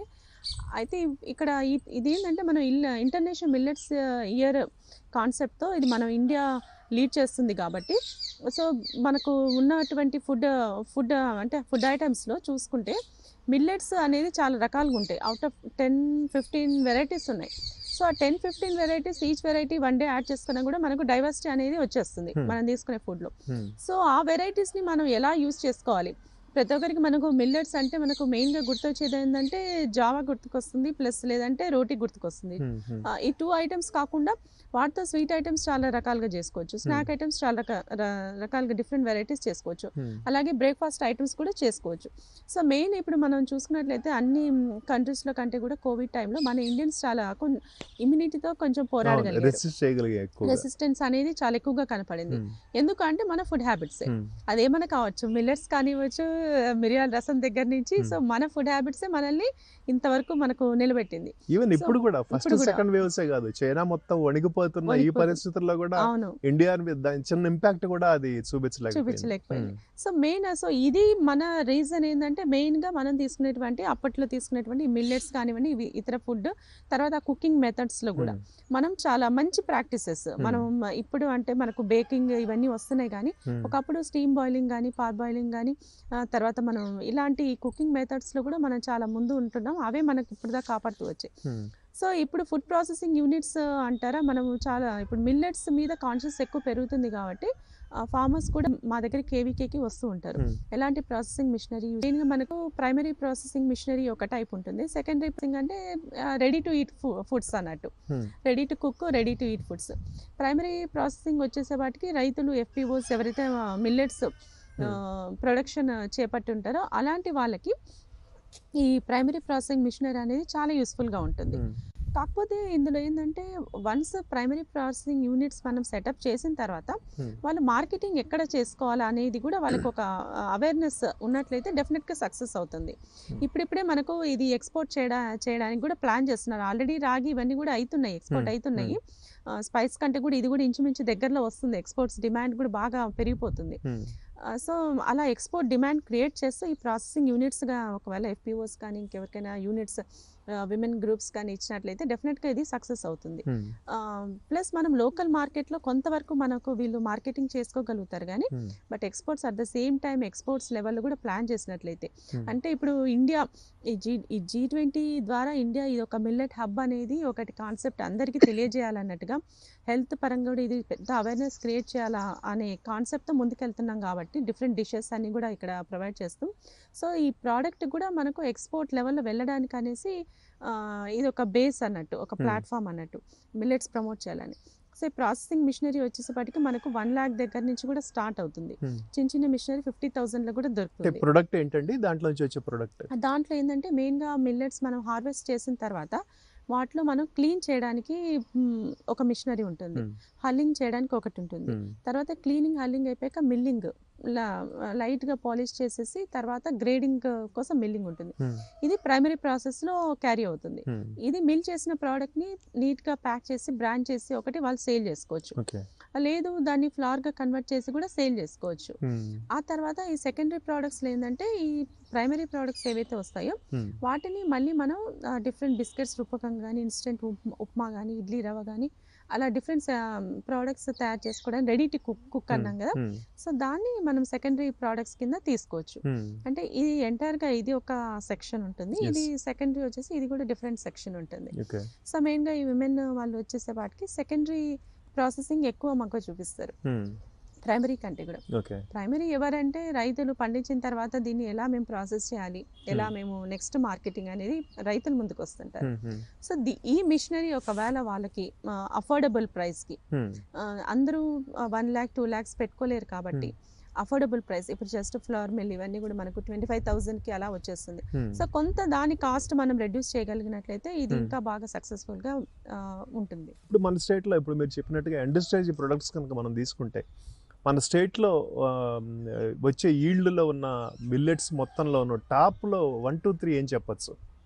టాప్లో రాగి ఉంది, రాగి, జోవర్, సజ్జ, పర్ల్ మిల్లెట్. ఓకే, ఈ మూడింటి నుంచి వచ్చే ఎండ్ స్టేజ్ ప్రొడక్ట్స్గా ఏం తయారు చేయడానికి మనకి రైతులకు కానివ్వండి, ఈ గ్రూప్ మహిళలకు కానివ్వండి అవకాశాలు ఉన్నాయి? అంటే ఒకటి దీని నుంచి ఎండ్ స్టేజ్ వీనింగ్ ఫుడ్స్ అని తయారు చేయొచ్చు. వీనింగ్ ఫుడ్స్ అంటే చిన్నపిల్లలకి మనము సెర్లాక్ ఇలాంటివన్నీ తినిపిస్తుంటాం కదా, సో వాటిని కొంతవరకు రిప్లేస్ చేస్తూ వీనింగ్ ఫుడ్స్, బాలామృతం టైప్లో అలాంటి ఫుడ్స్ కొన్ని తయారు చేసి ఇవ్వచ్చు మెయిన్గా. దీంట్లో ఎందుకంటే చిన్నపిల్లలకి గ్రోత్కి కావాల్సినటువంటి కాల్షియం, ఐరన్, ప్రోటీన్ ఇవి చాలా ఎక్కువగా ఉంటుంది సజ్జలో కానివ్వండి, రాగిలో కానివ్వండి. తర్వాత వీటితో స్నాక్ ఐటమ్స్ కూడా ఎండ్ ప్రోడక్ట్గా తయారు చేసేసి కుర్కురే వాటిని, చిప్స్ని వాటిని రిప్లేస్ చేయొచ్చు మనం. సో వీటిని ఇంకా ఏంటంటే ఇంకా హైయర్ లెవెల్లో వెళ్తే కొంచెం డిహైడ్రేట్ చేసి పౌడర్స్ని కానీ వాటిని వేఫర్స్ టైప్లో కూడా మనం తయారు చేసి ఇవ్వచ్చు. దీన్ని మనము మిల్లెట్స్ను కూడా ఇంకా కొంత కానీ అలాంటివి కూడా యాడ్ అవుతుంటాయి. సో అంటే మనము ఒక ప్రోడక్ట్ని యాజ్ ఇట్ ఈస్గా మనం మార్కెట్ చేసే కంటే వాటిని ఇంకొంచెం ఎన్రిచ్ చేస్తూ ఇంకొంచెం న్యూట్రిటివ్ వాల్యూస్ పెంచుతూ మనం, అంటే ఈ ప్రాసెసింగ్లో మనకు చాలా వరకు న్యూట్రిషన్ లాస్ అనేది చాలా ఎక్కువగా ఉంటుంది. సో వాటిని మనం రీప్లేస్ చేయాలంటే డెఫినెట్గా ఇంకొకటి యాడ్ చేయాల్సి వస్తుంది. దాంట్లో యాడ్ చేసి మనం ప్రమోట్ చేసినట్టయితే ఇంకా చాలా బాగా క్వాలిటీ అండ్ హెల్దీ ఫుడ్స్గా మనం తీసుకెళ్ళొచ్చు మార్కెట్లో. ఓకే, ఒక న్యూట్రిషనిస్ట్గా మీరు ఎన్నో ఇయర్స్ నుంచి కూడా దీని మీద రీసెర్చ్ చేస్తున్నారు, అలాగే ప్రమోట్ చేస్తున్నారు, గ్రౌండ్ లెవెల్కి చేరవేస్తున్నారు. ఇది తాజా ఒక 1 year 2 years స్పాన్లో మనం పాస్ట్ 1 or 2 years స్పాన్లో చూస్తే మీరు ఇట్లా ప్రమోట్ చేసిన వాటిల్లో ఒక సక్సెస్ స్టోరీ ఏమన్నా చెప్పగలరా? ఇది ఇట్లా మనం పిల్లలకి ఇచ్చిన ముందు ఇచ్చిన తర్వాత అనుకునేలాగా ఉన్న సక్సెస్ స్టోరీ. ఎస్, అంటే మేము జనరల్గా విలేజెస్లో మేము చేస్తూ ఉంటాము ఇంటర్వెన్షన్స్. మనకు గుంటూరు కేవీకి దగ్గరలో ఒక 10 kilometers దగ్గరలో ఒక విలేజ్ ఉంది, నిడుముక్కల అనేది. అక్కడ ఇందాక చెప్పినట్టు నేను చెప్పాను కదా, ఇందాక 10 childrenని 10 to 15 childrenని మేము తీసుకొని బిఫోర్ ఇంటర్వెన్షన్ వాళ్ళ వెయిట్స్ ఎంత ఉన్నాయి, ఆఫ్టర్ ఇంటర్వెన్షన్ ఎలా ఉందనేది చూసాము. అంటే ఇది ఎక్కువగా ఏంటంటే mild and moderate malnourished చిల్డ్రన్లో మేము ఇంటర్వెన్షన్ అనేది ప్లాన్ చేసాం. సివియర్ వాళ్ళకి మనము తీసుకోలేము, ఎందుకంటే సివియర్ వాళ్ళకి అసలు యాక్చువల్గా పోషకాహార లోపం అనేది ఏ కారణంగా వచ్చింది అనేది ఫస్ట్ ఐడెంటిఫై చేయాలి. అంటే వాళ్ళకి ఇతర కారణాలు కూడా కావచ్చు, ఏదైనా అంటే స్టమక్లో ఇంకా వేరే ఇతర ఏదైనా డిస్టర్బెన్స్ ఉండడం వల్ల కూడా వాళ్ళకి వెయిట్ లాస్ అనేది కూడా జరుగుతూ ఉంటుంటుంది. సో ఇది కాకుండా మోడరేట్ మైల్డ్ వాళ్ళకి ఏంటంటే మనకి ఈజీగా కవర్ చేసేసి వాళ్ళని మళ్ళీ నార్మల్ స్టేజ్కి రికవర్ చేయొచ్చు. సివియర్ వాళ్ళకి ఏంటంటే విత్ డాక్టర్ సలహాతో మనం వెళ్ళాలి, డైట్ కానీ ఏదైనా కానీ. బిఫోర్ ఇంటర్వెన్షన్ వాళ్ళు ఎవరైతే వెయిట్ మైల్డ్ మోడరేట్లో ఉన్నారో, మోడరేట్ వాళ్ళు మైల్డ్కి వచ్చారు, మైల్డ్ వాళ్ళు నార్మల్కి వచ్చారు. మోడరేట్ వాళ్ళకి ఇంకొంచెం పీరియడ్ ఎక్స్టెండ్ చేసేటికి వీళ్ళు కూడా నార్మల్కి వచ్చేసారు. చిన్నపిల్లలు జనరల్గా ఏంటంటే ఈ బయట జంక్ ఫుడ్స్ తినడం వల్ల, తర్వాత కొంచెం హ్యాండ్ వాష్ హ్యాబిట్స్ సరిగా లేకపోవడం వల్ల వీళ్ళకి తరచూ డయేరియా కానీ, వామిటింగ్స్ కానీ, తరచూ సిక్ ఫాలో అవుతుంటుంది, ఎక్కువ సిక్నెస్ వస్తుంటుంది. సో అలాంటప్పుడు ఏంటంటే డ్రాస్టిక్గా వెయిట్ అనేది జరిగిపోతుంటుంది. ఫీవర్స్, జ్వరాలు వచ్చి మామూలు క్యాజువల్ జ్వరం వచ్చినా కూడా పిల్లలు వెయిట్ రిడక్షన్ అనేది కనపడుతుంటుంది. అలాంటప్పుడు వీళ్ళు ఆ పోషకాహార స్థాయి నార్మల్ కంటే కూడా కొంచెం తగ్గుతూ వస్తూ ఉంటారు. సో అది అప్పుడు ఆ స్టేజ్లో మనం అడ్రస్ చేయలేకపోతే అది వాళ్ళు అలాగే కంటిన్యూ అయిపోతుంది. సో అది దాని నుంచి ఇంకొక దానికి లీడ్ అవుతుంది. సో అలాంటి పిల్లలు మనం ఏంటంటే వాళ్ళకి మదర్స్కి అవేర్నెస్ ఇస్తూ ఏం చేస్తారంటే మదర్స్ జ్వరం వచ్చినప్పుడు ఏమి పెట్టకూడదు పిల్లలకి అని పథ్యం పెట్టాలి, అసలు ఏమి ఇవ్వకూడదు అనేది ఉంటుంది. సో అలా కాదు, జ్వరం వచ్చినప్పుడు మనం లిక్విడ్ డైట్ ఎక్కువగా ఇవ్వాలి. లిక్విడ్ డైట్లో మిల్లెట్స్తో తయారు చేసినటువంటి పల్చగా రాగి జావ కానివ్వండి, తరచు ఒక 1 అవర్కి 1 అవర్కి కొంచెం కొంచెం చిన్న ఒక 100 ml 50 ml కొంచెం కొంచెం దాపించండి. తర్వాత సేమ్ రాగి జావ కొంచెం మనం దాన్ని సాంద్రత పెంచుతూ కొంచెం కొంచెం థిక్గా దాన్ని చేస్తూ అలా ఇవ్వచ్చు. ఆ తర్వాత కొర్రతో చేసినటువంటి ఉప్మా ఇట్లా అంటే ఈజీగా డైజెస్టబుల్ ఇవన్నీ పిల్లలకి కొంచెం సాఫ్ట్ ఉంటుంది, ఈజీగా డైజెస్టబుల్. సో ఇలాంటివి పెట్టవచ్చు. సేమ్ ఇది కూడా మనం జోవా రొట్టి కూడా పెట్టవచ్చు. అది కూడా జోవా రొట్టి, అది చాలా వరకు జోవా రొట్టి చేయడం కొంచెం కష్టం అని అంటుంటారు. ఈ రాగి జావ కానివ్వండి, రాగి ముద్ద కానీ ఈజీ కాబట్టి చేయడం. సో ఇలాంటివి మనం జ్వరం వచ్చినప్పుడు పిల్లలకి మనం ఇది పెట్టడం ద్వారా కొంతవరకు ఈ వెయిట్ రిడక్షన్ అనేది మనం తగ్గించవచ్చు అనేది మనం చెప్తూ ఉంటాం. So before and after intervention అదే మదర్స్ చూసి వాళ్ళే ఒప్పుకున్నారు. అంటే ఎస్ మా పిల్లలు నార్మల్కి వచ్చారని. మిగతా వాళ్ళు కూడా చూసి సరే ఇంటర్వెన్షన్లో ఒకవేళ మీరు మా గ్రూప్ని కవర్ చేయలేకపోయినా మేము ఇంటి దగ్గర చేసుకుంటాము, మాకు గైడ్ చేయండి అని కూడా వాళ్ళు ముందుకు వచ్చారు చాలా వరకు మదర్స్. సో ఇది ఒక బెస్ట్ సక్సెస్ స్టోరీ అని చెప్పుకోవచ్చండి. సో దీంతో పాటు మేము ఏం చెప్తామంటే జస్ట్ మిల్లెట్స్తోనే వెళ్ళొద్దు, దీంట్లో కొన్ని మీరు వెజిటబుల్స్ కుక్ చేసినటువంటి వెజిటబుల్స్ యాడ్ చేయండి, గ్రీన్ లీఫీ వెజిటబుల్స్ యాడ్ చేయండి. మిల్లెట్స్ అనేది మన డైట్లో ఒక భాగం అవ్వాలి. డైలీలో మనం ఏదో రకంగా మిల్లెట్స్ అనేది తీసుకుంటూ ఉండాలి. దాని ద్వారా ఏంటంటే కొంతవరకు విటమిన్స్ కానీ ఐరన్ కాంపోనెంట్ కానీ మీట్ అవ్వచ్చు అనేసి వాళ్ళకి చెప్తూ ఉంటాం. సో అంటే ఇప్పుడు మనం ఉన్నటువంటి లైఫ్ స్టైల్లో చాలా వరకు మనము అంటే విలేజెస్లో కూడా మనం చూసుకున్నట్టుంటే అంటే అర్బన్ ఏరియాస్లో ఎక్కువ జంక్ ఫుడ్స్ బేకరీ దగ్గరికి వెళ్ళిపోతూ ఉంటారు. విలేజ్ లెవెల్లో మనం చూసుకున్నట్లయితే స్ట్రీట్ ఫుడ్స్కి ఎక్కువ అలవాటు పడుతుంటారు. బయట ఉన్నటువంటి నూనెలో డీప్ ఫ్రై చేసినటువంటి ఫుడ్స్. సో అక్కడ ఏంటంటే రిపీటెడ్గా ఆయిల్స్ ఫ్రై చేస్తూ ఉంటారు. సపోజ్ ఇందాక మనం అనుకున్నట్టుగా బేకరీస్ అవన్నీ పొద్దున్న లేస్తే మనకి రోడ్డు మీద మొత్తం కూడా బిర్యానీ పాయింట్లు, బేకరీలు ఇవన్నీ ఎక్కువ కనిపిస్తున్నాయి. దాని మీద ఎస్పెషల్లీ స్టేల్డ్ ఆయిల్ వాడటం వల్ల క్యాన్సర్కి అది లీడ్ చేస్తుంది అని ఎప్పుడు కూడా రకరకాల రీసెర్చ్లు మనకి చెప్తున్నాయి. ఈ పరిస్థితుల్లో ఇందాక డిస్కస్ చేసినట్టు చిరుధాన్యాలని జనాలకి చేరువ చేయడానికి ఆల్టర్నేట్ ఏంటి, దానికి ఎట్లా చేయొచ్చు? మనం పొద్దున లేస్తే మనం నడిచే రోడ్లో ఈ చిరుధాన్యాలు కనిపించేట్టుగా ఎట్లా చేయొచ్చు? ప్రస్తుతం ఉన్న పరిస్థితులు అయితే ఫార్మర్స్ క్రాప్ వేస్తే కానీ ఇంకా ముందుకు రావాలి ఫార్మర్స్, రైతులు అనేవాళ్ళు. కొన్ని ఏరియాస్లో చాలా చక్కగా ముందుకు వస్తున్నారు. అంటే మార్కెట్ లింకేజ్ లేకపోయినా పర్లేదు, మేము ప్రమోట్ చేసుకుంటాం మార్కెటింగ్ లోకల్ మార్కెట్లో అని ఇంట్రెస్ట్తో ముందుకు వస్తున్నారు. అలాగే మిగతా ఫార్మర్స్ కూడా అంటే ఇది చిరుధాన్యాలు అనేది ఈల్డ్ తక్కువ వస్తుంది కాబట్టి మేము అడాప్ట్ చేసుకోలేకపోతున్నాం అనేది ఒకటి ఉంది. కానీ బట్ ఇందాక నేను చెప్పినట్టు అటు ఇంత స్పేస్ ఎక్కువ ఇవ్వడం వల్ల విశాఖపట్నం అటువైపు అరకు అటువైపే సక్సెస్ స్టోరీ. స్పేసింగ్ ఇవ్వడం వల్ల ఈల్డ్ పెరిగింది. ఆ సన్ఫ్లవర్ వేసారు మళ్ళీ ఆ స్పేసింగ్ లో. సో ఇంటర్ క్రాప్ గా వేరే క్రాప్ వేస్తూ ఇది కూడా వేసుకున్నారు. సో వాళ్ళకి అక్కడ ప్రాఫిటబుల్ గా ఉంది. సో సేమ్ సక్సెస్ స్టోరీ ఒకవేళ వాళ్ళు కూడా ఇక్కడ అడాప్ట్ చేసుకున్నట్లయితే దీని వల్ల కూడా మనకు ఈల్డ్ అనేది ఎక్కువగా వస్తుంది. సో అక్కడ వాళ్ళు ఏం టెక్నాలజీ అడాప్ట్ చేస్తారో ఇక్కడ కూడా వీళ్ళు ట్రై చేయొచ్చు మిగతా ఫార్మర్స్. అలాగే ప్లస్ ఇది డిమాండ్ అనేది ఎవర్ గ్రీన్, ఇప్పటి నుంచి ఇది ఇంక్రీజ్ ట్రెండ్లోనే ఉంది. కానీ చిరుధాన్యాలు కానీ మిల్లెట్స్ కానీ ఎక్కడ డౌన్ ట్రెండ్ అయితే ఎక్కడ కనపడట్లేదు. సో డిమాండ్ అనేది ఎవర్ ఇంక్రీజింగ్. మీకు ఎప్పటికీ కానీ రైతులకి మీరు పండించినటువంటి పంట డెఫినెట్గా మీకు మార్కెట్ అనేది అందుబాటులో ఉంటుంది, డెఫినెట్గా అమ్ముడుపోతుంది, సేల్ అనేది ఉంటుంది. సో గవర్నమెంట్ కూడా ముందుకు వస్తున్నారు దీనికి సపోర్ట్ చేయడానికి అనేసి. సో ఇప్పటి నుంచి వాళ్ళు ప్లాన్ చేసుకుంటే చాలా బాగుంటుంది. థ్యాంక్ యూ దీప గారు. ఒక న్యూట్రిషనిస్ట్గా అలాగే ఒక సైంటిస్ట్గా కూడా మిల్లెట్స్ 2023ని ఇయర్ ఆఫ్ ది మిల్లెట్స్గా ప్రకటించిన నేపథ్యంలో చాలా విలువైన సూచనలు మా ప్రేక్షకులు అందించారు. Thank you very much. ఇప్పుడు గంగా భవాని గారు అగ్రానమీ సైంటిస్ట్ అంతా ఉన్నారు. సెంట్రల్ గవర్నమెంట్ రైతులకి అవగాహన కల్పించడానికి మిల్లెట్స్ పెంపకం మీద వాటి మీద చేపడుతున్న కార్యక్రమాల గురించి ఆవిడ మనకు వివరిస్తారు. నమస్తే అండి, వెల్కమ్ టు దూరదర్శన్. మీరు కేవీకేలో ఒక అగ్రానమీ సైంటిస్ట్గా ఈ మిల్లెట్స్ ఇయర్ 2023లో నూతనంగా చేపడుతున్న యాక్టివిటీస్, ముఖ్యంగా రైతులకి వీటిని పండించడానికి కలిగిస్తున్న అవగాహన కార్యక్రమాల గురించి చెప్పండి. నమస్కారం అండి, నేను డాక్టర్ గంగాదేవి. ఇక్కడ కృషి విజ్ఞాన కేంద్రం లాంఫామ్ గుంటూరు నందు నేను అగ్రానమీ శాస్త్రవేత్త అంటే సేద్య విభాగంలో శాస్త్రవేత్తగా చేస్తున్నాను. మనకు ఈ ఐక్యరాజ్య సమితి అనేది 2023ను మనకు మిల్లెట్ ఇయర్ చిరుధాన్యాల సంవత్సరంగా ప్రకటించింది.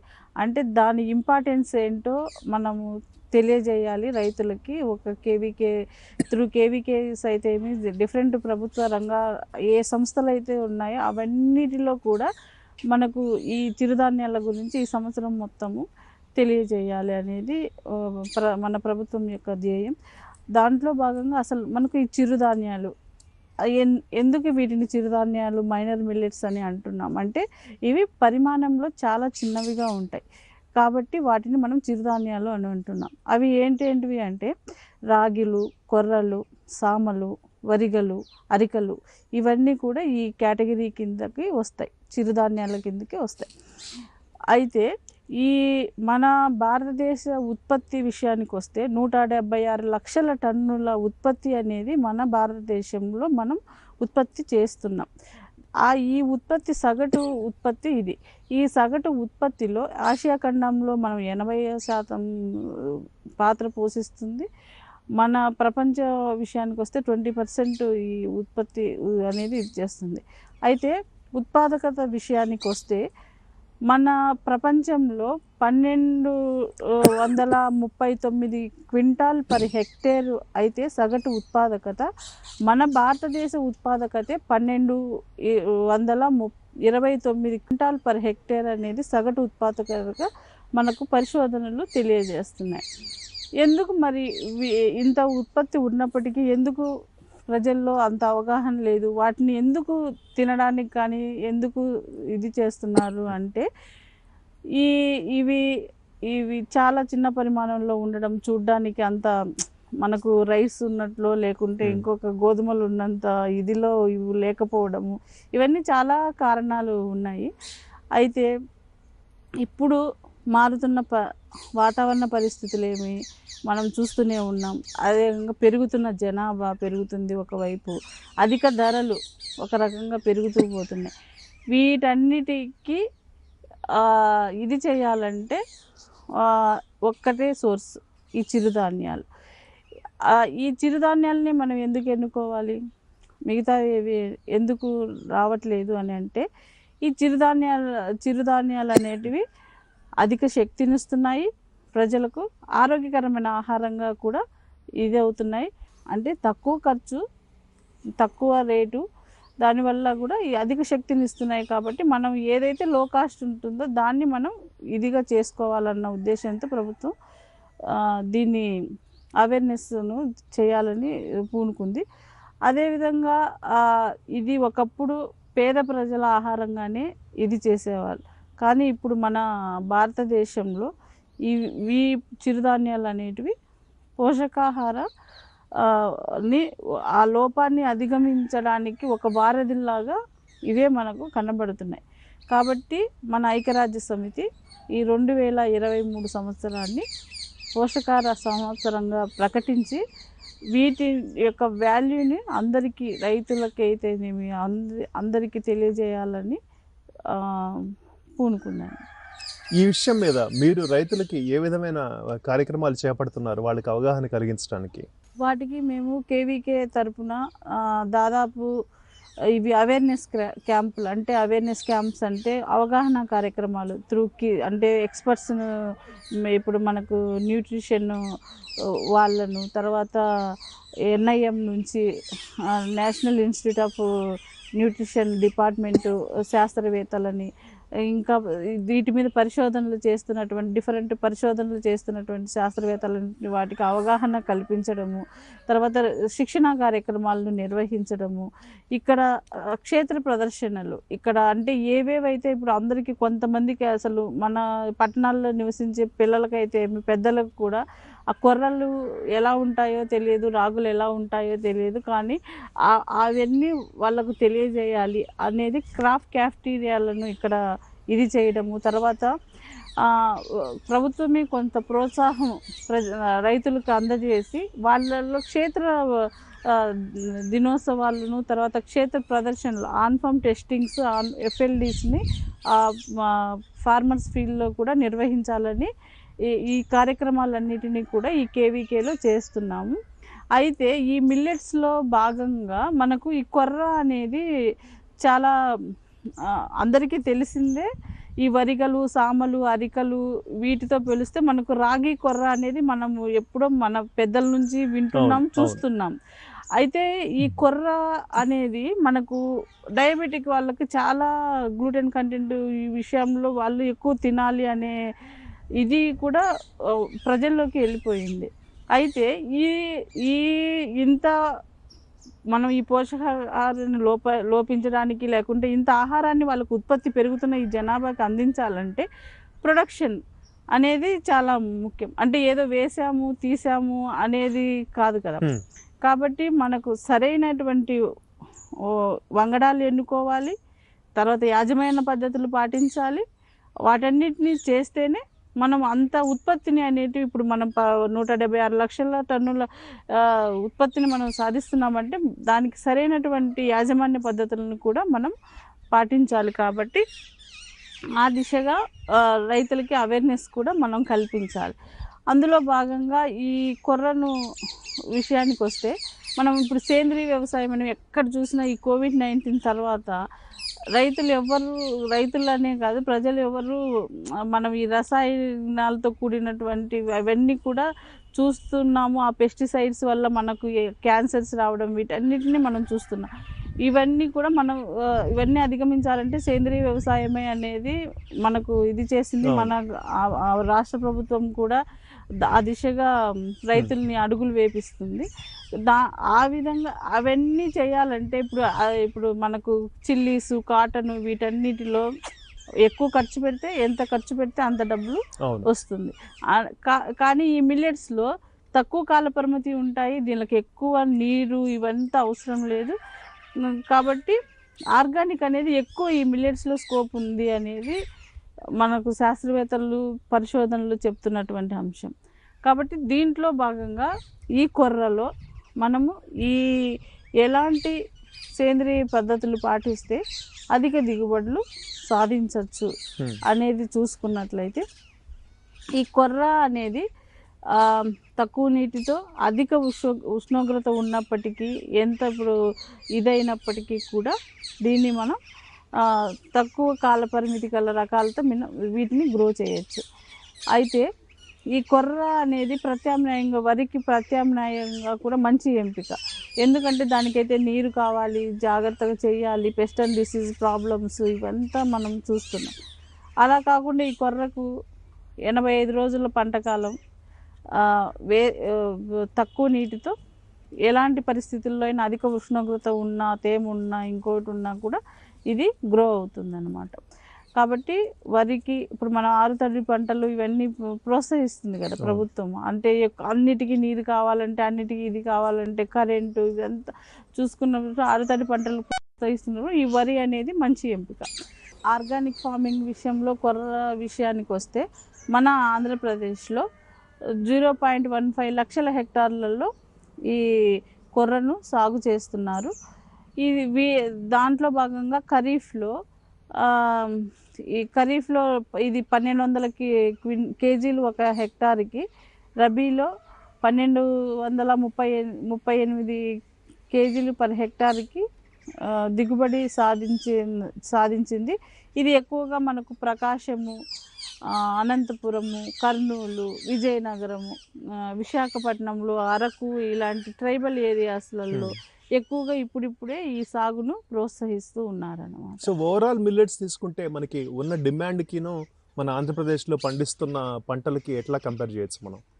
అదే అండి, ఉత్పత్తి అయితే తగ్గుతుంది, మన కన్జంప్షన్ రేటు కూడా తగ్గుతుంది కాబట్టి ప్రొడక్షన్ ఎక్కువగానే ఉంది మన ఆంధ్రప్రదేశ్లో. సఫిషియెంట్గా ఉంది. అయితే రైతులు వాళ్ళ ఇదేంటంటే రాగా వాళ్ళని తీసుకోవాలి.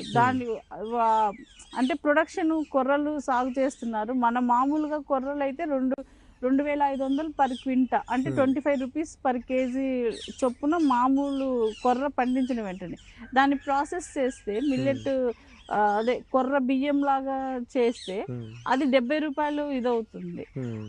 ఆ దిశగా మనము అడుగులు వేయాలి. అంటే ఆ ప్రొడక్షన్ ఇప్పుడు మనం సూపర్ మార్కెట్లలో, ఇప్పుడు మనము హోల్సేల్ మార్కెట్లలో చూస్తే కొర్రలు దొరుకుతున్నాయి మనకు. దాంట్లో అవి చిన్నగా ఉంటాయి. ఆ స్టోన్స్ ఇవన్నీ కూడా మనం చూస్తున్నాం. ఈ డీ స్టోనర్స్ కానీ లేకుంటే ఈ ఆ మిషన్స్ మిల్లెట్ మిషన్స్ కానీ వీటన్నిటికి ఇదైతే అంటే మనకి ఇక్కడే కంపారిజన్ దాదాపు 50 రూపీస్ డిఫరెన్స్ అనేది తెలుస్తుంది. ఫార్మర్స్ కూడా అదే మనం వెయ్యండి అంటే మేడం ఇవి కావాలి అనేది ఇది ఉంది. ఆ దిశగా మనం ఆలోచించి అడుగులు వేయాలి. అది ఇదవుతుంది. సో నూతన వంగడాలని అభివృద్ధి చేయడం కానివ్వండి, వాటిని ఐడెంటిఫై చేయడం కానివ్వండి, చూస్తే ప్రధానమంత్రి తాజాగా ఇంద్రావతి అని చెప్పి విజయనగరం నుంచి ఐడెంటిఫై చేశారు. సో ఆ విధంగా కేంద్ర ప్రభుత్వం రైతులకి ఈ మిల్లెట్స్ పండించడం మీద ఇస్తున్న ప్రోత్సాహకాలు ఏ విధంగా ఉన్నాయి? మనకి ఎక్కువగా ఇప్పుడు ప్రొడక్షన్ అయితే మన దగ్గర ఉంది. దాన్ని ప్రాసెసింగ్ యూనిట్స్ రకంగా అగ్రి ఎంటర్ప్రెన్యూర్స్ అని మనకు మేనేజ్లో, తర్వాత ఏసీబీసీ క్లినిక్స్ అని ఎవరైతే యువత ఉన్నారో రూరల్ యూత్ వాళ్ళకి ట్రైనింగ్స్ ఇస్తుంది వీటి మీద. తర్వాత ఈ పాలిటెక్నిక్ చదివిన పిల్లలు వీటిలన్నిటికీ కూడా మనకి విజయవాడలో కూడా ఒక మేనేజ్ వాళ్ళ ద్వారా ఇదవుతుంది. మన దగ్గర నుంచి కూడా చాలా మంది ఎంటర్ప్రెన్యూర్స్ వెళ్ళారు, అవార్డ్స్ కూడా వాళ్ళు తీసుకుంటున్నారు. ఆ దిశగా మన గుంటూరు జిల్లాలో కూడా చాలా వరకు జరుగుతుంది. త్రూఅవుట్ ఏపీలో కూడా ఎక్కువగా మనకు అనంతపూర్ అక్కడ కొర్రలు రాగులు ఎక్కువగా సాగు చేస్తారు. దట్టు ఆర్గానిక్ లో చాలా మంది ట్రెడిషనల్ ఫుడ్ ఉంది కదా, రాగి ముద్ద. రాగి ముద్ద అక్కడ ఇది చేస్తున్నారు. ఇప్పుడిప్పుడే మనకి మిల్లెట్స్ ఇవి ఈ ఫ్లోర్ మిల్స్, దాల్ మిల్స్ అని, తర్వాత నాబార్డు ద్వారా ఎఫ్ఈఓలు ఫామ్ చేసి ఆ ఎఫ్ఈఓలలో ఈ మిషన్స్ ఇది చేసి ఆ మిషన్స్ ద్వారా ఈ ఏవైతే ప్రాసెస్డ్ ఇప్పుడు అతులూరు ఆర్గానిక్స్ సంథింగ్ అంతా చాలా ఉన్నాయి. అన్నిట్లో కూడా ఇప్పుడు ఇది రీసెంట్గా నా దగ్గరకు ఒక ఆయుర్వేద డాక్టర్ కూడా నిన్ననే సంప్రదించారు. ఆయన అడుగుతుంది ఏంటి అంటే, మేడం ఇప్పుడు మా దగ్గర ఆయన వచ్చే పేషెంట్స్ ఆయుర్వేదం అనేది ఒక వృత్తి, దాంతోపాటు ఆయన ఫుడ్ అందించాలి అనేది ఆయన కాన్సెప్ట్. నిన్న వచ్చారు నా దగ్గరికి, ఇట్లా కొర్ర బియ్యం చేసుకోవడానికి మిషన్స్, ప్రాసెసింగ్ మిషన్స్ ఎక్కడ ఉంటాయి మేడం, అవి ఎలా చేసుకోవాలి ఏంటి అని. అంటే ఇప్పుడిప్పుడే మనకు ఆరోగ్యం పైన అవగాహన పెరుగుతుంది కాబట్టి ఒక డాక్టర్ నాకు నిన్న చాలా హ్యాపీగా అనిపించింది. ఆ దిశగా మనము ప్రభుత్వం కూడా అడుగులు వేస్తుంది, ఇస్తుంది. ఇప్పుడు అంటే మనము గత 2-3 సంవత్సరాలతో పోల్చుకుంటే ఇప్పుడు చాలా వరకు మనం ఎక్కడైనా కొర్ర పాయసం అని, కొర్ర లడ్డూలని, అంటే కొర్ర అని కాదు మిల్లెట్ లడ్డూలు ఏవైనా కూడా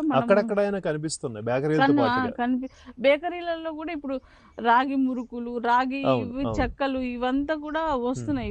ఈవెన్ సూపర్ మార్కెట్స్ లో కూడా ఇప్పుడు మనము తపాలా చెక్కల టైపు మనం ఓన్లీ బియ్యంతోనే చూసేవాళ్ళం. రీసెంట్ డేస్ లో అవి కూడా వస్తున్నాయి. అంటే మనము అటువైపు వెళ్తున్నాము. ఈ యూత్ కూడా ఆ రకంగానే ఆలోచిస్తుంది. మనము ప్రభుత్వం అయితే అంటే మనలో ప్రజల్లో అవగాహన పెరిగింది కాబట్టి మనకు సోర్స్ అనేది మనంతటికి మనకే దొరుకుతుంది. ఈ కొర్ర ఆర్గానిక్ అనేది ఇంకా అంటే మామూలు కొర్రలు 25 రూపాయలు అయితే అది 150 రూపాయలు అవుతుంది ఆర్గానిక్ విషయంలో. అవి ఏ విధంగా సాగు చేసుకోవచ్చు అంటే మనకు అవి పంటకాల పరిమితి 85 రోజుల నుంచి 90 రోజులు ఉంటుంది. అది విత్తే 1 ఎకరానికి 2 కిలోల విత్తనం సరిపోతుంది. అది ఎటువంటి వాతావరణ పరిస్థితుల్లో అయినా కూడా పెరుగుతుంది. ఖరీఫ్, రబీ, సమ్మరు ఈ 3 కాలాల్లో పెరుగుతుంది. ఖరీఫ్ విషయానికి వస్తే జూన్, జూలై మాసంలో వేసుకోవాలి. రబీ అయితే నవంబర్ 15th నుంచి వేసుకోవాలి. జనవరి 15th తర్వాత సమ్మర్ వేసవి పంటగా కూడా వీటిని సాగు చేసుకోవచ్చు. తర్వాత ఈ విత్తన మోతాదు విషయానికి వస్తే 2 కిలోలు 1 ఎకరానికి సరిపోతుంది. 2 కిలోల విత్తనాలని అవి చిన్నగా ఉంటాయి కాబట్టి ఎలా వేసుకోవాలి, ఈ సీడ్ డ్రిల్తోనే ఇప్పుడు వేసుకుంటున్నారు.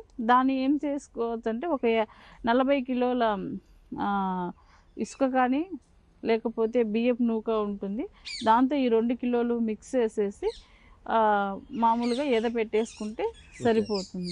Let's apart from agriculture and cultivation కొర్రలు అట్లాగే యూనిఫైడ్ చేసి మిల్లెట్స్ మొత్తానికి సంబంధించి ఏమైనా వివరాలు అందిస్తారా?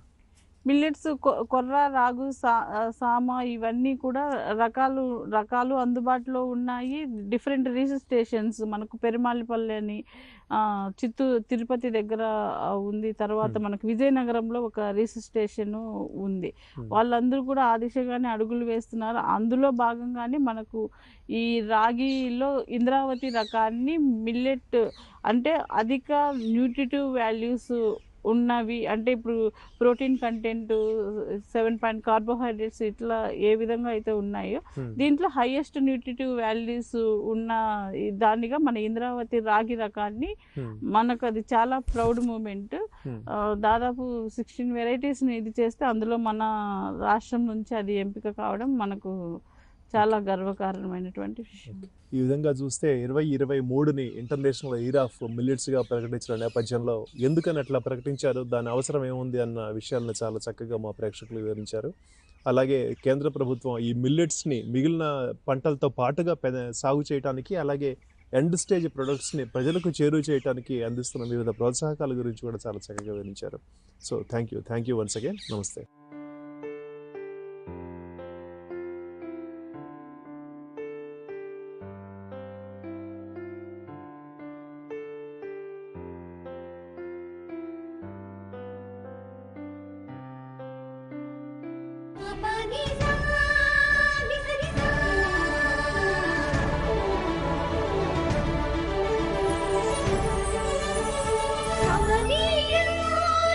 India and G20. A warm welcome to viewers joining us from around the world. Now, over the next 1 hour, I'll get you all the news related to India's presidency of the G20 and a flavor, a slice of Indian culture. So sit back and enjoy as I take you on a journey around this vast and beautiful country that's India. All right then, let's get started. First up, a roundup of the G20 events held this week.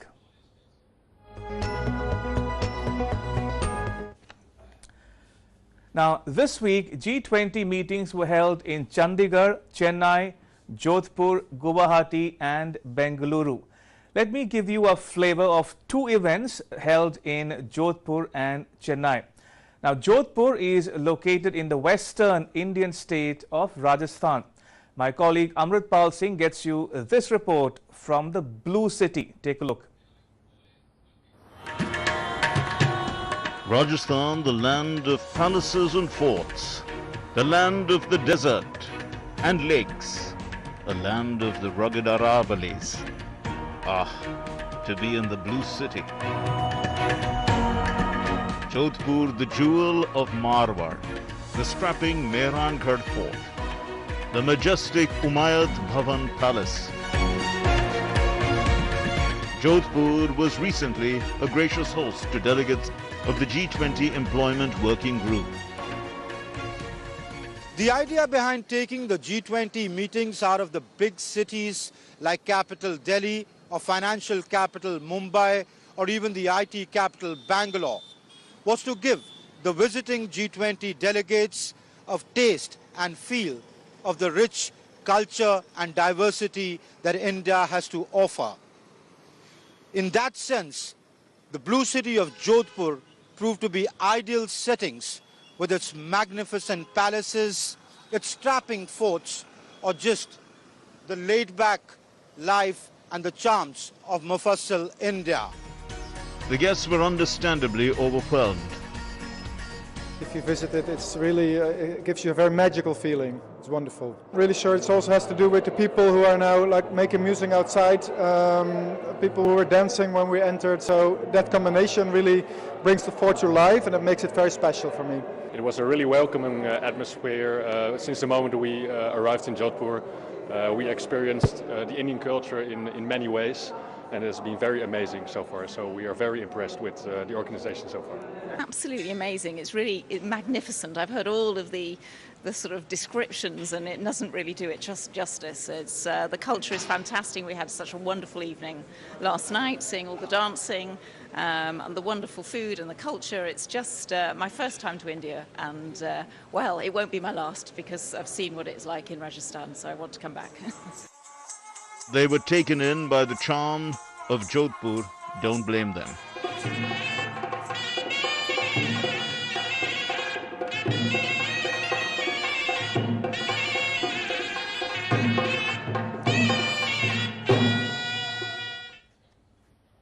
So do visit Jodhpur when you can. And a millet village was set up at the venue of the G20 meeting on employment held in Jodhpur. If you're wondering why millets, well, 2023 is the International Year of Millets. India proposed it and the UN accepted it. Now, millets are a very versatile food. More than 95% of millets are produced in the developing countries. The most widely grown millets are sorghum and pearl millets. Now, millets are easy to grow. They are climate resilient and drought resistant. They are also very nutritious. Put simply, millets are good for the cultivator, climate and consumer. That's you. Now, coming back to Jodhpur, the millet village served delicious foods to the G20 delegates. I want you to savor the flavor of Jodhpur in the next report.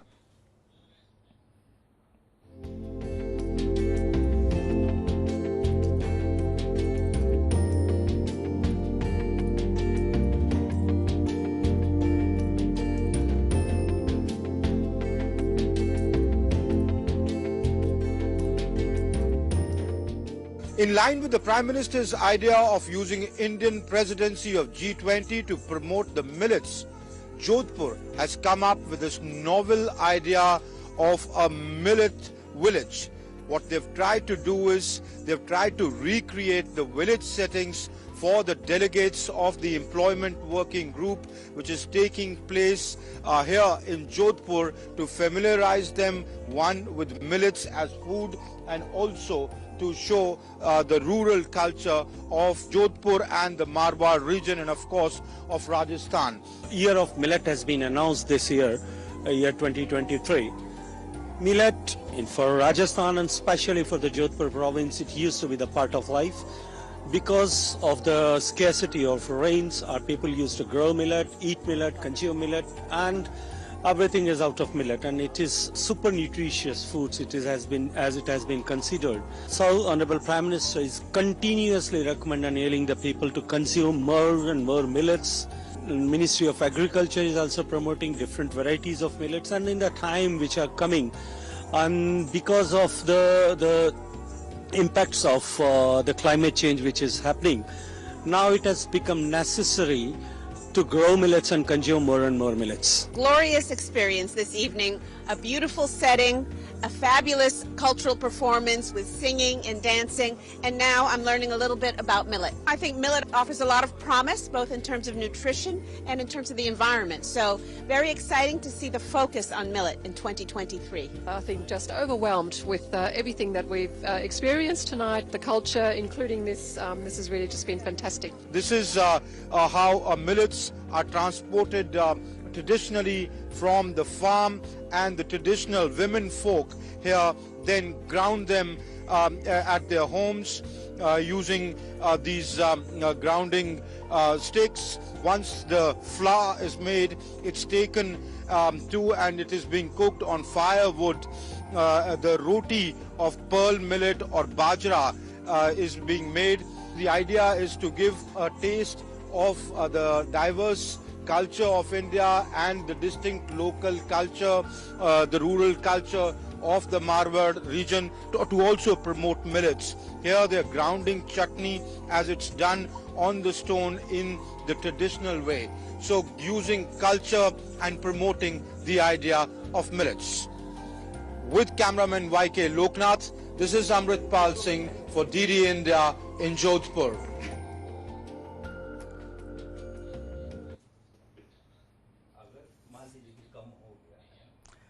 All right, moving from Jodhpur in the north to Chennai in the south. An exhibition of handicrafts was put up at the venue of the G20 meeting on education in Chennai. My colleague Shyama Mishra spoke to the artisans at the exhibition. Take a listen. Showcasing our rich cultural handicrafts over here at the G20 education working group, there are stalls put up. These all materials and these are assets are there of our artisans, and they have carved, they have painted and worked hard to put up these paintings and all other materials over here. The delegates are taking keen interest in all these handicrafts that are put over here. Over here you can see live live demo, we could say, of the lamp that he is making. This is called Nachar coil lamps, and he is carving the brass and he is making it. So how do you make it, and kitna time, how much time does it take to make one lamp? 7 days. 7 days. 7 days. So it takes 7 days to make one lamp, and likewise you can see all these huge lamps, and then small samais are also there available. These are our saris and all these materials.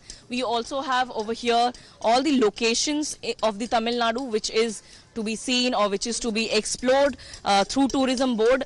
Tamil Nadu has displayed. So this is a handloom, and right now the delegates would also be taking interest in how this actually works, because this will be for saris, and then there is another handloom which makes towel. Then we also have wooden charkha. So how much time does it take to make one lot of this, and what are you actually making of this? One saree hank, 1 or 1.5 days charkha is running. And G20 delegates are coming and seeing this. How proud are you? I'm happy in foreigners and my handloom working in demo. So the artisans are happy showcasing their talent to the foreign G20 delegates. Likewise, if you see over here, these are all styles. This is Tanjavur art plate. Then there's Swami Malai bronzes, and there's wood carving as well. So all these art and skill are being showcased. So what are you making, and what's the speciality of this art? This is Tanjavur art plate. One plate is 3 days. So one plate like this is 3 days, and there's a lot of we could say hard work going in, and definitely they are showcasing it to the entire world through the G20 Education Working Group. With camera person S. Jaishankar, this is Shama Mishra for DD India, Chennai. All right, from Jodhpur and Chennai now to northeastern India, where Guwahati hosted the first Sustainable Finance Working Group meeting under the G20 finance track. The meeting was spread across 5 sessions with over 100 delegates taking part in it. It made tangible progress towards achieving the goals set by the Indian presidency. The meeting also laid a broad groundwork for the remaining 3 Sustainable Finance Working Group meetings to be held in the coming months in Udaipur, Mamallapuram and Varanasi.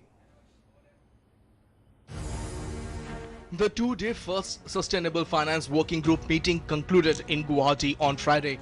More than 100 delegates from G20 nations, invitee nations and international organizations like World Bank, IMF and UNDP participated. The Indian presidency had identified 3 key priority areas for the delegates to deliberate on. And on all 3 issues, the Indian proposal got an overwhelming response from the delegates. The first day deliberation were focused on the first 2 issues: mechanism for mobilization of timely and adequate resources for climate finance, enabling finance for the sustainable development goals. Delegates did agree to the need for stepping up and mobilizing timely and adequate climate finance. There was a lot of support, as I said, on the side events which will be organized, and delegates did express the need to focus on de-risking mechanisms for mobilizing sustainable finance and directing it to climate and green projects. On the second and the last day, there were deliberations on the last topic: capacity building of the ecosystem for financing towards sustainable development. The delegates agreed to develop a technical assistance action plan to help the nation with skilled workforce in sustainable finance. Key takeaway is essentially to develop a technical assistance action plan by taking into account all the existing capacity building efforts which are in place and assessing the skill gaps which are there in the capacity building field of sustainable finance, and then seeing how we can fill in those gaps and what are the solutions. So that is the work agenda for the Sustainable Finance Working Group. The delegates agreed with the proposal put forth by the Indian presidency and provided valuable inputs to firm up the process. The most tangible takeaway from the two-day meet is that Indian agenda was widely accepted and delegates were more than comfortable with giving further suggestion as mark of their support. This was the first meeting of the Sustainable Finance Working Group meet. The 3 more are being planned in coming months in Udaipur, Mahabalipuram and Varanasi. Given the progress made in the very first meet, the Indian government is very hopeful that before the leadership summit in September in Delhi, the Sustainable Finance Working Group meet will have achieved the required result. But even the press conference was not over without a reference to the exceptionally warm welcome accorded to all the delegates. The delegates specifically asked the advisors in Finance Ministry to convey their regard in the press conference. The issues identified by the Indian presidency concern the global south, the developing world, the real challenges they face in face of climate change and their eagerness to attain sustainable development goals. 3 more meetings are in the offing, and Indian presidency is sure that when the time for summit comes, tangible progress will be made in this aspect. With camera person Sanjeev Sharma, Ravidhman, DD India, Guwahati. The President of the 77th session of the United Nations General Assembly, Csaba Kuroshi, called on Prime Minister Narendra Modi in New Delhi. It was his first bilateral visit as UNGA President. PM Modi reaffirmed India's commitment to multilateralism, including at the UN. He welcomed Kuroshi's support for India's presidency of the G20.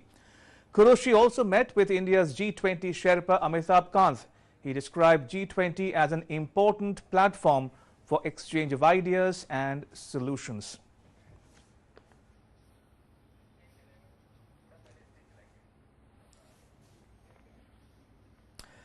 All right, time now for our next segment called Explainer.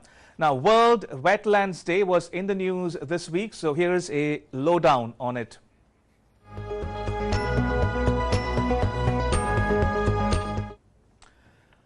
Right, take a look at the infographic here. World Wetlands Day is celebrated every year on 2nd February. The UN adopted a resolution in August 2021 that declared 2nd February as World Wetlands Day. Now, 2nd February was chosen for a reason. It marks the anniversary of the Convention on Wetlands, which was adopted as a global treaty in 1971. It was adopted in the Iranian city of Ramsar in 71 and came into force in 1975. That's why the wetlands are also called Ramsar sites. Now, 90% of the world's wetlands have degraded since the 1700s. So we are losing wetlands 3 times faster than forests. Now, why are wetlands important? Because they contribute to biodiversity, climate mitigation and adaptation, and freshwater availability. So the day is observed to raise awareness about wetlands, reverse their rapid loss, and encourage actions to conserve and restore them. Now, wetlands have a deep connection with Indian culture and traditions. For instance, the Loktak Lake in Manipur is revered as Ima or Mother by locals. Similarly, the Kecho Palri Lake in Sikkim is popular as the wish-fulfilling lake. The Indian festival of Chhath is a unique expression of the association of people, culture, water and wetlands. The Dal Lake in Jammu and Kashmir, Khajjar Lake in Himachal Pradesh, Nainital Lake in Uttarakhand and Kodaikanal in Tamil Nadu are all popular tourist sites. Now, India has 75 Ramsar sites. It's the largest network of Ramsar sites for any country in South Asia. India added 49 Ramsar sites between 2014 and 2022. In fact, 19 of them were added in 2022 alone. And one of them is the Thane Creek in Maharashtra. Now, there are several sources of fresh water to the creek, of which Ulhas River is the largest, followed by many channels from various suburban areas of Mumbai and Thane. It's been declared as the Thane Creek Flamingo Sanctuary. All right, next up is our News in Brief segment.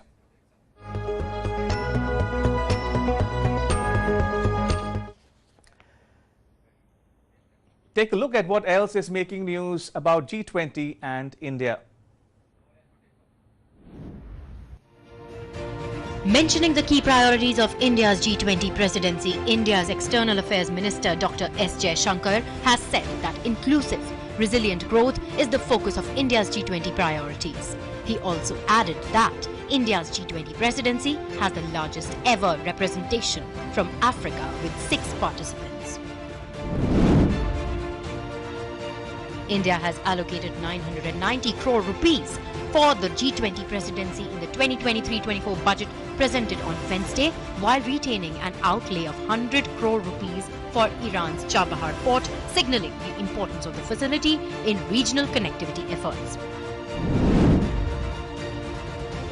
Russia backs India's bid for permanent UNSC seat and underlines G20 presidency's significance as per a statement by the Russian envoy that was made at the Indian Council of World Affairs Russian Council Dialogue.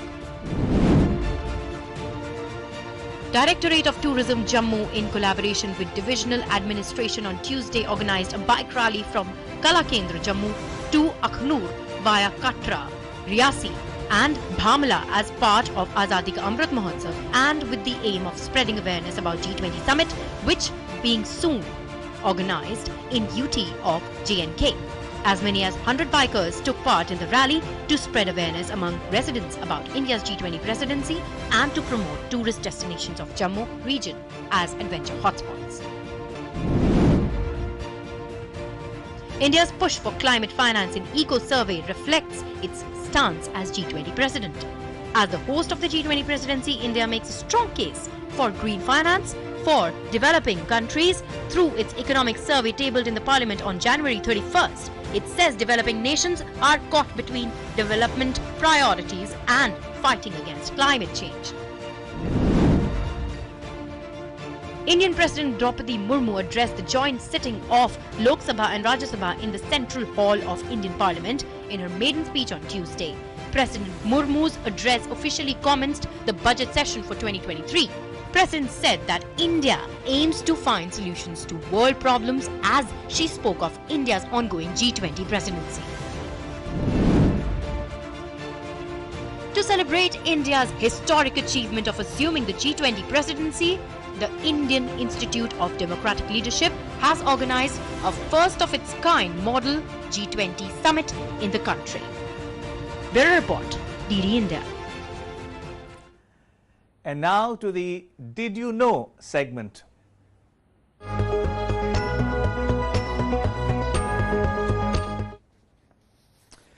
Did you know that the Rann of Kutch is one of the largest salt deserts in the world? Now, the word Rann means desert, and Kutch is the name of the district in the western Indian state of Gujarat. The Rann of Kutch has desert on one side and the sea on the other. It was inhabited by the Indus Valley civilization as well as the Maurya and Gupta empires of India. The Indus or Harappan civilization is the earliest known urban culture of the Indian subcontinent. It dates back 4,000 years before the Common Era. Now, this might interest you. A festival called Rann Utsav is held every year between November and February in the Rann of Kutch. And just so you know, you can still make it to the festival. It's on till 20th February.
Now, while we are talking about Gujarat, did you know that Lothal in Gujarat has the world's earliest known dockyard?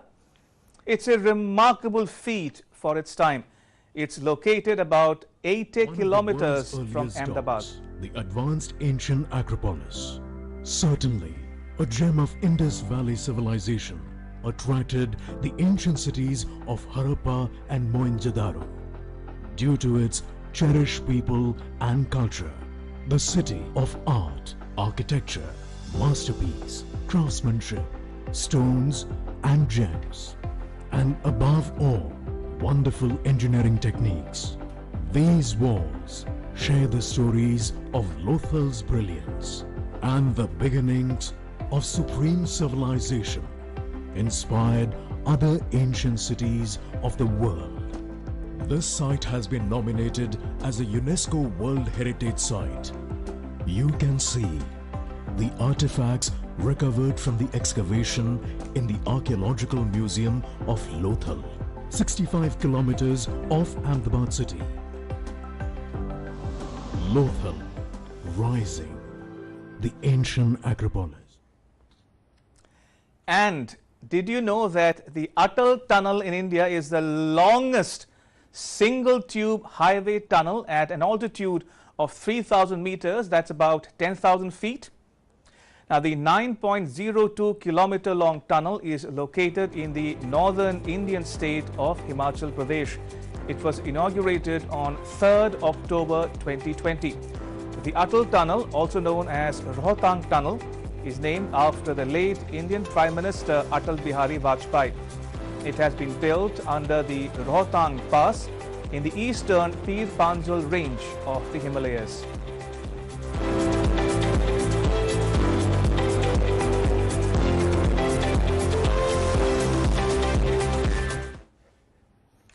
All right, time now for our next segment, Country Profile, in which we select one country for you, either a G20 member or a country invited to the 2023 G20 Summit, and talk about that country's ties with India.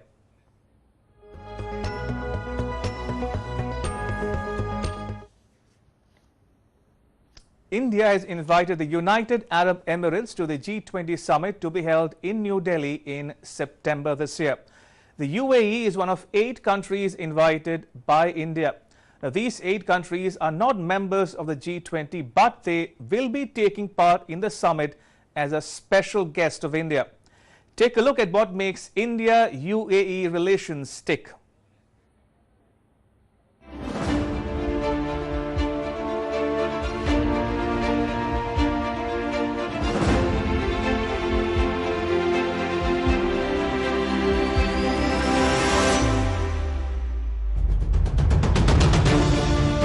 The visit of Prime Minister Narendra Modi to the UAE in 2015 marked the beginning of a new comprehensive and strategic partnership between the two countries. Sheikh Mohammed bin Zayed Al Nahyan, the then Crown Prince of Abu Dhabi and now the President of the UAE, visited India in 2016. He visited India for the second time in 2017 as the chief guest at India's Republic Day celebrations. It was during the visit that bilateral relations were upgraded to comprehensive strategic partnership. PM Modi visited the UAE for the second time in 2018 for the World Government Summit in Dubai, where India was the guest of honor. He delivered the keynote address at the summit. The third visit by Prime Minister to the UAE was in 2019, during which he received the UAE's highest award, the Order of Zayed. Prime Minister Modi's 2019 visit witnessed the official launch of RuPay card in the UAE. A virtual summit took place between UAE President and India's Prime Minister in February of 2022. An India-UAE free trade agreement called Comprehensive Economic Partnership Agreement was signed on the occasion. It entered into force in May of 2022. The latest visit by Indian Prime Minister to the UAE took place in June 2022 when he stopped over in Abu Dhabi while returning from Germany after attending the G7 summit. India-UAE trade is worth $72.8 billion. UAE is India's third largest trading partner after China and the US. UAE is the second largest export destination for India after the US. UAE is the ninth biggest investor in India in terms of FDI. UAE sovereign wealth funds invested over $4.12 billion in India during 2020-21. The foundation stone for the first Hindu temple in Abu Dhabi was laid in April of 2019. Indian expatriate community of approximately 3.5 million is the largest ethnic community in the UAE. It constitutes about 35% of the country's population. Bureau Report, Lead India. I spoke to a former Indian ambassador to the UAE, Navdeep Suri, for his views on India-UAE ties, and this is what he had to say. Take a listen. With me is Ambassador Navdeep Suri, is a former Indian ambassador to the UAE. Ambassador Suri, welcome to this broadcast. How do you look at the evolution of India-UAE bilateral ties?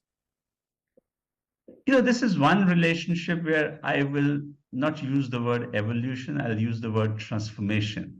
And transformations in bilateral relationships are rare, because typically the evolution of ties that you mentioned is a fairly gradual, incremental process. But if you see what's happened with UAE in the short span of 7 or 8 years, I mean, if one were to take a particular point of time, I would say it was Prime Minister Modi's visit to Abu Dhabi in August of 2015. The first visit by an Indian Prime Minister to that country in 34 long years, that really set the ball rolling.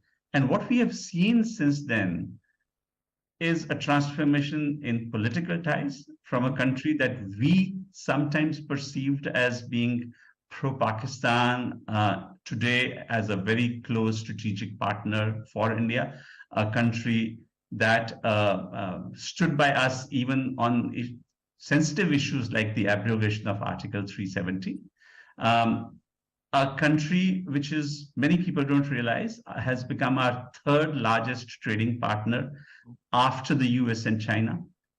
Our economic relationship today with the UAE is much larger than, say, with UK or Japan or Germany or France. A country whose sovereign funds, the Abu Dhabi Investment Authority, the Mubadala, ADQ, and others are really at the forefront of investments into India. A country with which we have a very strong developing energy partnership. Our largest concentration of Indian nationals anywhere in the world is today in UAE, 3.4 million Indians, pretty much all of them Indian nationals. Our largest or second largest, depending on which data you look at, source of remittances, about $18 to $20 billion a year comes in by way of remittances from UAE. So it truly is a relationship that stands out for the way it has changed in the last 7 years. I would really call it a transformation. Transformation indeed. On that note, Ambassador Suri, thank you for joining us on this broadcast. Thank you. Appreciate it. I also sat down with UAE's ambassador to India, Dr. Abdul Nasser Al Shali, for a conversation on UAE-India ties. Take a listen. Joining me is Ambassador Abdul Nasser Al Shali of the United Arab Emirates. Ambassador, welcome to this special broadcast. Good to have you on the show. Thank you very much for having me. Great. May I begin by asking you to give our viewers an overview of India-UAE ties as they obtain today? So, as you would know already, the ties are as strong as ever, and this has been the working of a few years. We have had a few high-level visits. The Prime Minister have visited the UAE more than once. The then Crown Prince and now the President of the United Arab Emirates have visited India also more than once. We have also had visits at the level of the Foreign Minister. We have had visits at the level of different ministers, and all of this has basically trickled down into higher trade between the two countries, and the signing of the Comprehensive Economic Partnership Agreement, and the establishment of new working groups and joint groups, and basically strengthening the other bilateral platforms as well as the future multilateral platforms that have been created as part of this relationship and the wider network that the two countries enjoy. And talking about specific sectors to begin with, Ambassador, how do you look at the current state of play in bilateral ties when we talk about energy security or maritime security or even defense and security, counterterrorism, and of course, people-to-people ties? I'll start with the people-to-people ties, and this has already been one of the strong points of the relationship, and this continues to grow over time. So you would see more people moving between the two countries. There are more Indians going to study in the UAE, getting their medical treatment in the UAE. You see also more tourists between the two countries, whether they are from India visiting the UAE, the different Emirates, and to my surprise, I've heard more than once of Indians visiting Emirates other than the main Emirates to visit, or at least the main Emirates that you would naturally hear about. And you would also see Emiratis visiting not only Mumbai, for example, but also the other cities and the other places in India. And this is how we want it to be. We want people from both nations to explore the different states, the different Emirates, and to visit all cities. In terms of the other bilateral aspects of the relationship, as you know, we have signed the CEPA in a timely manner, in 88 days, which is quite an achievement for both countries. This is our first CEPA to be signed, and it already says a lot about the trust that is there between both nations, whether it's at the leadership level or even at the government level. And so the fruits of the CEPA are already visible. It's already bearing its fruits in terms of increasing bilateral trade, non-oil and oil-based trade, and also in terms of investments going between the two countries. Now, in terms of the other aspects of the relationship, we have been exploring other venues. For instance, the UAE is a member of the Indian Ocean Association, and India is a member of the Indian Ocean Association. The matter of fact is India is now the vice chair, and the UAE is the past chair. And so we continue to collaborate not only bilaterally, but also in different multilateral platforms. Ambassador, I know that you have more than an abiding interest in all things economic. You have a PhD in economics. You've held similar portfolios in the past. In that context, since you referred to the CEPA, the India-UAE FTA, how is that coming along, and what's been the general reaction, response from the industry in both countries to the Comprehensive Economic Partnership Agreement? Well, what we have seen over time is that there is a growing awareness of what CEPA entails and what CEPA can provide. And so you can see that more businesses are now using that CEPA towards their benefit in terms of increasing their exports both ways. For us in the UAE, we are supporting Made in India fully, and we want to be part of that value chain in terms of products moving from India to the UAE being processed partially in the UAE and then from the UAE going elsewhere. And this is also why there is now a serious discussion on launching a Made in India market or a Made in India traders market. We still haven't settled on a name, to be in Dubai close to the Expo area, and which will be a launching port for all India products from the UAE elsewhere. Now, 2023 is the year when India holds the presidency of the G20, and India has invited the UAE to the September summit here in New Delhi. How do you look at the India-UAE collaboration or talks going forward within the G20 format? Because G20, we are told, is the premier economic body comprising the world's 20 top economies of the world. So they sure can play a role going forward in addressing the crises that are confronting the world today. So this is the second year in a row that we get invited as a guest country, and of course we are privileged and honored that India has invited us as a guest country, and we see our role as a bridging role. So we come with a fresh perspective. We are a country that is driven by its goals and its strategic initiatives. We are ambitious, and we want to make sure that everything that we stand for is in support of the Indian presidency of the G20, which the Indian government have done a superb job in managing and conducting thus far. And correct me if I'm wrong, but you called on the Indian Foreign Minister Subramaniam Jaishankar just a few days ago. How did that meeting go, and can we expect any more visits, say, between the UAE and India before or between now and September when the G20 summit takes place? Absolutely. We have a minister visiting almost every month. I have a minister coming twice this month to India.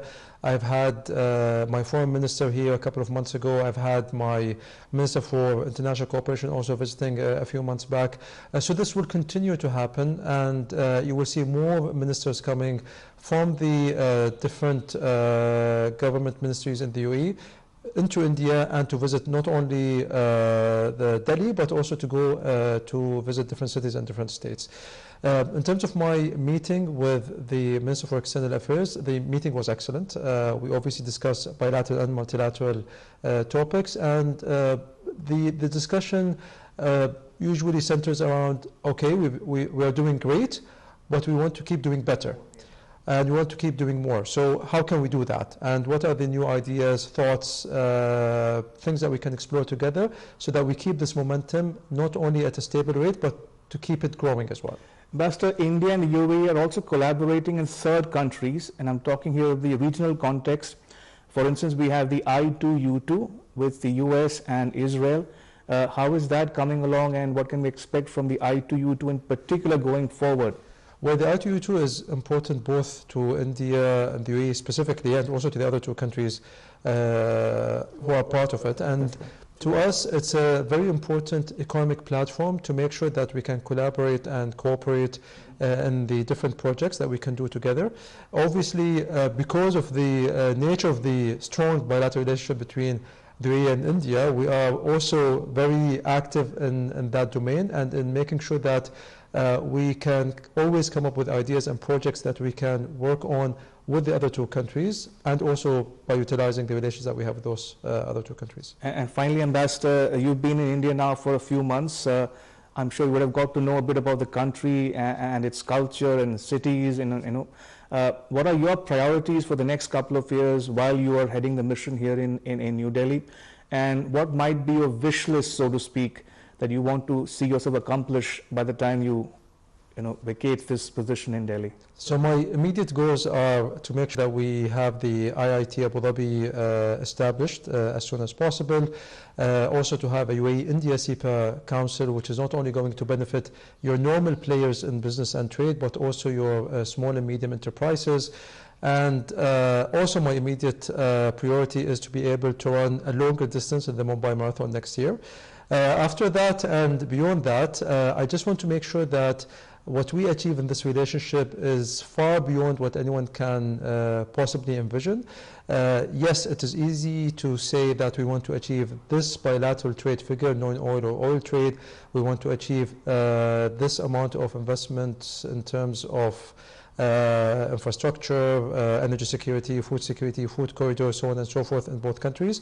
But what we want to do is to, again, achieve above and beyond what anyone can possibly envision or think is possible in this relationship. We want to just make sure that we always beat expectations. If I may ask a quick question here, how do you look at the impact of the Ukraine-Russia conflict on the UAE, for instance, in terms of energy supplies or even critical supply chains, generally speaking? Well, you could see the impact both in terms of food security and energy security. Food security is quite important for us in the UAE, and energy security is also vital for India. And our role as strong partners and strategic partners is to support one another, whether it's food security in the UAE or energy security in India. And this is what we are doing today, and this is what we will continue to do in the future. On that note, Ambassador Al-Shari, thank you so much for speaking to our viewers at home and abroad. Thank you for your time. Thank you very much for having me. Thank you. Thank you so much. Thank you. All right, let me now tell you a bit about how foreign media is covering India and the G20.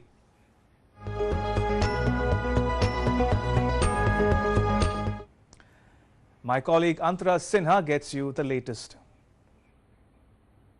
In the run-up to the G20 summit to be held in September 2023, as many as 200 meetings of the G20 member states, invitees and organizations across over 50 cities in India are being held.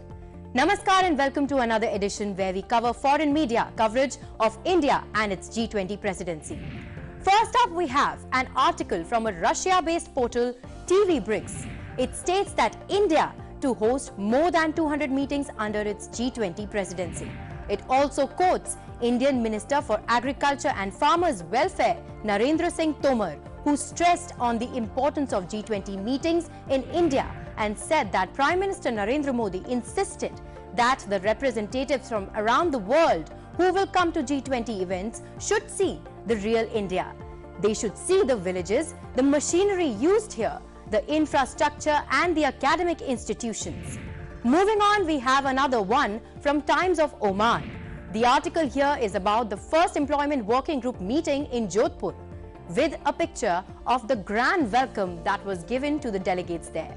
The article further reads, the discussion in the EWG meet was on exploring strategies for global skills and qualifications, harmonization, and developing a framework for common skill taxonomies. Further, it reads, the panelists share insights and ideas on the priority areas addressing global skill gaps, which was chosen by the Indian presidency for the employment working group. With India predicted to be the pharmacy of the world by 2030, the next article we have is from Relief Web, which is a New York-based humanitarian information portal. Now it has an article which tells us that Gavi and Government of India established new partnership to protect millions of children by 2026. Gavi, which is the Global Alliance for Vaccines and Immunization, will provide $250 million in funding to reach zero-dose children, those who have not received a single routine vaccine shot, through a renewed strategic partnership with the Government of India. And further says, Gavi will feature this and other innovative solutions in upcoming G20 dialogues to help shape the digital health agenda. Next up, we have an article from the Arab News, which is titled as Indian Minister Predicts New Partnerships with Saudi Arabia on Climate Action. The article quotes Dr. Asif Saeed. There is great potential for partnerships between Saudi Arabia and India on climate action in the run-up to this year's G20 summit and beyond. Next up, we have an article from The Diplomat, a premier international current affairs magazine for the Asia-Pacific region. The article is titled as India's G20 Presidency, Decoding the Digital Technology Agenda. It further reads, India is making digital technology governance a centerpiece of its G20 presidency. It is a stark signpost of its aspirations as a global digital leader. At the Bali summit, Indian Prime Minister Narendra Modi described the rollout of digital public infrastructure as the most remarkable change of our era. New Delhi's preparations for bringing its human-centric approach to technology to the grand diplomatic stage are in full swing. Well, we see how India is marching on and creating ripples in the media abroad as well. That's all from my side. See you next week. Over to you. All right, it's quiz time now. I've got a question for you.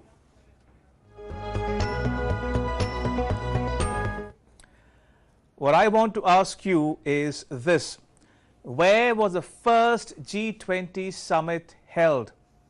Was it USA, UK, Canada or France? I repeat, where was the first G20 summit held?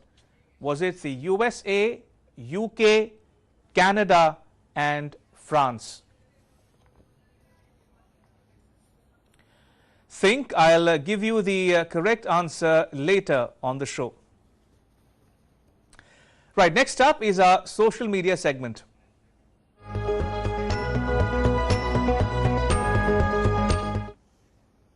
The G20 meetings are garnering attention on social media too. My colleague Tripti Tripathi gets you all the social media buzz. Take a look.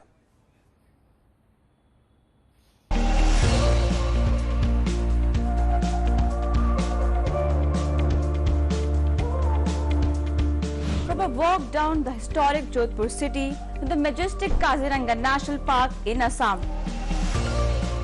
G20 delegates are truly getting a glimpse of the incredible India. A little bit of fun adventure on the sidelines of hectic parley is giving the delegates time to understand the culture diversity that is India. Welcome to another segment of Social Media Buzz, and we put forth some of the stories which went viral in the virtual world.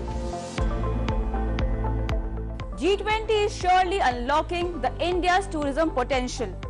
take a look at how G20 delegates were given a tour of the famed UNESCO World Heritage Site at Kaziranga National Park as they learn about the diverse flora and fauna of India and the cultural diversity of the country. It was truly a remarkable moment for them. The rich cultural heritage and lifestyle of the various tribes and communities of Assam were in full display in this ethnic village at Sundarban Islands in Guwahati. And the delegates were quite at awe to witness the spectacular performances, taking videos and pictures with them. From Assam, the focus now shifts to the charming city of Chandigarh. As the first International Financial Architecture Working Group meeting of G20 India concluded in Chandigarh, the delegates were given a tour of the famous rock garden and Sukna Lake. The G20 delegates were also given a rousing reception. Delegates got a chance to shake their leg on traditional dance of the region. From Chandigarh, the attention now shifts to Mahabalipuram, where the Education Working Group was taking place. The G20 delegates visited the spectacular UNESCO World Heritage Site, shore temples and 5 chariots at Mahabalipuram, and they were spellbound with India's rich heritage. Delegates of G20 countries attending the first Employment Working Group meeting enjoyed Rajasthani cultural performances at the iconic Umaid Bhavan Palace in Jodhpur. They also took a cultural walk of the historic city. This truly was an incredible moment, not just for the delegates, but also for netizens, who were equally thrilled. G20 India delegates stretching themselves over a yoga session during their meeting. Delegates got a chance to stretch in a short break. Well, that's all from this edition of Social Media Buzz. Hope you like it. For more updates on G20, follow our social media handles. Until we meet again, Namaskar. All right, time now for our next segment, India in Numbers.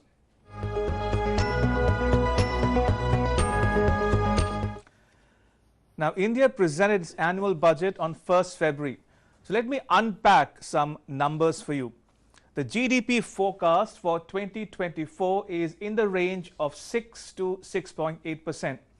The gross value added by industrial sector for the first half of 22-23 rose 3.7%. It's higher than the average growth of 2.8% achieved in the first half of the last decade.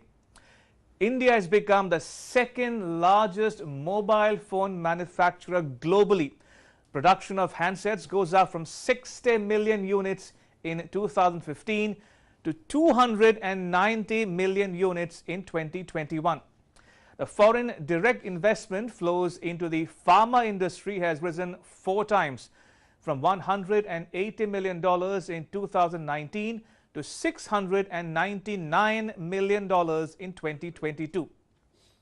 The service sector is expected to grow at 9.1% in 23 as against 8.4% year-on-year in 2022. India has the 6th largest foreign exchange reserves in the entire world as of November 2022. Now, the national and provincial government's budgeted expenditure on health sector touched 2.1% of GDP in 23 and 2.2% in 2022 against 1.6% in 2021.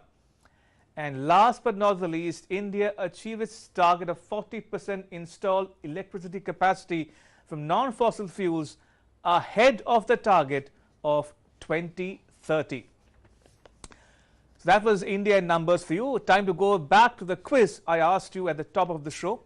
I'd asked you, where was the first G20 summit held?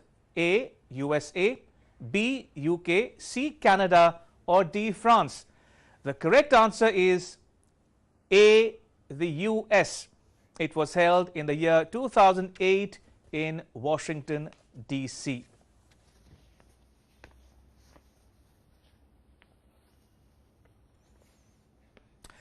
And finally, take a look at the G20 meetings to be held next week.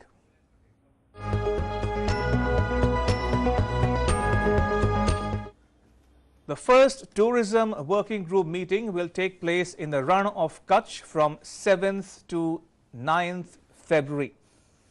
And the first environment and climate working group meeting will be held in Bengaluru from the 9th to the 12th February.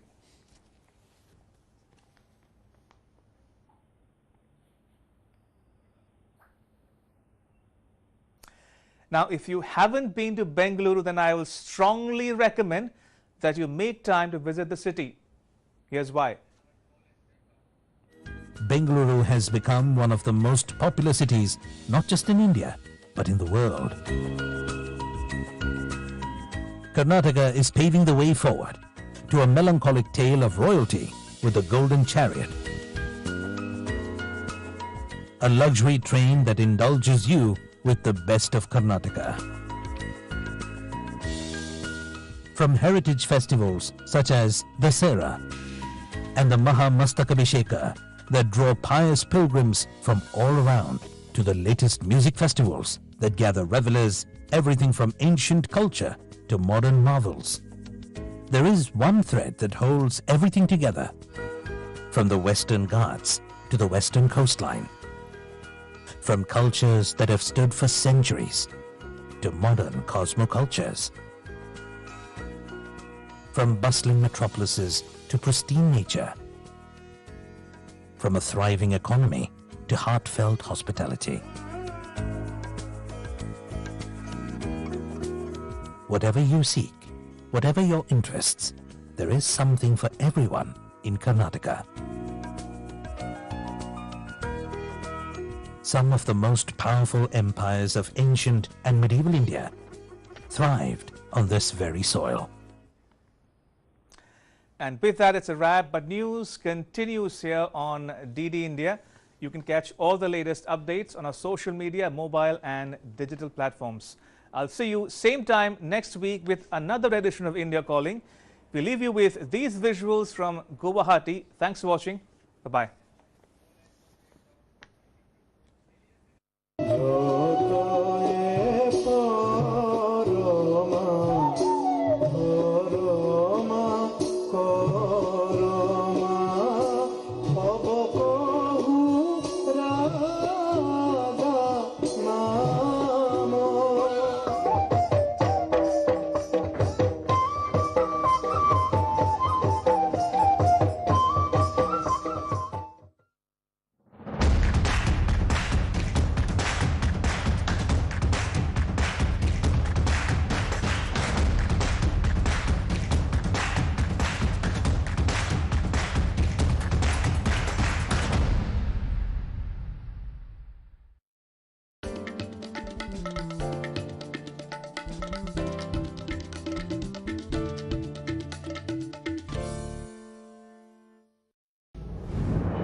పడి ఆరోగ్యంగా జీవించటం కఠినంగా మారినప్పుడు కలుషితం అనబడుతుంది.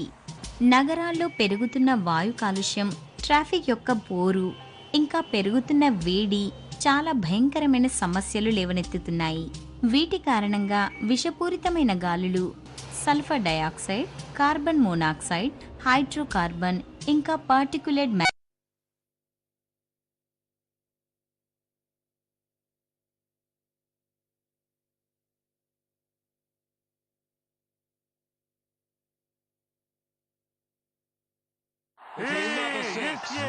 Recharge త్వరగా recharge చెయ్యి.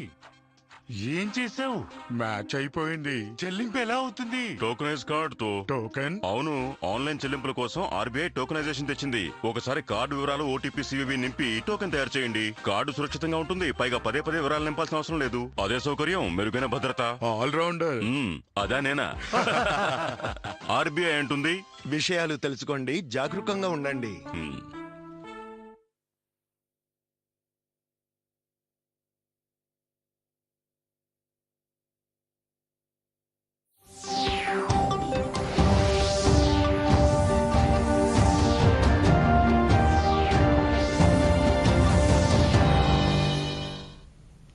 నమస్కారం, దూరదర్శన్ వార్తలకు స్వాగతం. నేను వినతి. కరోనాను నియంత్రించేందుకు ప్రతి ఒక్కరూ మాస్కును తప్పక ధరించాలి. ముక్కు నోరు కప్పి ఉంచేలా సరైన పద్ధతిలో మాస్కుని ధరించాలి. తరచూ చేతులను శుభ్రం చేసుకోవాలి. వ్యక్తిగత పరిశుభ్రతను పాటిస్తూ భౌతిక దూరాన్ని తప్పక పాటించాలి. అరుగులు అందుకోవాలి. నిబంధనలు పాటిద్దాం, కరోనాని జయిద్దాం. ఇప్పుడు ముఖ్యాంశాలు చూద్దాం.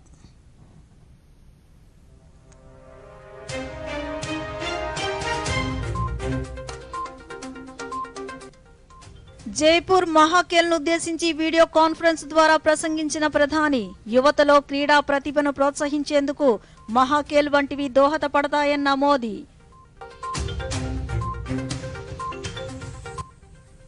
రేపు బెంగళూరులో ఎనర్జీ వీక్ 2023ను ప్రారంభించనున్న ప్రధాని Narendra Modi Tumakuru helicopter manufacturing plant సహా పలు అభివృద్ధి పనులకు శంకుస్థాపన.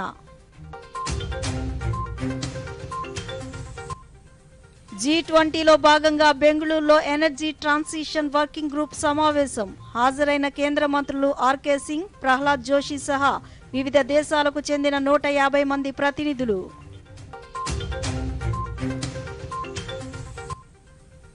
చిత్తూరు జిల్లా పుంగనూరులో మంత్రి పెద్దిరెడ్డి పల్లెబాట కార్యక్రమం. గ్రామాల అభివృద్ధికి తమ ప్రభుత్వం ప్రాధాన్యతనిస్తుందన్న రాష్ట్ర విద్యుత్ శాఖ మంత్రి.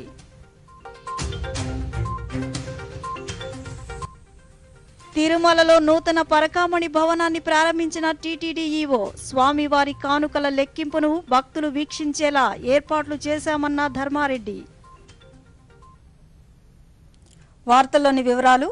యువతలో క్రీడా ప్రతిభను ప్రోత్సహించేందుకు మహాఖేల్ వంటి కార్యక్రమాలు ఎంతగానో దోహదపడతాయని ప్రధాని నరేంద్ర మోదీ తెలిపారు. ఈ రోజు జైపూర్లో నిర్వహించిన మహాఖేల్లో పాల్గొని వారిని ఉద్దేశించి వీడియో కాన్ఫరెన్స్ ద్వారా ప్రసంగించారు. ఈ సందర్భంగా ప్రధాని మాట్లాడుతూ దృఢ నిశ్చయంతో కృషి చేసినప్పుడు ఫలితాలు ఖచ్చితంగా ఉంటాయని టోక్యో ఒలింపిక్స్, కామన్వెల్త్ క్రీడలు నిరూపించాయన్నారు. అలాగే జైపూర్ మహాఖేల్ కార్యక్రమం కూడా భవిష్యత్తులో అద్భుతమైన ఫలితాలనిస్తాయని మోదీ అభిప్రాయపడ్డారు. స్వాతంత్రపు అమృత కాలంలో దేశం సరికొత్త నిర్వచనాలను రూపొందిస్తుందని ప్రధాని వ్యాఖ్యానించారు. యువతకు వారి సామర్థ్యాలు, ఆత్మగౌరవం, స్వావలంబన వంటివి లక్ష్యాలు నెరవేరేందుకు సహకరిస్తాయన్నారు. 2014లో క్రీడా బడ్జెట్ 850 కోట్ల రూపాయలుండగా ఈ ఏడాది క్రీడా రంగానికి 2500 కోట్ల రూపాయలను కేటాయించడం జరిగిందని, క్రీడా బడ్జెట్ దాదాపు 3 రెట్లు పెరిగిందని తెలిపారు. దేశంలో క్రీడా సౌకర్యాలు, మౌలిక వసతులు, క్రీడా వసతుల అభివృద్ధికి కృషి చేస్తున్నట్లు ప్రధాని వివరించారు. तो ओलंपिक्स तक में तिरंगे की शान बढ़ाएंगे. आप जिस क्षेत्र में जाएंगे वहां देश का नाम रोशन करेंगे. मुझे विश्वास है हमारे युवा देश की कामयाबी को बहुत आगे तक लेकर के जाएंगे. बेटियों की ये बढ़ती हुई भागीदारी एक सुखद संदेश दे रही है. आजादी के इस अमृत काल में देश नई नई परिभाषाएं गढ़ रहा है, नई व्यवस्थाओं का निर्माण कर रहा है. देश में आज पहली बार खेलों को भी सरकारी चश्मे से नहीं बल्कि खिलाड़ियों की नजर से देखा जा रहा है. मैं जानता हूं युवा भारत की युवा पीढ़ी के लिए असंभव कुछ भी नहीं है.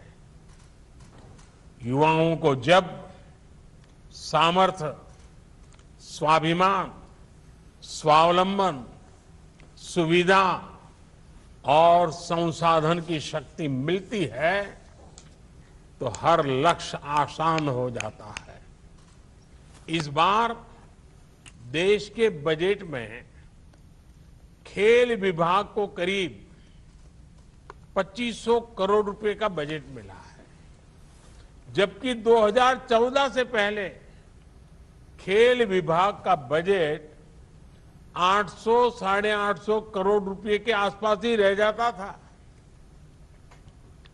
यानी 2014 के मुकाबले देश के खेल विभाग के बजट में लगभग 3 गुना बढ़ोतरी हुई है. इस बार अकेले खेलो इंडिया अभियान के लिए ही 1000 करोड़ रुपए से ज्यादा बजट दिया गया है. రాబోయే కాలంలో భారత యువత ప్రపంచంలో తనదైన ముద్రను వేయనున్నారని జైపూర్ పార్లమెంటు సభ్యులు రాజ్యవర్ధన్ సింగ్ రాథోడ్ అన్నారు. ఈ రోజు ఎంపీ ఆధ్వర్యంలో జరిగిన జైపూర్ మహాకేల్ను ఉద్దేశించి ప్రధాని మాట్లాడిన అనంతరం ఆయన స్పందిస్తూ ప్రధాని చెప్పినట్లుగా రాబోయే ఒలింపిక్ క్రీడల్లో భారతీయ జెండాను ఎగురవేసేవారు ఇక్కడి నుంచే రావచ్చునని ఆయన తెలిపారు. యువత దేశాన్ని బలోపేతం చేస్తోందని రాజ్యవర్ధన్ సింగ్ వివరించారు. आने वाले कई दशकों तक ये युवा मेहनत से इस देश को और मजबूत बनाएंगे, इस देश का परचम फैलाएंगे. जैसे प्रधानमंत्री जी मोदी जी बोल रहे थे कि आने वाले समय में ओलंपिक के अंदर जो तिरंगा लहराने वाले जो युवा हैं वो सब यहीं आज मौजूद हैं. जो आने वाले समय में इस देश को अलग अलग मजबूती देंगे वो आज सभी यहाँ मौजूद हैं. రేపటి నుంచి ఫిబ్రవరి 8వ తేదీ వరకు బెంగళూరులో నిర్వహించనున్న ఇండియా ఎనర్జీ వీక్ 2023ను ప్రధాని మోదీ రేపు ప్రారంభించనున్నారు. ఎనర్జీ వీక్ ను ప్రారంభించడంతో పాటు పలు అభివృద్ధి కార్యక్రమాలకు మోదీ శంకుస్థాపనలు చేయనున్నారు. భారత్ను వృద్ధి చెందుతున్న పవర్ హౌస్ గా తెలియచేయడమే ఈ వీక్ యొక్క లక్ష్యం. భారత్లో ఇంధన పరిశ్రమకు ఎదురయ్యే సవాళ్లు, లభించే అవకాశాలను చర్చించేందుకు ఈ కార్యక్రమం దోహదపడనుంది. ప్రపంచవ్యాప్తంగా పలు దేశాలకు చెందిన 30 మందికి పైగా మంత్రులు, 30,000 మంది ప్రతినిధులు, 500 మంది వక్తలు సమావేశంలో పాల్గొనున్నారు. ప్రపంచంలోనే అత్యంత వేగంగా భారత ఆర్థిక వ్యవస్థ అభివృద్ధి చెందుతుందని కేంద్ర విద్యుత్ పునరుత్పాదక ఇంధన శాఖ మంత్రి ఆర్కే సింగ్ అన్నారు. బెంగళూరులో G20 energy transition working group సమావేశం ఈ రోజు ప్రారంభమయ్యింది. ఈ సమావేశంలో పార్లమెంటరీ వ్యవహారాల శాఖ మంత్రి ప్రహ్లాద్ జోషితో పాటు వివిధ దేశాలకు చెందిన దాదాపు 150 మంది ప్రతినిధులు హాజరయ్యారు. ఈ సందర్భంగా ఆర్కే సింగ్ మాట్లాడుతూ భారత ఆర్థిక వ్యవస్థ బలంగా ఉందన్నారు. పునరుత్పాదక ఇంధన ఉత్పత్తికి భారత్ కట్టుబడి ఉందన్నారు. ఇప్పటికే 75 గిగావాట్ల విద్యుత్తును పునరుత్పాదకంగా ఉత్పత్తి చేస్తున్నామని, మరో 177 గిగావాట్లను ఉత్పత్తి చేసేందుకు పనులు జరుగుతున్నాయన్నారు. gigatons of CO2 per capita, whereas the world average is 6.3 gigatons per capita. So 1/3 of the global average is our per capita emission. Despite that, we have already reduced our emissions by near about 30%, and we aim to do that, reduce it further by another 15%, that is by up to 45% by 2030. So we remain one country, one major economy, which is growing rapidly.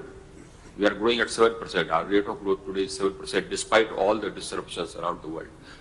We are adhering to a low carbon growth, and we continue to do that because we are fully committed to a low carbon growth. We believe in the environment. As I said, 177 gigawatts of renewable energy capacity which we have installed.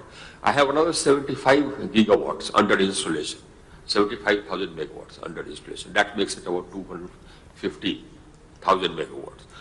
We aim to have a renewable energy capacity, a non-fossil fuel capacity of 500 gigawatts by YCP MLC Talasila Raghuram సతీమణి స్వర్ణకుమారి అనారోగ్యంతో కన్నుమూశారు. ముఖ్యమంత్రి జగన్మోహన్ రెడ్డి, ఆయన సతీమణి Bharati Vijayawada గొల్లపూడిలోని MLC Talasila Raghuram నివాసానికి చేరుకుని ఆయన కుటుంబాన్ని పరామర్శించారు. స్వర్ణకుమారి భౌతిక కాయానికి ముఖ్యమంత్రి దంపతులు నివాళులర్పించారు.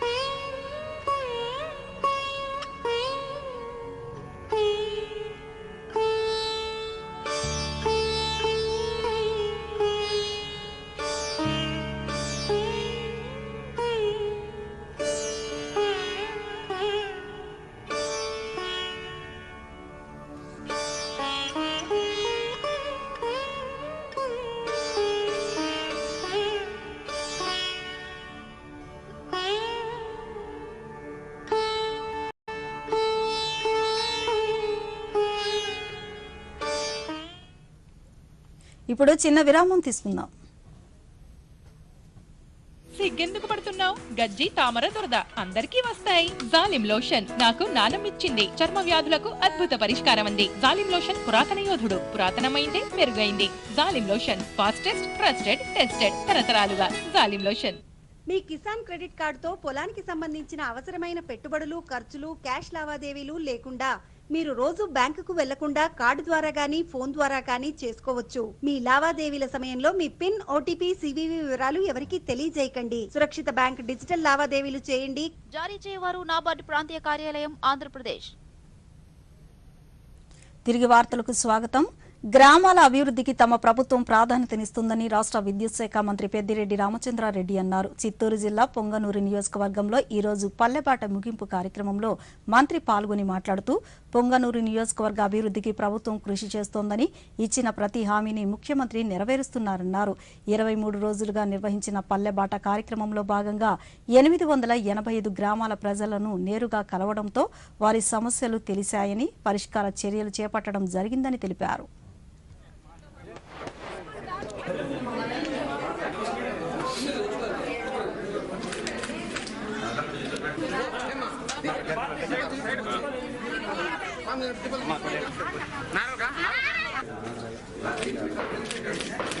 Okay sir.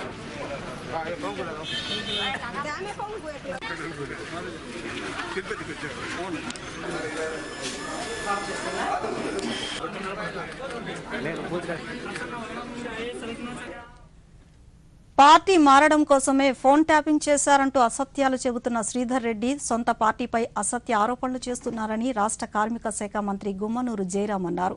శ్రీ సత్యసాయి జిల్లా కదిరిలో నూతనంగా నిర్మించిన పోలీస్ స్టేషన్ను MP Gorantla Madhav, MLA Siddhareddy, collector Basanth కుమార్తో కలిసి ఆయన ప్రారంభించారు. ఈ సందర్భంగా మంత్రి మాట్లాడుతూ శ్రీధర్ రెడ్డి ఫోన్ను ట్యాపింగ్ చేసే అవసరం వైఎస్ఆర్ పార్టీకి లేదని, విపక్షాల ప్రలోభాలకు లోనై శ్రీధర్ రెడ్డి ప్రభుత్వంపై వ్యాఖ్యలు చేయడం సరికాదన్నారు. మేలు చేసే విధంగా అన్ని విధాలుగా ఈరోజు వారి నియోజకవర్గంలో స్వతంత్రం వచ్చి 75 సంవత్సరాలైనా కూడా పరిపాలన ఎలా ఉండేది అనేది మనందరికీ తెలుసు. అలాంటి తరుణంలో ఈరోజు ఎక్కడిపోయినా కూడా ప్రతి గ్రామంలో కూడా ఎమ్మెల్యేలకి అన్ని విధాలుగా ప్రజలకి మేలు చేసే విధంగా ఈరోజు ఆదుకుంటున్నాడు. కాబట్టి ప్రజలు సంతోషంగా ఉన్నారు. ఏదో ఇలాంటి వాళ్ళు పదవుల కోసం వారి దానికోసం పబ్బం గడుపుకునేదానికి ఇది చేస్తారు. కానీ ఎక్కడ కూడా అందరూ కూడా సంతోషంగా ఉన్నారని చెప్పేదానికి ఎమ్మెల్యేలు అందరూ కూడా బాగున్నారని. వెలుగొండ ప్రాజెక్టు ద్వారా ఈ ఏడాది నీరు విడుదల చేస్తామని తిరుమల తిరుపతి దేవస్థానం చైర్మన్ వైబీ సుబ్బారెడ్డి అన్నారు.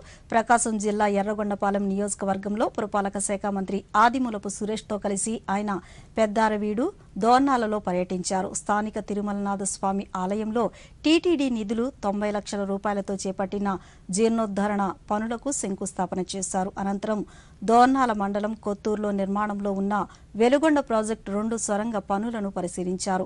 ఈ సందర్భంగా సుబ్బారెడ్డి మాట్లాడుతూ తమ ప్రభుత్వ హయాంలో వెలుగొండ ప్రాజెక్టు పనులు చాలా వేగంగా సాగుతున్నాయని, 2వ సొరంగ పనులు కూడా ఈ ఏడాది అక్టోబర్ నాటికి పూర్తవుతుందన్నారు.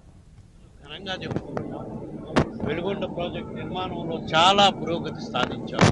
సెకండ్ టర్నల్ కూడా ఆగస్ట్ సెప్టెంబర్ కంప్లీట్ అయిపోతుంది అంటున్నారు. దాని నుంచి వాటర్ డ్రా చేసినా కూడా 2 టర్నల్స్ నుంచి కూడా వాటర్ డ్రా చేసే కార్యక్రమం తప్పకుండా సెప్టెంబర్, అక్టోబర్ కంప్లీట్ అయిపోతుందని నమ్మకం అయితే మాకు వచ్చింది. ఈరోజు స్పాట్లో 2 టర్నల్స్లో కూడా పనులు జరుగుతున్న తీరును కూడా గమనించడం. ఎందుకంటే మా గౌరవ ముఖ్యమంత్రి గారు జగన్మోహన్ రెడ్డి గారు చెప్పడం జరిగింది వివిధ సందర్భాల్లో. మేము అధికారంలోకి వచ్చినాక మొదటి సంవత్సరంలో, 2వ సంవత్సరంలో వెలుగొండ ప్రాజెక్ట్ కంప్లీట్ చేస్తామని అదే దిక్కుతో నిధులు ఇవ్వడం జరిగింది, పనులు ప్రారంభించడం కూడా జరిగింది. కానీ దురదృష్టవశాత్తు కరోనా రావడం వల్ల మళ్ళా 2 ఇయర్స్ లేట్ అయింది. కాబట్టి ఈ సంవత్సరం ఎట్టి పరిస్థితుల్లో కూడా వెలుగొండ ప్రాజెక్టు ఎటువంటి నిర్మాణానికి ఎటువంటి ఇబ్బంది లేకుండా కూడా నిధులు సమకూర్చుకొని నిర్మాణం కంప్లీట్ చేసేదానికి మా ప్రభుత్వం తిరుమల శ్రీవారి ఆలయంకు సమీపంలో అత్యాధునిక వసతులతో నిర్మించిన నూతన పరకామణి భవనంను టీటీడీ ఈవో ఏవి ధర్మారెడ్డి ప్రారంభించారు. ప్రత్యేక పూజాది కార్యక్రమాలతో పాటు పుణ్యహవచనం, గోమాత ప్రవేశం, గోపూజ, సుదర్శన హోమం వంటి కార్యక్రమాలను నిర్వహించారు. అనంతరం శ్రీవారి ఆలయ హుండీ కానుకలను వేరువేరు చేయడం, లెక్కించడం ప్రక్రియలను ప్రారంభించారు. ఈ సందర్భంగా టీటీడీ ఈవో ధర్మారెడ్డి మాట్లాడుతూ భక్తులు స్వామివారికి సమర్పించిన కానుకల లెక్కింపును స్వయంగా వీక్షించే విధంగా భవనంకు నలువైపులా అద్దాలు ఏర్పాటు చేశామన్నారు. సెక్యూరిటీ 100% వెయిటింగ్ అయిన తర్వాత ఈరోజు 12 హుండీలు ఆలయం నుంచి ఇక్కడికి తరలించినటువంటి పద్ధతి కూడా చాలాసార్లు టెస్ట్ చేసుకుని ట్రయల్స్ చేసుకొని ఈరోజు సక్సెస్ఫుల్గా తరలించడం జరిగింది. రేపటి నుంచి కూడా ఇదే విధంగా అన్ని హుండీల్స్ ఇక్కడికి వస్తాయి. ఒక నెల తర్వాత ఇది కంప్లీట్గా ఎస్టాబ్లిష్ అయిన తర్వాత లోపల ఉన్నటువంటి పరకామణి పూర్తిగా తీసేసి భక్తులు కూర్చోవడానికి, భక్తులు కొద్దిసేపు కూర్చొని ధ్యానం చేసుకోవడానికి ఆ ప్రదేశాన్ని అంతా ఏర్పాటు చేయడం జరుగుతుంది. నిత్యం పని ఒత్తిడిని ఎదుర్కొనే అధికారులు క్రీడల్లో పాల్గొనడం ద్వారా ఒత్తిడిని అధిగమించవచ్చునని తూర్పుగోదావరి జిల్లా కలెక్టర్ మాధవీలత అన్నారు. ఈ రోజు రాజమహేంద్రవరంలో కలెక్టర్ వర్సెస్ ఎస్పీ క్రికెట్ పోటీలకు హాజరైన కలెక్టర్ మాట్లాడుతూ ఉత్సాహకర వాతావరణంలో ఈ పోటీలు జరుగుతుండడం ఆనందంగా ఉందన్నారు. నూతన జిల్లాలు ఏర్పాటైన తరువాత జిల్లాను అన్ని రంగాల్లో అభివృద్ధిలో ముందు వరుసలో నిలబెట్టేందుకు అధికార యంత్రాంగం కృషి చేస్తోందని పేర్కొన్నారు. లో ఉంటాం because of various government activities schemes వీటన్నిటిలో. సో దానికి మనకి అప్పుడప్పుడు ఇలా బ్రేక్ ఉండాలి అనే ఉద్దేశంతో ఎస్పీ గారితో మాట్లాడి ఫ్రెండ్లీ మ్యాచ్ ఏర్పాటు చేసుకోవడం జరిగింది. అండ్ మనకి ఆల్మోస్ట్ 1 year అయింది న్యూ డిస్ట్రిక్ట్ ఫామ్ అయ్యి. All have been a very very wonderful team for us. చాలా చక్కగా చేశారు. మెనీ ఈవెంట్స్ చేశాం మనము ఈ 1 yearలో. అన్నిట్లో కూడా ఈస్ట్ గోదావరి చాలా చక్కగా పర్ఫామ్ చేశాము. సో అదే విధంగా మనకి ఇటువంటి ఫ్రెండ్లీ మ్యాచెస్ కానీ ఇటువంటి breaks are very much essential ఈ స్ట్రెస్ బర్స్కి. సో అందరు కూడా చక్కగా ఆడండి, ఫ్రెండ్లీగా ఆడండి. And I wish all the best to both the teams. నంద్యాలలో మెడికల్ కాలేజీకి సంబంధించి ప్రభుత్వానికి చెందిన 50 ఎకరాల భూమి సేకరణపై భూమా అఖిలప్రియ చేస్తున్న ఆరోపణల్లో వాస్తవం లేదని ఎమ్మెల్యే శిల్పారవి అన్నారు. ఈ సందర్భంగా ఆయన మీడియాతో మాట్లాడుతూ మెడికల్ కాలేజ్ వస్తుందని 50 ఎకరాల ఇన్సైడ్ ట్రేడింగ్ చేశారని వస్తున్న ఆరోపణలు హాస్యాస్పదంగా ఉన్నాయన్నారు. అఖిలప్రియ వాస్తవాలు తెలుసుకుని మాట్లాడాలని ఎమ్మెల్యే పేర్కొన్నారు.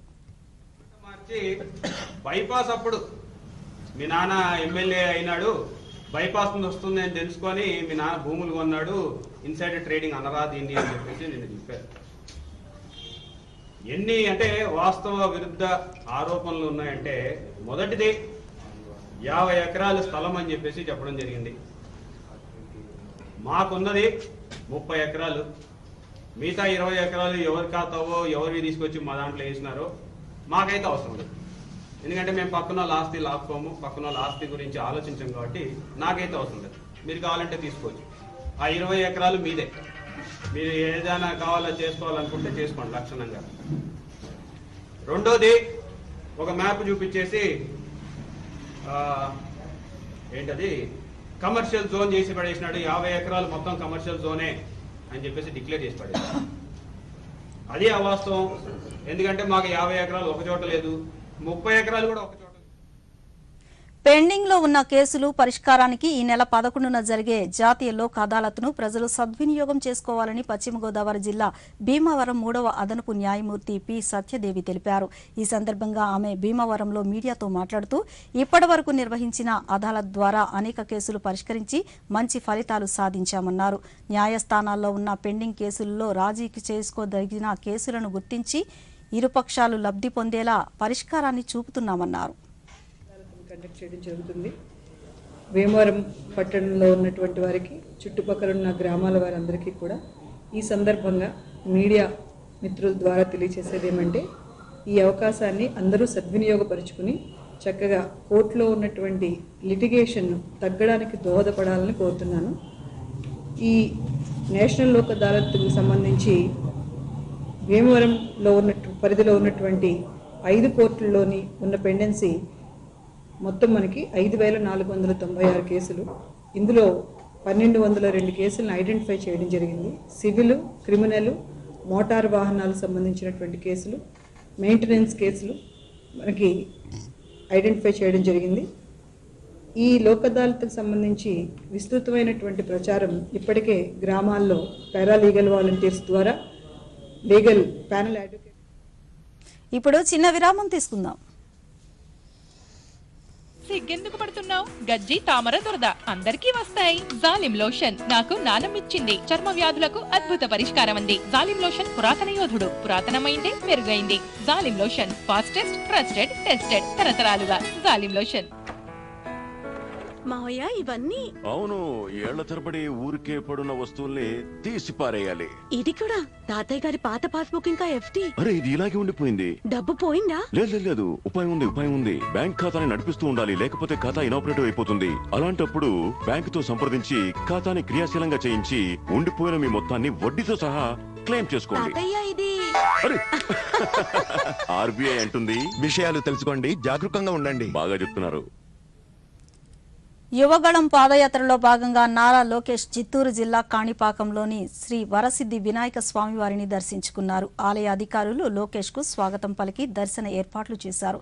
దర్శనం అనంతరం అర్చకులు ఆశీర్వచనం పలుకగా అధికారులు తీర్థ ప్రసాదాలను అందజేశారు.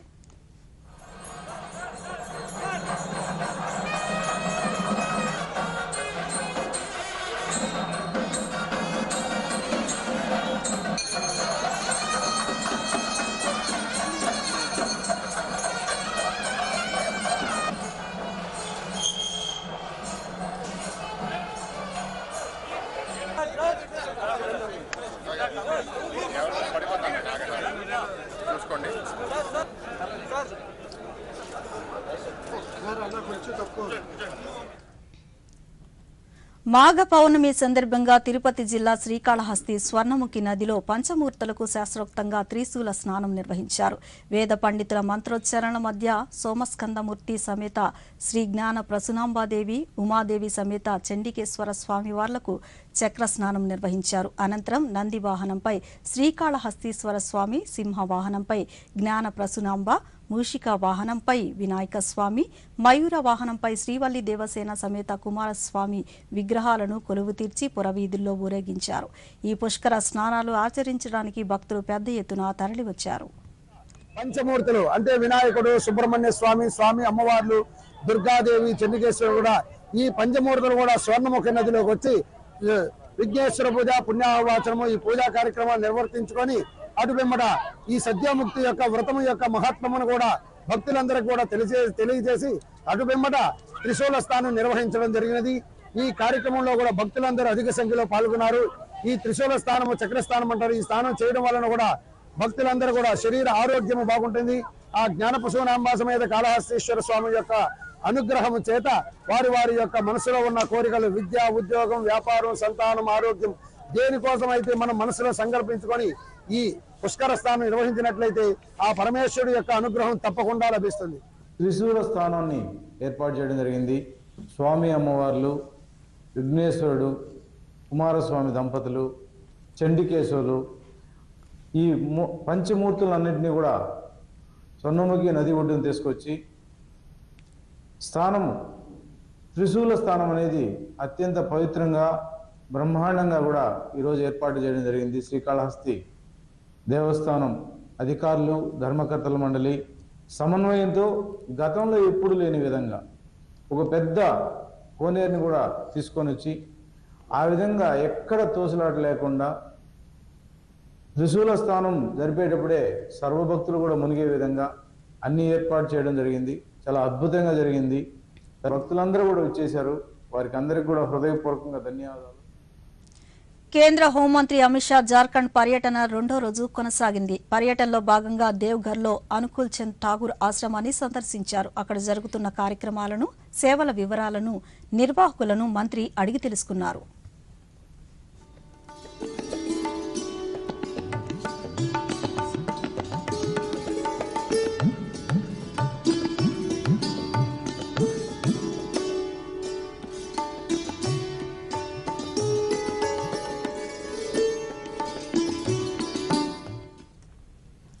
ప్రముఖ భారతీయ ఆధ్యాత్మికవేత్త సంత్ గురు రవిదాస్ జయంతి వేడుకలు దేశవ్యాప్తంగా ఘనంగా జరుగుతున్నాయి. 15వ శతాబ్దంలో ఉత్తరప్రదేశ్లో జన్మించిన సంత్ రవిదాస్ భక్తి ఉద్యమానికి చెందిన ఆధ్యాత్మిక కవిగా పేరుగాంచారు. తన రచనలో జాతి భేదభావాలు లేకుండా భగవంతుణ్ణి ఏ విధంగా ఆరాధించాలో వివరించారు. ఉత్తరప్రదేశ్, బీహార్, రాజస్థాన్, గుజరాత్, మహారాష్ట్ర, మధ్యప్రదేశ్, పంజాబ్, హర్యానా రాష్ట్రాల్లో సంత్ గురు రవిదాస్ జయంతి వేడుకలను ప్రతి ఏటా మాఘ పౌర్ణమి రోజున ఘనంగా నిర్వహిస్తారు.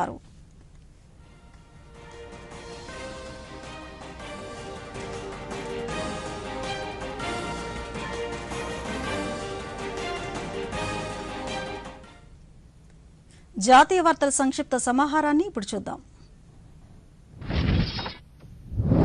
వైద్య చికిత్సలు నిష్ప్రయోజనమై మృత్యువుకు చేరువవుతున్న వ్యక్తులకు అనాయాస మరణాన్ని ప్రసాదించడానికి అనుసరించాల్సిన నియమ నిబంధనలోని సంక్లిష్టతలను సర్వోన్నత న్యాయస్థానం తొలగించింది. జీవన సంకల్పం, వైద్య వీలునామా మార్గదర్శకాలను సరళతరం చేస్తూ 2018లో ఇచ్చిన తీర్పును తాజాగా సవరించింది. వైద్యుల నుంచి వ్యక్తమైన పలు అభ్యంతరాలను జస్టిస్ కెఎం జోసెఫ్ నేతృత్వంలోని 5 సభ్యుల రాజ్యాంగ ధర్మాసనం పరిగణలోకి తీసుకుంది. ఈ ప్రక్రియలో వైద్యులు, ఆసుపత్రులకు ప్రాధాన్యం కల్పించింది. ధర్మాసనంలో justice Ajay Rastogi, justice Aniruddha Bose, justice Hrishikesh Roy, justice CT Ravikumar ఇతర సభ్యులు జనవరి 24ను వెలువరించిన ఉత్తర్వుల్లోని పూర్తి వివరాలు నిన్నటి నుంచి అందుబాటులోకి వచ్చాయి. వైద్య వీలునామాను కార్యరూపంలో పెట్టేదెవరు, ఎలా అమలు చేయాలి, వైద్య మండలి అనుమతి ఇవ్వకపోతే అప్పుడేం చేయాలి తదితర అంశాల్లో స్పష్టతనిస్తూ సర్వోన్నత న్యాయస్థానం మార్గదర్శకాలను జారీ చేసింది. తిరుపతి జిల్లా శ్రీహరికోటలోని సతీష్ ధావన్ స్పేస్ సెంటర్ షార్ నుంచి ఈ నెల 10:18 చిన్న ఉపగ్రహ వాహక నౌక D2 SSLV ప్రయోగం చేపట్టేందుకు సన్నాహాలు చేస్తున్నారు. ఇందుకు సంబంధించిన అనుసంధాన కార్యక్రమాలు షార్లోని మొదటి ప్రయోగ వేదికలో నేటి నుంచి ప్రారంభం కానున్నాయి. 2 రోజుల పాటు అనుసంధానం అనంతరం వివిధ పరీక్షలు చేపట్టనున్నారు. SSLV D2 ద్వారా EOS-07తో పాటు మరో 2 ఉపగ్రహాలను కక్షలో ప్రవేశపెట్టనున్నారు. వీటి బరువు 334 కిలోలు. గత ఏడాది ఆగస్టు 7న మొదటిసారిగా పంపిన SSLV D1 ప్రయోగం విఫలమైన నేపథ్యంలో D2 ప్రయోగం విషయంలో శాస్త్రవేత్తలు అన్ని జాగ్రత్తలు తీసుకుంటున్నారు. భారత సైన్యంలో చేరేందుకు ఉద్దేశించిన అగ్నివీరుల నియామక ప్రక్రియ విధానం మారింది. గతంలో మాదిరి కాకుండా ఇకపై మొదట్లోనే online common entrance examination CEE ఉంటుంది. ఈ పరీక్షలో ఉత్తీర్ణులైన వారికి శారీరక సామర్థ్యం, వైద్య పరీక్షలు నిర్వహిస్తారు. ఈ మేరకు భారత సైన్యం ఒక ప్రకటన విడుదల చేసింది. ఫిబ్రవరి నెలలోనే నియామక ప్రకటన జారీ చేయనున్నట్లు పేర్కొంది. అగ్నివీరుల నియామకానికి గతంలో మొదటి దశలో శారీరక సామర్థ్య పరీక్షలు, రెండో దశలో వైద్య పరీక్షలు నిర్వహించి ఆ తర్వాతే ఆన్లైన్ CEE జరిపేవారు. ఇప్పుడు ఆన్లైన్ పరీక్షను ముందుకు తెచ్చారు. దాదాపు 6 కేజీల మాదక ద్రవ్యాలతో పాకిస్తాన్ నుండి భారత్ భూభాగంలోకి చెరబడిన డ్రోన్ను సరిహద్దు భద్రతా దళాలు కూల్చివేశాయి. ఈ సంఘటన రాజస్థాన్లోని అంతర్జాతీయ సరిహద్దు వెంబడి శ్రీకర్ణాపూర్ ప్రాంతంలో చోటు చేసుకుంది. డ్రోన్లో 2 బ్యాగులు ఉన్నాయని, మొత్తం 6 ప్యాకెట్ల మాదక ద్రవ్యాలు లభించాయని స్థానిక పోలీసు అధికారులు వాటిని స్వాధీనం చేసుకున్నారని BSF ఒక ప్రకటనలో తెలిపింది. పాకిస్తాన్ మాజీ అధ్యక్షుడు పర్వేజ్ ముషారఫ్ కన్నుమూశారు. ఆయన వయసు 79 సంవత్సరాలు. గత కొంతకాలంగా అనారోగ్యంతో బాధపడుతున్న ఆయన దుబాయ్లోని అమెరికన్ ఆసుపత్రిలో చికిత్స పొందుతూ తుది శ్వాస విడిచారు. దేశ విభజనకు ముందు 1943 ఆగస్టు 11న ఢిల్లీలో జన్మించిన ముషారఫ్ దేశ విభజన తర్వాత కుటుంబంతో కలిసి పాకిస్తాన్కు వెళ్లిపోయారు. ఆ తర్వాత సైన్యంలో చేరి అంచెలంచెలుగా ఆ దేశ అధ్యక్షుడి స్థాయికి ఎదిగారు. 2001 నుంచి 2008 వరకు పాకిస్తాన్ అధ్యక్షుడిగా పనిచేశారు. అభిశంసన్ను తప్పించుకునేందుకు తన పదవికి రాజీనామా చేశారు. పాక్ సైనిక దళాల ప్రధాన అధికారిగా పనిచేసిన ముషారఫ్ 1999లో నవాజ్ షరీఫ్ సర్కార్పై తిరుగుబాటు చేసి సైనిక పాలకుడిగా పగ్గాలు చేపట్టారు. 2 ఏళ్ల తర్వాత పాక్ అధ్యక్ష బాధ్యతలు స్వీకరించారు. కార్గిల్ యుద్ధానికి ప్రధాన కారకుడిగా ముషారఫ్ నిలిచారు. 2016 నుంచి ఆయన దుబాయ్లోనే ఆశ్రయం పొందుతున్నారు.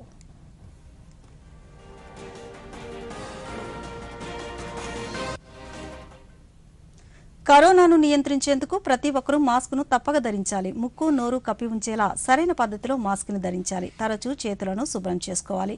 వ్యక్తిగత పరిశుభ్రతను పాటిస్తూ భౌతిక దూరాన్ని తప్పక పాటించాలి. అర్హులందరూ వ్యాక్సిన్ వేయించుకోవాలి. నిబంధనలు పాటిద్దాం, కరోనాని జయిద్దాం. ముఖ్యాంశాలు మరొకసారి.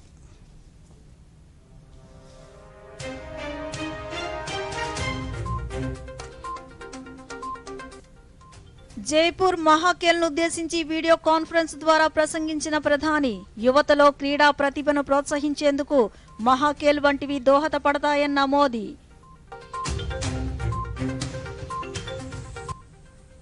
రేపు బెంగళూరులో ఎనర్జీ వీక్ 2023ను ప్రారంభించనున్న ప్రధాని Narendra Modi Tumakuru helicopter manufacturing plant సహా పలు అభివృద్ధి పనులకు శంకుస్థాపన.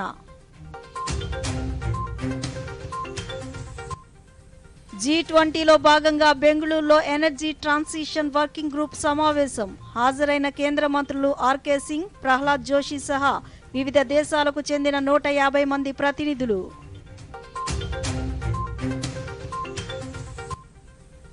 చిత్తూరు జిల్లా పుంగనూరులో మంత్రి పెద్దిరెడ్డి పల్లెబాట కార్యక్రమం. గ్రామాల అభివృద్ధికి తమ ప్రభుత్వం ప్రాధాన్యతనిస్తుందన్న రాష్ట్ర విద్యుత్ శాఖ మంత్రి.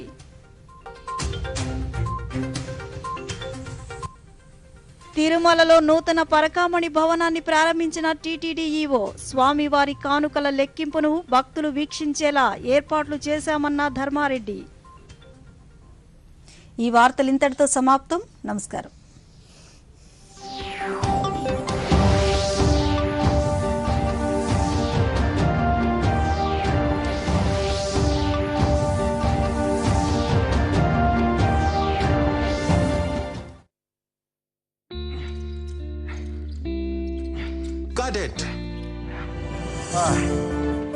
ఆలోచించండి, నిజ జీవితంలో ఇలాంటి పరిస్థితి వస్తే ఎన్ని కష్టాలు వస్తాయో. కానీ మంచిదైంది బ్యాంకింగ్ కి రావు.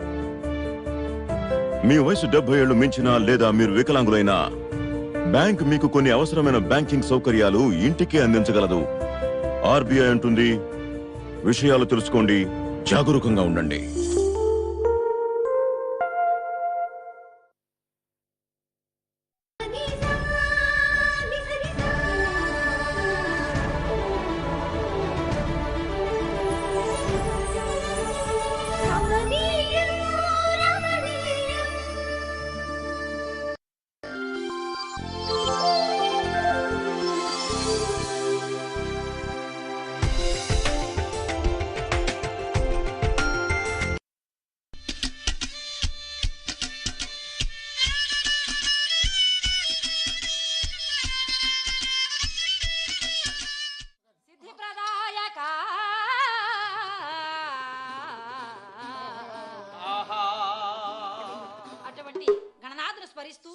తల్లిదండ్రుల్ని అలాగే గురువు గారిని ప్రార్థిస్తూ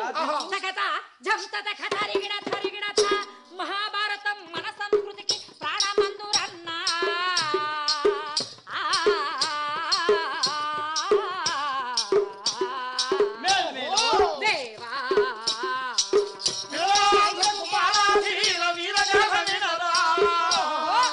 Support or anchors, and so they would every morning come over to look me up.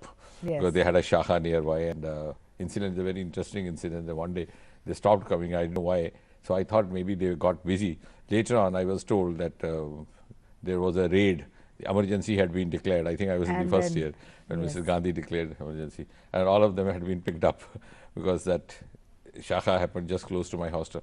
So what I'm trying to say is that we were always in touch, engaging ourselves in the voluntary activities and social service activity, but I was not a formal member of the political party as such, as you rightly said. So when I was asked to take up the position of an office bearer in the political party, then obviously you cannot be on the payroll of a government job. Absolutely. So when it was a decision which is not usually taken very easily, and those were the times, even after retirement, if a government employee retired or official retired, he would prefer joining Congress or some other party rather than BJP, because the prospects of BJP coming to power at center were remote, and the place where I came from, you hardly had any membership of BJP in Jammu and Kashmir. But since I had lived with them, I thought if I was being asked, they trusted me for whatever I could contribute. So the next thing I did was just to go in and put in my papers, and I didn't even inform my family that I had resigned, because I thought they would either not understand, and I didn't even get a farewell from my institute, because they thought something had gone wrong with him. He would get back, but then I got busy and couldn't get back also. How do you see Jammu and Kashmir in the past, today and in the future? I asked this question because 370 was implemented with such ease, almost to make Jammu and Kashmir an integral part of India had been the endeavor of lots of leaders. But this kind of assimilation has been seamless. Yeah, absolutely. And the credit entirely goes to Prime Minister Narendra Modi's courage and courage of conviction, which enabled this legislation to be moved in the parliament by Home Minister Amit Shah and could be made possible. Now, it's a very interesting question that you put. I think there are 2-3 aspects to it in which I would like to respond. A, that this barrier of 370 which was created has in fact deprived Jammu and Kashmir of several decades of progress which could have otherwise happened as it happened in other states. Should it have happened earlier? Yeah, that's what I'm coming to. Like, for example, you hail from Maharashtra, Mumbai. Why couldn't it develop the similar pace in spite of, having all the attributes and the potentials available? Yes. Because the barriers were artificial. And even the writers of the Constitution and one of the greatest protagonists, the then Prime Minister Jawaharlal Nehru, had himself admitted that this was going to be a temporary provision. That was what was written in the Constitution. And during the Constituent Assembly meeting, one of the sittings, when Sama Prasad Mukherjee insisted that there should be a second thought on this, Pandit Nehru tried to convince Sama Prasad, saying that this was going to be temporary, so don't be upset. The exact phrase he used was that Dr. Mukherjee, don't be upset, ye ghiste ghis jayegi. What he meant was, but then over the years a vested interest developed around it. A coterie of families, a coterie of henchmen who were thriving. Political class, yes, political, within exactly. the state within or the state and the center. The then ruling parties, both in the state and the center. Primarily, of course, the Congress was the ruling party here, and the National Conference over there. They learned to survive and thrive in an atmosphere of vacuum, where there were no alternatives and there were no leadership developing otherwise. And largely, maybe even the people in Kashmir Valley who were actually fooled into believing that there was some kind of a special status or identity being granted to them, were not made to realize that this 370 was being used for a vested interest. Like, for example, I simply give you one instance. During emergency, Mrs. Gandhi brought in a number of amendments. One of them was amendment number 42, 43, which is very infamous, which, as a result of which, the term of the legislative assemblies and the Lok Sabha was increased to 6 years, because Mrs. Gandhi was given a feedback by the intelligence agency that time was not ripe for holding an election. So she extended the term. And the then Chief Minister in Jammu and Kashmir, Sheikh Abdullah, immediately moved and adapted it. He didn't bother for 370 because 370 was an enabling prerogative for the state government to decide whether to adopt a central law or not.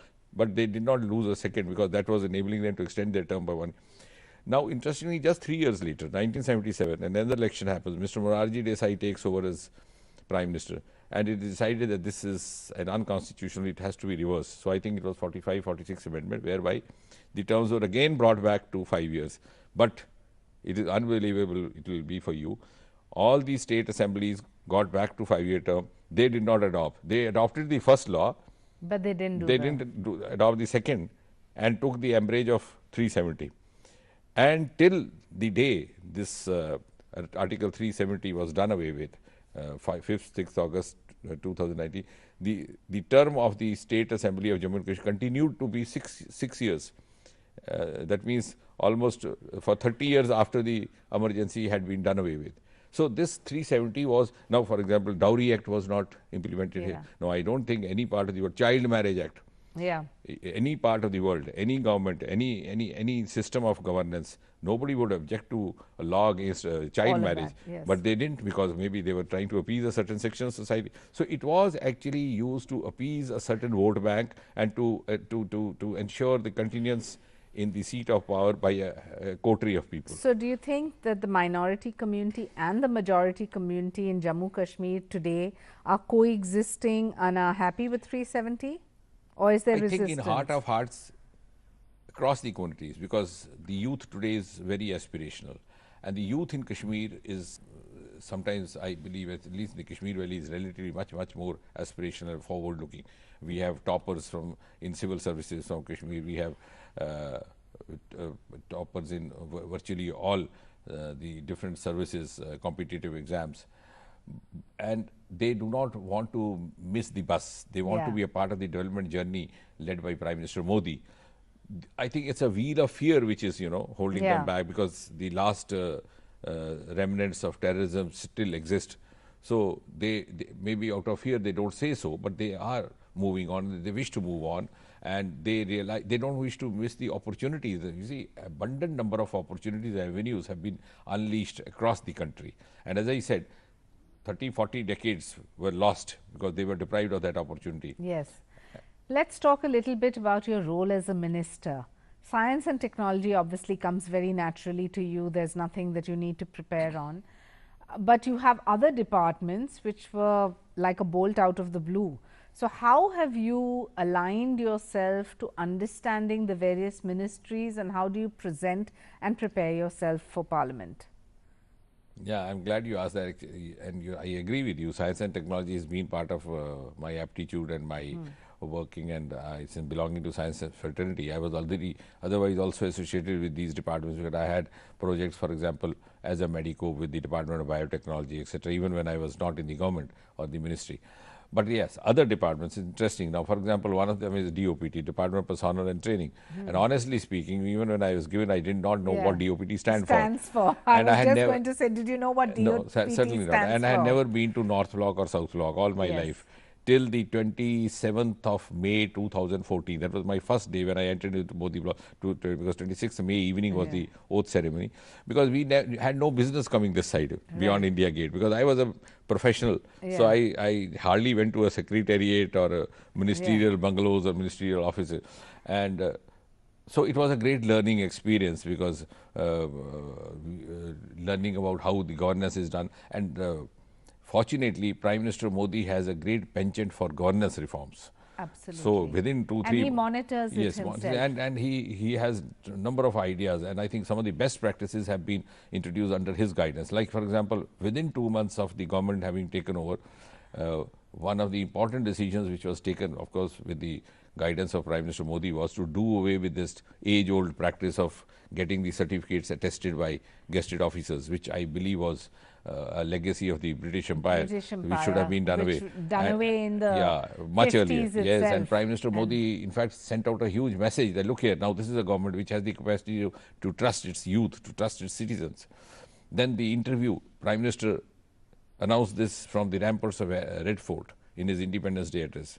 Modi ji said, can't we do away with the practice of interview, because it doesn't leave a level playing field? Because we were receiving complaints that, there was having nepotism happening, or for other malpractices, because somebody getting 100 marks, for example, in the written test would be pulled down in interview, and vice versa.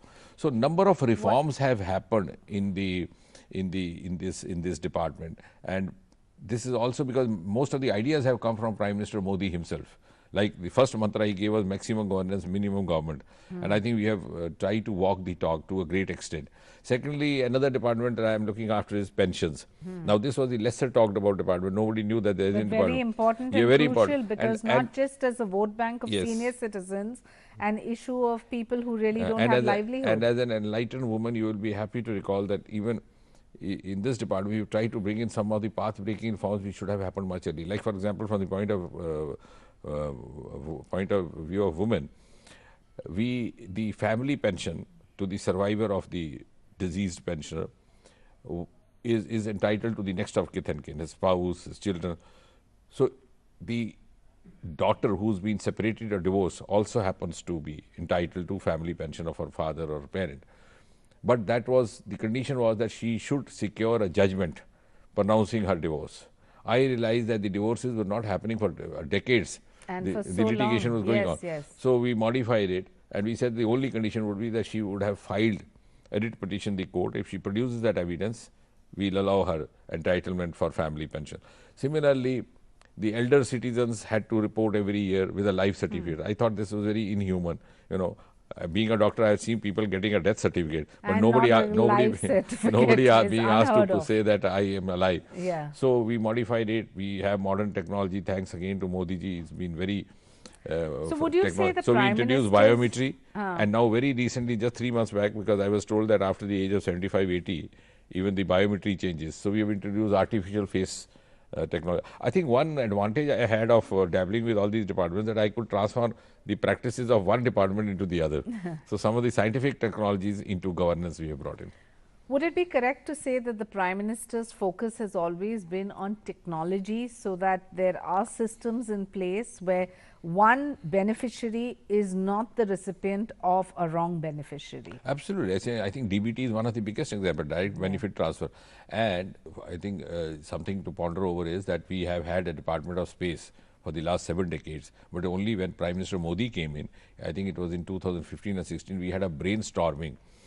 The space technology scientists individually, separately sat with each of the ministries respectively to make them understand where space technology could step in and what was their requirement. As a result of which, now space technology has entered virtually every Indian household, every sector. Housing is dependent on space technology, manning of railway crossings is on, prevention of accidents in railways, building of highways, disaster management, of course. So space technology not only being used for rockets, but for bringing in ease of living is what Prime Minister Modi gifted to this nation. And I, being in the science and technology, has sought to integrate all the science streams. So now we are having combined meetings of atomic energy, space, so that they can exchange amongst themselves where best they can step in. Dr. Singh, as an experienced politician now, where would you say India's democracy is lacking? We talk about the vibrancy of our democracy, we talk about from independence to emergency to right now, which is viewed as a golden period under this dispensation of Prime Minister Modi. But where do you see our democracy heading in the years to come? Yeah, I think before I respond to that, I think one of the miraculous highlights of this journey has been that the democracy in India has survived, and not only survived, it has thrived. Unlike in many other surrounding countries. Like, for example, when India was struggling for its independence, the then Prime Minister Churchill was vehemently opposed to it. It was only when Clement Attlee came in, the independence was granted. And in fact, in one of the heated debates in the House of Commons, Prime Minister Churchill had gone to the extent of saying that India is the crown India is a jewel in the crown of the king. I am not going to preside over the liquidation of the empire and the crown. And then when he was asked on a serious note why he was thinking so informally by some media persons, and he said that he was of the view that India was not capable of surviving even for 50 years. And by in half a century, they would go back to where they were. Much backward to that. And they would go to the exact word he used was that they would go back to the age of barbarism. Yeah. But then the prophets of doom were proved wrong. Yeah. That is, I think, the inherent strength of democracy. The credit to a large extent goes to the founding fathers who gave us a constitution and laid the foundation. And not only that, whenever the challenge came, the nation demonstrated the capacity to face that challenge. One of the darkest phase was the emergency declared by Mrs. Gandhi in 1975, when everybody thought that now this was the end of democracy in India. But within 3 years, it was the people of India who bounced back and reinstated the democratic order. Whereas if you compare the other countries which were liberated almost around the same time, whether it was Pakistan, whether it was Sri Lanka, whether it was Bangladesh, I don't have to draw a parallel. So Indian democracy, and after Prime Minister Modi came in, I think it's become a democracy with a different kind of a political culture, because we have now, to a great extent, I believe, I said that the other day also, come out of that feudal hangover, which was insisting during the Congress rule, you know, after father, daughter, and after daughter, grandson, like that. With that was kind of a feudalism being nursed in the garb of democracy. The true democracy has arrived through Bharatiya Janata Party under the leadership of Prime Minister Modi, because Modi himself is personification of a democracy where any mother, when a child is born, can dream of her child becoming the Prime Minister of India or achieving the highest.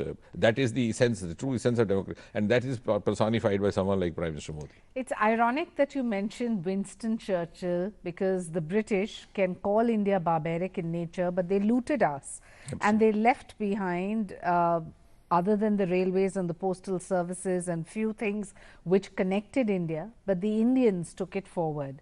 Then you come to the age of the emergency, where also there was a lot of sangharsh and lots of trying times for both political aspirants, but more importantly, recently, when you've seen that you've had government after government, you talked about a feudal hangover, which the Bharatiya Janata Party seems to have done away with.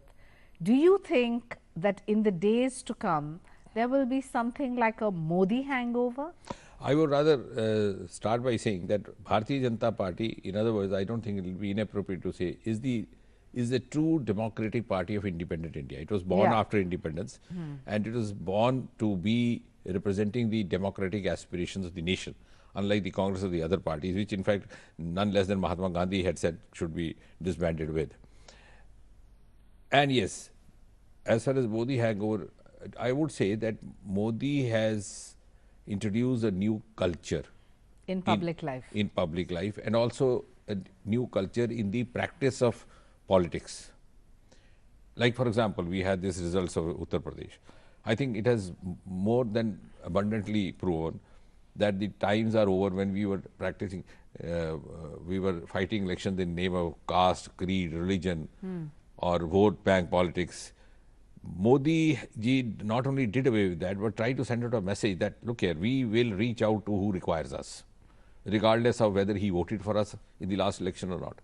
Now, for example, if about 11-12 crore toilets were built in Uttar Pradesh, the beneficiaries were women across the sections. And in fact, a lot of Muslim and I said women, that day in Lucknow, that they may not, the Muslim women may not say so in so many words, but they would show their gratitude. It is the Muslim women who voted for the Bharatiya Janata Party. So justice for all, appeasement to none, and to reaching out to the last man, the last few, and also giving priority to the hitherto deprived sections. So security, education, and benefit to the needy, but benefit also along with empowerment. Yes. So that it's not like freebie. It's not freebie. It's not a freebie. I don't just give you a laptop. I make you capable of then earning your laptop. And thirdly, also with esteem.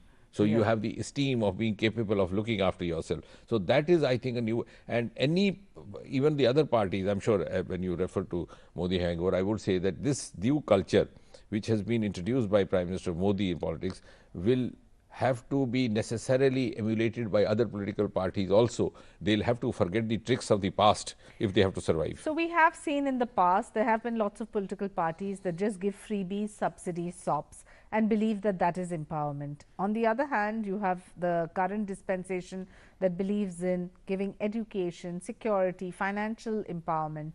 In your opinion, which are the yojanas which have actually percolated down to the poorest of poor? I think one of the biggest breakthroughs, referring to what you were saying in the first part of your question, is the Startup India, Stand Up India movement, which was introduced by Prime Minister Modi in 2016, because that concept was quite alien to Indian population. In India, livelihood meant sarkari naukri. Job meant sarkari naukri. So you would find youth sitting on protest asking for job. And job from the, but without realizing that no government in any part of the world, however developed nation might be, can provide a salaried government job to everybody. But a responsible government can provide avenues of livelihood, which has been appreciably done in the last 5-6 years, notably after 2016. So this startup concepts, today we have youngsters developing drone. Since I am dealing with science technology, the beating the retreat, you saw that scene of 1,000 drones. These are 3 of our boys who were funded by us who did that, and they did it just because they had the capacity and the capability. So making the youth realize of their inherent potential, which even they may not have realized, mentoring it and making it a source of livelihood is something which is going to be talked about for many years from now. And of course, as far as reaching out, the best example has been the COVID times. Prime Minister Modi said, I will not, like any Indian, go to sleep on empty stomach, and he walked the talk. And it's incredible how India, as one of the largest democracy, handled COVID and actually fought it head on. And more recently, the Ukraine thing. Yes. See, because I have been engaged in receiving the youngsters and then arranging for their travel to their respective native places, the manner in which they are overwhelmed, their parents And it's also quite incredible to have a leader who is in a position to speak to the Ukraine president and the Russian president.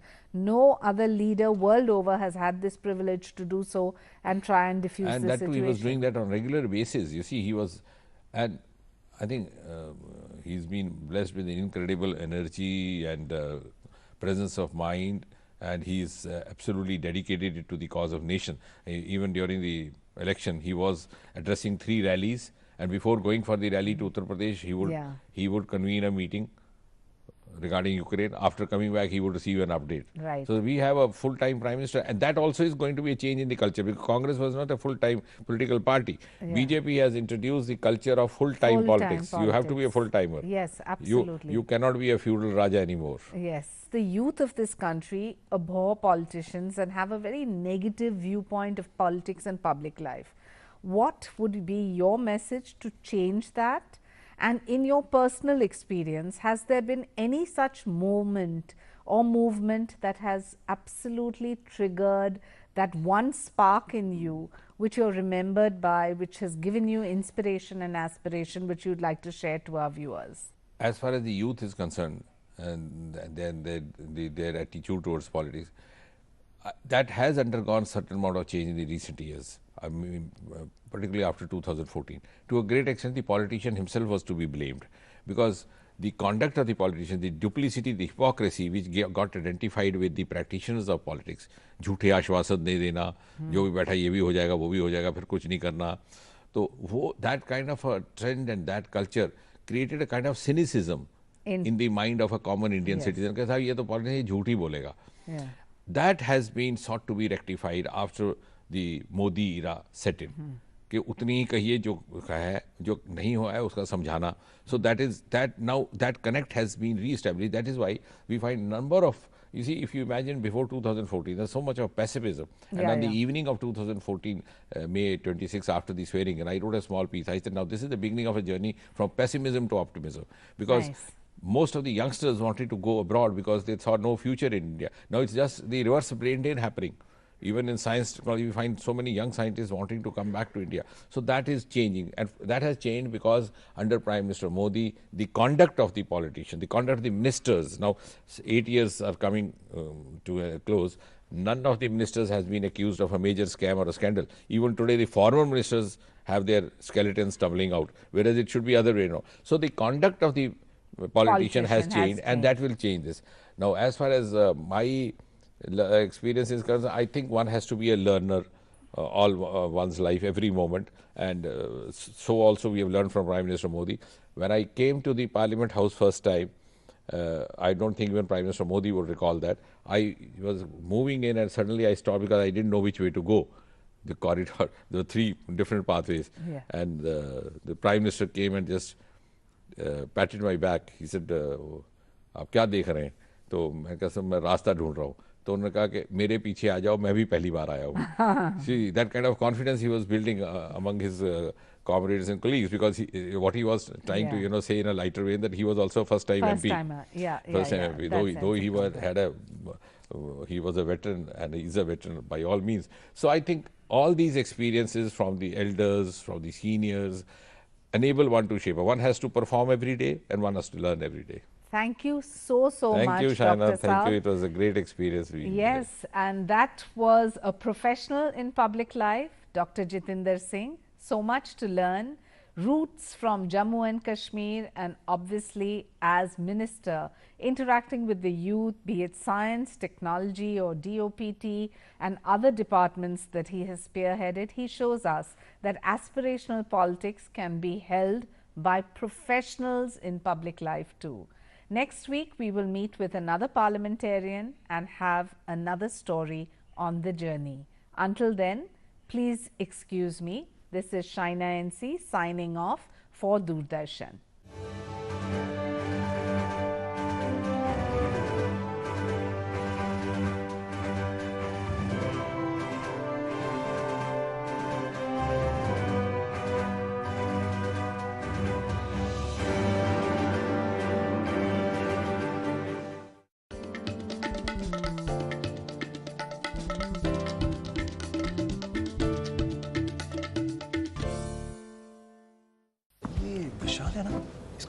पर चलता है। कल उसके bank account में 15,000 रुपए का fraud हुआ है, पता है? इसको तो कोई टेंशन ही नहीं होती है, देखना। टेंशन क्यों? मेरी कोई गलती नहीं थी। फिर भी फ्रॉड होने पर मैंने तुरंत बैंक को इन्फॉर्म कर दिया। आरबीआई कहता है अगर आपके अकाउंट से किसी ने धोखे से पैसे निकाले हैं तो बैंक को जल्द से जल्द इन्फॉर्म कीजिए। 3 दिन के अंदर इन्फॉर्म किया तो कोई नुकसान नहीं होगा। जितना लेट करोगे उतना ज्यादा नुकसान। और सुन, सब चलता नहीं है, प्रॉपर चलाना पड़ता है। आरबीआई कहता है जानकार बनिए, सतर्क रहिए। Get in-depth analysis of the important news of the day. Spotlight on day's newsmakers. Expert comments to dissect the news. Get the finer points of the matter. Watch Dateline 5 p.m. on weekdays on DD India.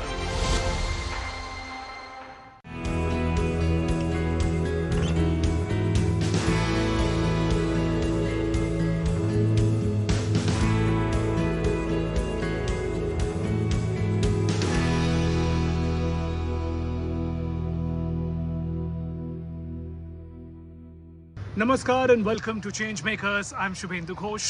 Our relationship with waste is a strange one. We all contribute to it, but once out of our homes and offices, we want to have nothing to do with it. Our Safai Karamcharis may not be so lucky. Today, let's talk about sanitation and waste management solutions.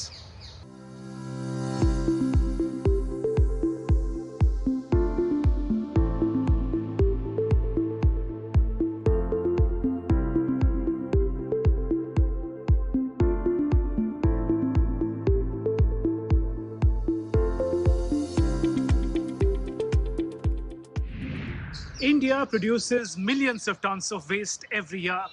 Choked sewer lines, growing landfills of unsegregated waste is a reality of our urban spaces. What is worse is sanitation workers who directly engage at these sites often face serious risk to health and life. Our changemakers are offering unique solutions to transform how we address the gigantic challenge of sanitation and waste management. They are sending robots inside drains and ending manual scavenging.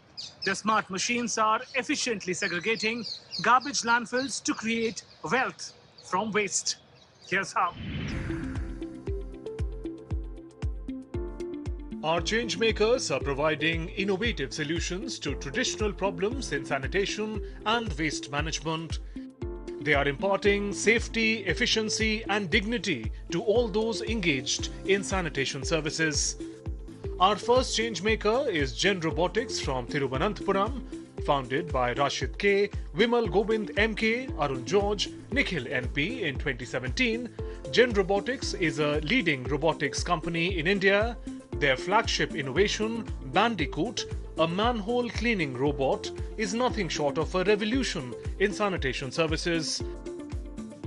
Traditionally, sanitation workers have to enter sewers for cleaning purposes. Being exposed to dirt and poisonous gases pose great risk to their lives and by extension to the well-being of their families. Bandicoot is a robotic machine that is engineered for cleaning any type of sewer manholes.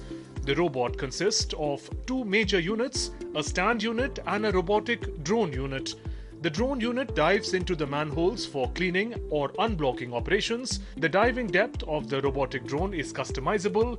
Bandicoot has the flexibility to perform more efficient cleaning than humans. The drone unit is equipped with an extendable robotic arm with 4 degrees of freedom to perform grabbing, shoveling and unblocking actions inside the manholes. To gain stability while performing these actions, the robotic drones are designed with 4 expandable legs. With the help of an integrated waste collecting bucket system, the collected waste can lift out from the manhole. Sanitation workers who earlier had to risk entering the manholes are now rehabilitated as robot operators. The operator can control the drone unit by monitoring through a high-definition display, which will get input from waterproof cameras mounted on the drone unit. The stand unit also has a second display on the interface area for various other interactions, such as checking the quantity of poisonous gas inside the manhole. The Bandicoots come with automatic mode also by taking initial boundary conditions of manholes. Our next change maker is TrashCon from Bengaluru. Founded by Niveda RM and Saurabh Jain in 2017, TrashCon has developed a state-of-the-art automated waste material recovery system. For decades, waste management industry has only been managing waste by dumping it and recycling a very small fraction of it. TrashCon has disrupted and revolutionized the waste management industry with its patented innovations like TrashBot and Wow boards. With TrashCon's technology, the focus has shifted to waste eradication from mere managing it. TrashBot automatically segregates fresh mixed municipal waste like plastics, food, diapers, glass, metals, dead rats, and literally every bit of waste going into landfills into wet and dry components to over 85% efficiency. While the separated wet organic waste can be recycled into compost or biofuel, the dry waste comprising plastics and other non-biodegradable material is used as alternate fuel or recycled. Again, most plastics which end up going into landfills are non-recyclable, such as biscuits or chips wrappers. TrashCon has built yet another technology to recycle non-recyclable plastics into recycled sheets that are like plywood. The recycled sheets, called Wow boards, are then cut into benches, desks, tables, chairs, and multiple other furniture or building applications. Capacity of the technology ranges from handling 5 tons a day to 250 tons a day of municipal solid waste. TrashCon has gone to the last mile by addressing the entire waste cycle. The unique innovation is paving the way for empowerment and safety of sanitation workers who earlier had to segregate waste by hand. TrashCon has pioneered a new system of circular economies where the trail of waste is transformed into a trail of value. Those were some truly remarkable enterprises. Let's now meet our change makers, learn more about their work and vision. Let me welcome Rashid, founder Gen Robotics from Thiruvananthapuram, Kerala, and Niveda, founder TrashCon from Bengaluru, Karnataka. We saw your transformative enterprises. Warm welcome to Changemakers. First, while innovation such as yours has great potential to make a difference, how do you assess the magnitude of the challenge posed by sanitation issues, manual scavenging, waste management and segregation? So basically this manual scavenging, that itself, a lot of things are behind that. One is it is an inhuman practice and it is considered as the worst job. And apart from that, it is not only a problem which is only in India, but also it is a global issue. So if you check about the problem statement, you can see everywhere, even if you take the developed countries also, the same problem is there. But the mode of approaching that issue is different, slightly different. So let's say over there, they're using a lot of safety kits, safety gears, and then only they're entering. But again, the people are entering into that hole. So here the thing is like how we can change the process from a man entering into that manhole, so to a robot entering into that hole. That is the whole concept that we need to put up across the world. Absolutely. So I think I started when I started back. It was just the start of Swachh Bharat mission.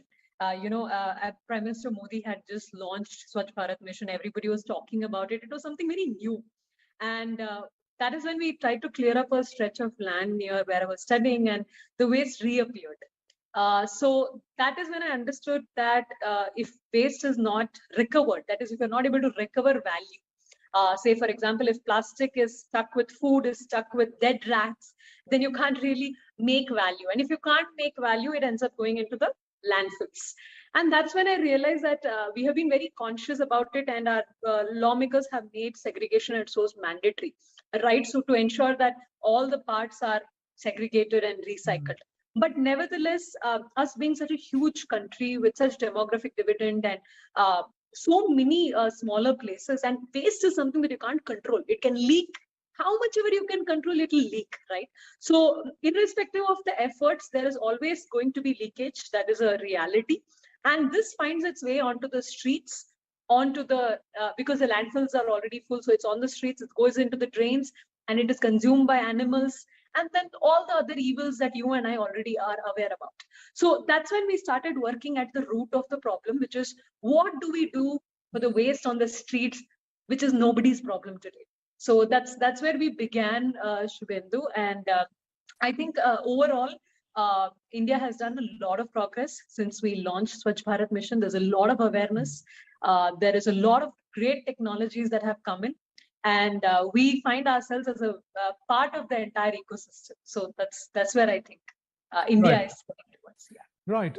If you can talk about your individual enterprises now, Rashid, if I can come to you and talk about Gen Robotics, tell us about your initial engagement with the issue of manual scavenging that led you to create such a remarkable solution such as Bandicoot, or what were your biggest hurdles and motivations?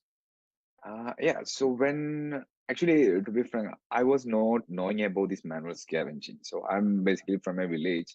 Sure. So there is no such manholes also, even I can't see anything. So while we are growing, so when we are doing our engineering, it was in a city, it is in Kutipuram, MES Engineering College.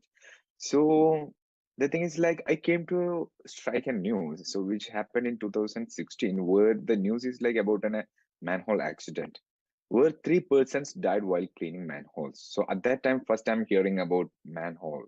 The name itself strike manhole. What does it mean? And why it killed three persons in 20 minutes of time? And one of that person is an auto rickshaw driver who tried to save these two persons who got unconscious inside the manhole. So we started taking more about the problem. Then we found that it is a global issue. It is not just a problem in India or in a particular city. And not only that, what we found is like there will be poisonous gases inside the manhole. And when the person enter or when they touch it, automatically that will burst. It is more like a gas trap, a poisonous gas trap. Then at that moment itself, this person will get unconscious, and within 20 minutes of time, they will die. Even it is not possible to take them to hospital also. So we found that there is no technology also which is saving them from to enter into the manhole, because we were searching for technology, because as an engineer, so we will be more looking, okay, what is the technological solution over there, rather than going behind that. So we found that there is no technology. So first hurdle we found that, okay, there is no technology. So when I'm with my friends, when we thought of creating a technological solution, we don't have a reference. Usually the thing is like when if you're creating a car also, we have a reference like that many cars are there. But here in Okay. this case, there is nothing, and it is in a different set of experience for us. But we are already doing into the robotics, into the multiple things. So okay, we thought that okay, then we will create a robot for cleaning manholes. So what we then done is like we took the mode of a working of a human, how these sanitation workers are entering into the manhole, how they are clear, how they are cleaning, and what is the architecture style of this manhole. So after taking all these, we found that we can create it, and that's how we designed and created the Bandicoot. Right. Rashid, the problem with manual scavenging is not just the challenge it poses to human life, the safety part, but also the manner in which it impacts human dignity. If you could take us through, after engaging with people who were part of manual scavenging work, how has their life changed after adapting Gen Robotics solution Bandicoot? Yeah. So as I mentioned, manual scavenging is not just an inhuman practice, but also it is the bread and butter for that sanitation workers. First, we need to understand that part. So the thing is like when we are touching their bread and butter, definitely things will array. So what we done is like while we are creating the robot itself, we have majorly two vision. One is anti-manual scavenging using the robotic technology. And the second is rehabilitate the sanitation workers, the existing sanitation workers, to robot operators. So their life will change and a more dignity that we can provide to their life also. So right now, so what we done is like we created a simple user interface, and where we are, everyone know that we are the world is so much advanced. So we created a simple user interface which can be operated by any person, even if he is illiterate also. Again, these sanitation workers are illiterate people. They might not be going to the schools or anything. They don't be having any kind of education. So we are giving the set of awareness also. because when we implement one robot, then we will be giving the awareness camp. We are giving the training not only to the sanitation workers, to their family as well. Because as you asked, how we can bring the dignity. So it is not to bring the dignity or give the safety to that workers, but also to their family as well. So we are providing the awareness camp and awareness class to the workers and their family, so that it is easy for them to catch it and how to make a beautiful life comparing to their past life. And that's we are successfully doing right now. And more than 2000 sanitation workers so far we have rehabilitated across India, and that journey is continuing in a faster pace right now. Right. That's fascinating to learn, Rashid. Now, your robots, we know, are being used by administration in different states. Take us through, how do you manage it? Tell us about your team. Do you also get feedback from different parts of the country where sort of you need to, in some ways, make your technology improve or evolve with time? Yeah, obviously. So right now we are a team of more than 200, not 200, it's in 250 we crossed last month. More than 250 people are in our company. And we have implemented the robot across 17 states, including last week we have implemented in Leh also. Wow. Because that is yeah. So from right now we can say from the Trivandrum to Ladakh, Leh, Ladakh, till that way we have implemented. And the support from this administration, that is so good, because with their support only we are taking the project to all the cities, and scaling also happening because of that. And there is always, we are keeping visiting this wherever we implemented, we keep visiting them. So every 6 months our team is visiting the implemented sites and taking the feedback from these sites, including the workers and the engineers also in charge for there. So the good part is like they will be giving the some slight changes, or if anything required for that particular location. So let's take, if it's in a very high posh area, or like within a lot of crowded people, they will be saying that small modifications. So and according to the city, we are modifying the robot for them, however they want. So that will be the best model that we can give to them to make their city more cleaner and safer. Right. Rashid, as a startup, how has your experience been with the investors, given that you are focusing on what is a crucial social and sanitation related problem? How forthcoming have they been to be a part of your solution? So far it is pretty good. So we have the investors like the leading entrepreneurs of our country, like Sridhar Wembu from Zoho, and Mr. Anand Mahindra, Rajan Anandan, and the VCs like Unicorn Venture Capital, C Fund.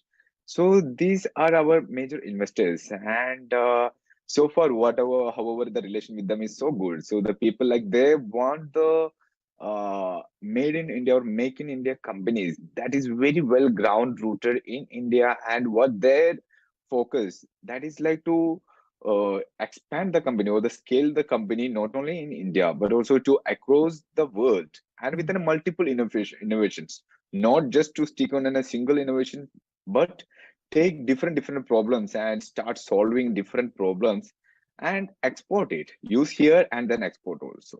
So we are also aligning with the same vision. So that's why we always having sharing a good same synergy, which is getting a more support from each other, and especially from our investor side. That's great. It's amazing to learn about the story of Gen Robotics, Rashid. If we can come to you now, Niveda, and talk about TrashCon, tell us about your journey from idea to enterprise, the making of TrashCon. What made you decide that waste management in innovative manner is your calling for life? Absolutely. No, thank you for that question. So as I was telling you, the street and the waste reappearing was, according to me and my team, the biggest issue, right? Because if that waste is getting burned, kids are born with respiratory cancer near our landfills.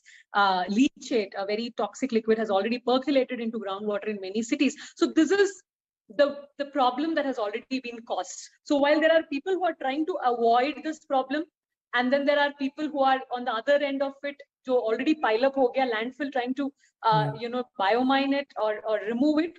We are somewhere in the middle, and we are saying, hey, there is leakage, there is waste on the streets. We don't know how, you don't know how, and it will continue because not only India, even in the Europe, there is waste on the there is unsegregated waste, right? Even though they're decades ahead of us, there is always going to be unsegregated. So mechanization is definitely a layer that needs to be put for something like segregation. So that was our first calling, that how do we make a low cost, compact, can fit inside 2000 square feet, can be run by unskilled labor. How can we make a machine that can be run by such people and give them employment, give them new employment? So that was a question, and we spent, Mr. Shubhendu, almost 3 years in the dump sites, working in waste, touching waste with our hands every day. And that's how we built our bot. Not just that, now the bot recovers plastics from the waste, it recovers wet waste, and we recycle the dry waste into recycled sheets, which are similar to plywood, and that can be replaced. That is also a great replacement to plywood in many applications. Right. In a way, that the waste to wealth cycle that you present, it provides a fascinating new perspective, because now we're looking at those monstrous landfills as resource of a lot of things. We have energy, we can talk about manure, we can talk about recyclable material like plastic, as you mentioned. Yes, absolutely. I think that's our aim and that's our vision also, Mr. Shubhendu, that 20 years down the lane, when I tell a story to my daughter saying, "Beta, ek zamane mein kachra hua karta tha," my daughter should say, "Mama, what is waste?" And that is our vision. And that can only happen if every bit of waste is starting to look like resource. And India as a country, we have always followed it for a very long time. It's just that we are trying to follow the same lines using technology. That's the only difference that we have created. Right. The fascinating work that Trashcon does, anyway, tell us a little about your team across the country. How do you work? How do you coordinate? Is there also a lot of feedback coming in to improve the bot that you use? Yes, Mr. Shubhendu. So 3 years we were in product development, where we actually worked in waste, like I told you. And during that time, we worked with decision makers. So we already were getting active feedback. Last 2 years, we have been able to be in 20 plants in 6 states. We are preventing 500 tons of waste from entering the landfills every day, and also recycling it, ensuring it to be zero waste. As I speak, we are adding 1,000 tons more in almost 4 states. We have exported it to Philippines. We are in 6 states totally, 20 cities as we speak. Our aim is to be preventing 1/4 of India's waste from entering the landfills by 2025.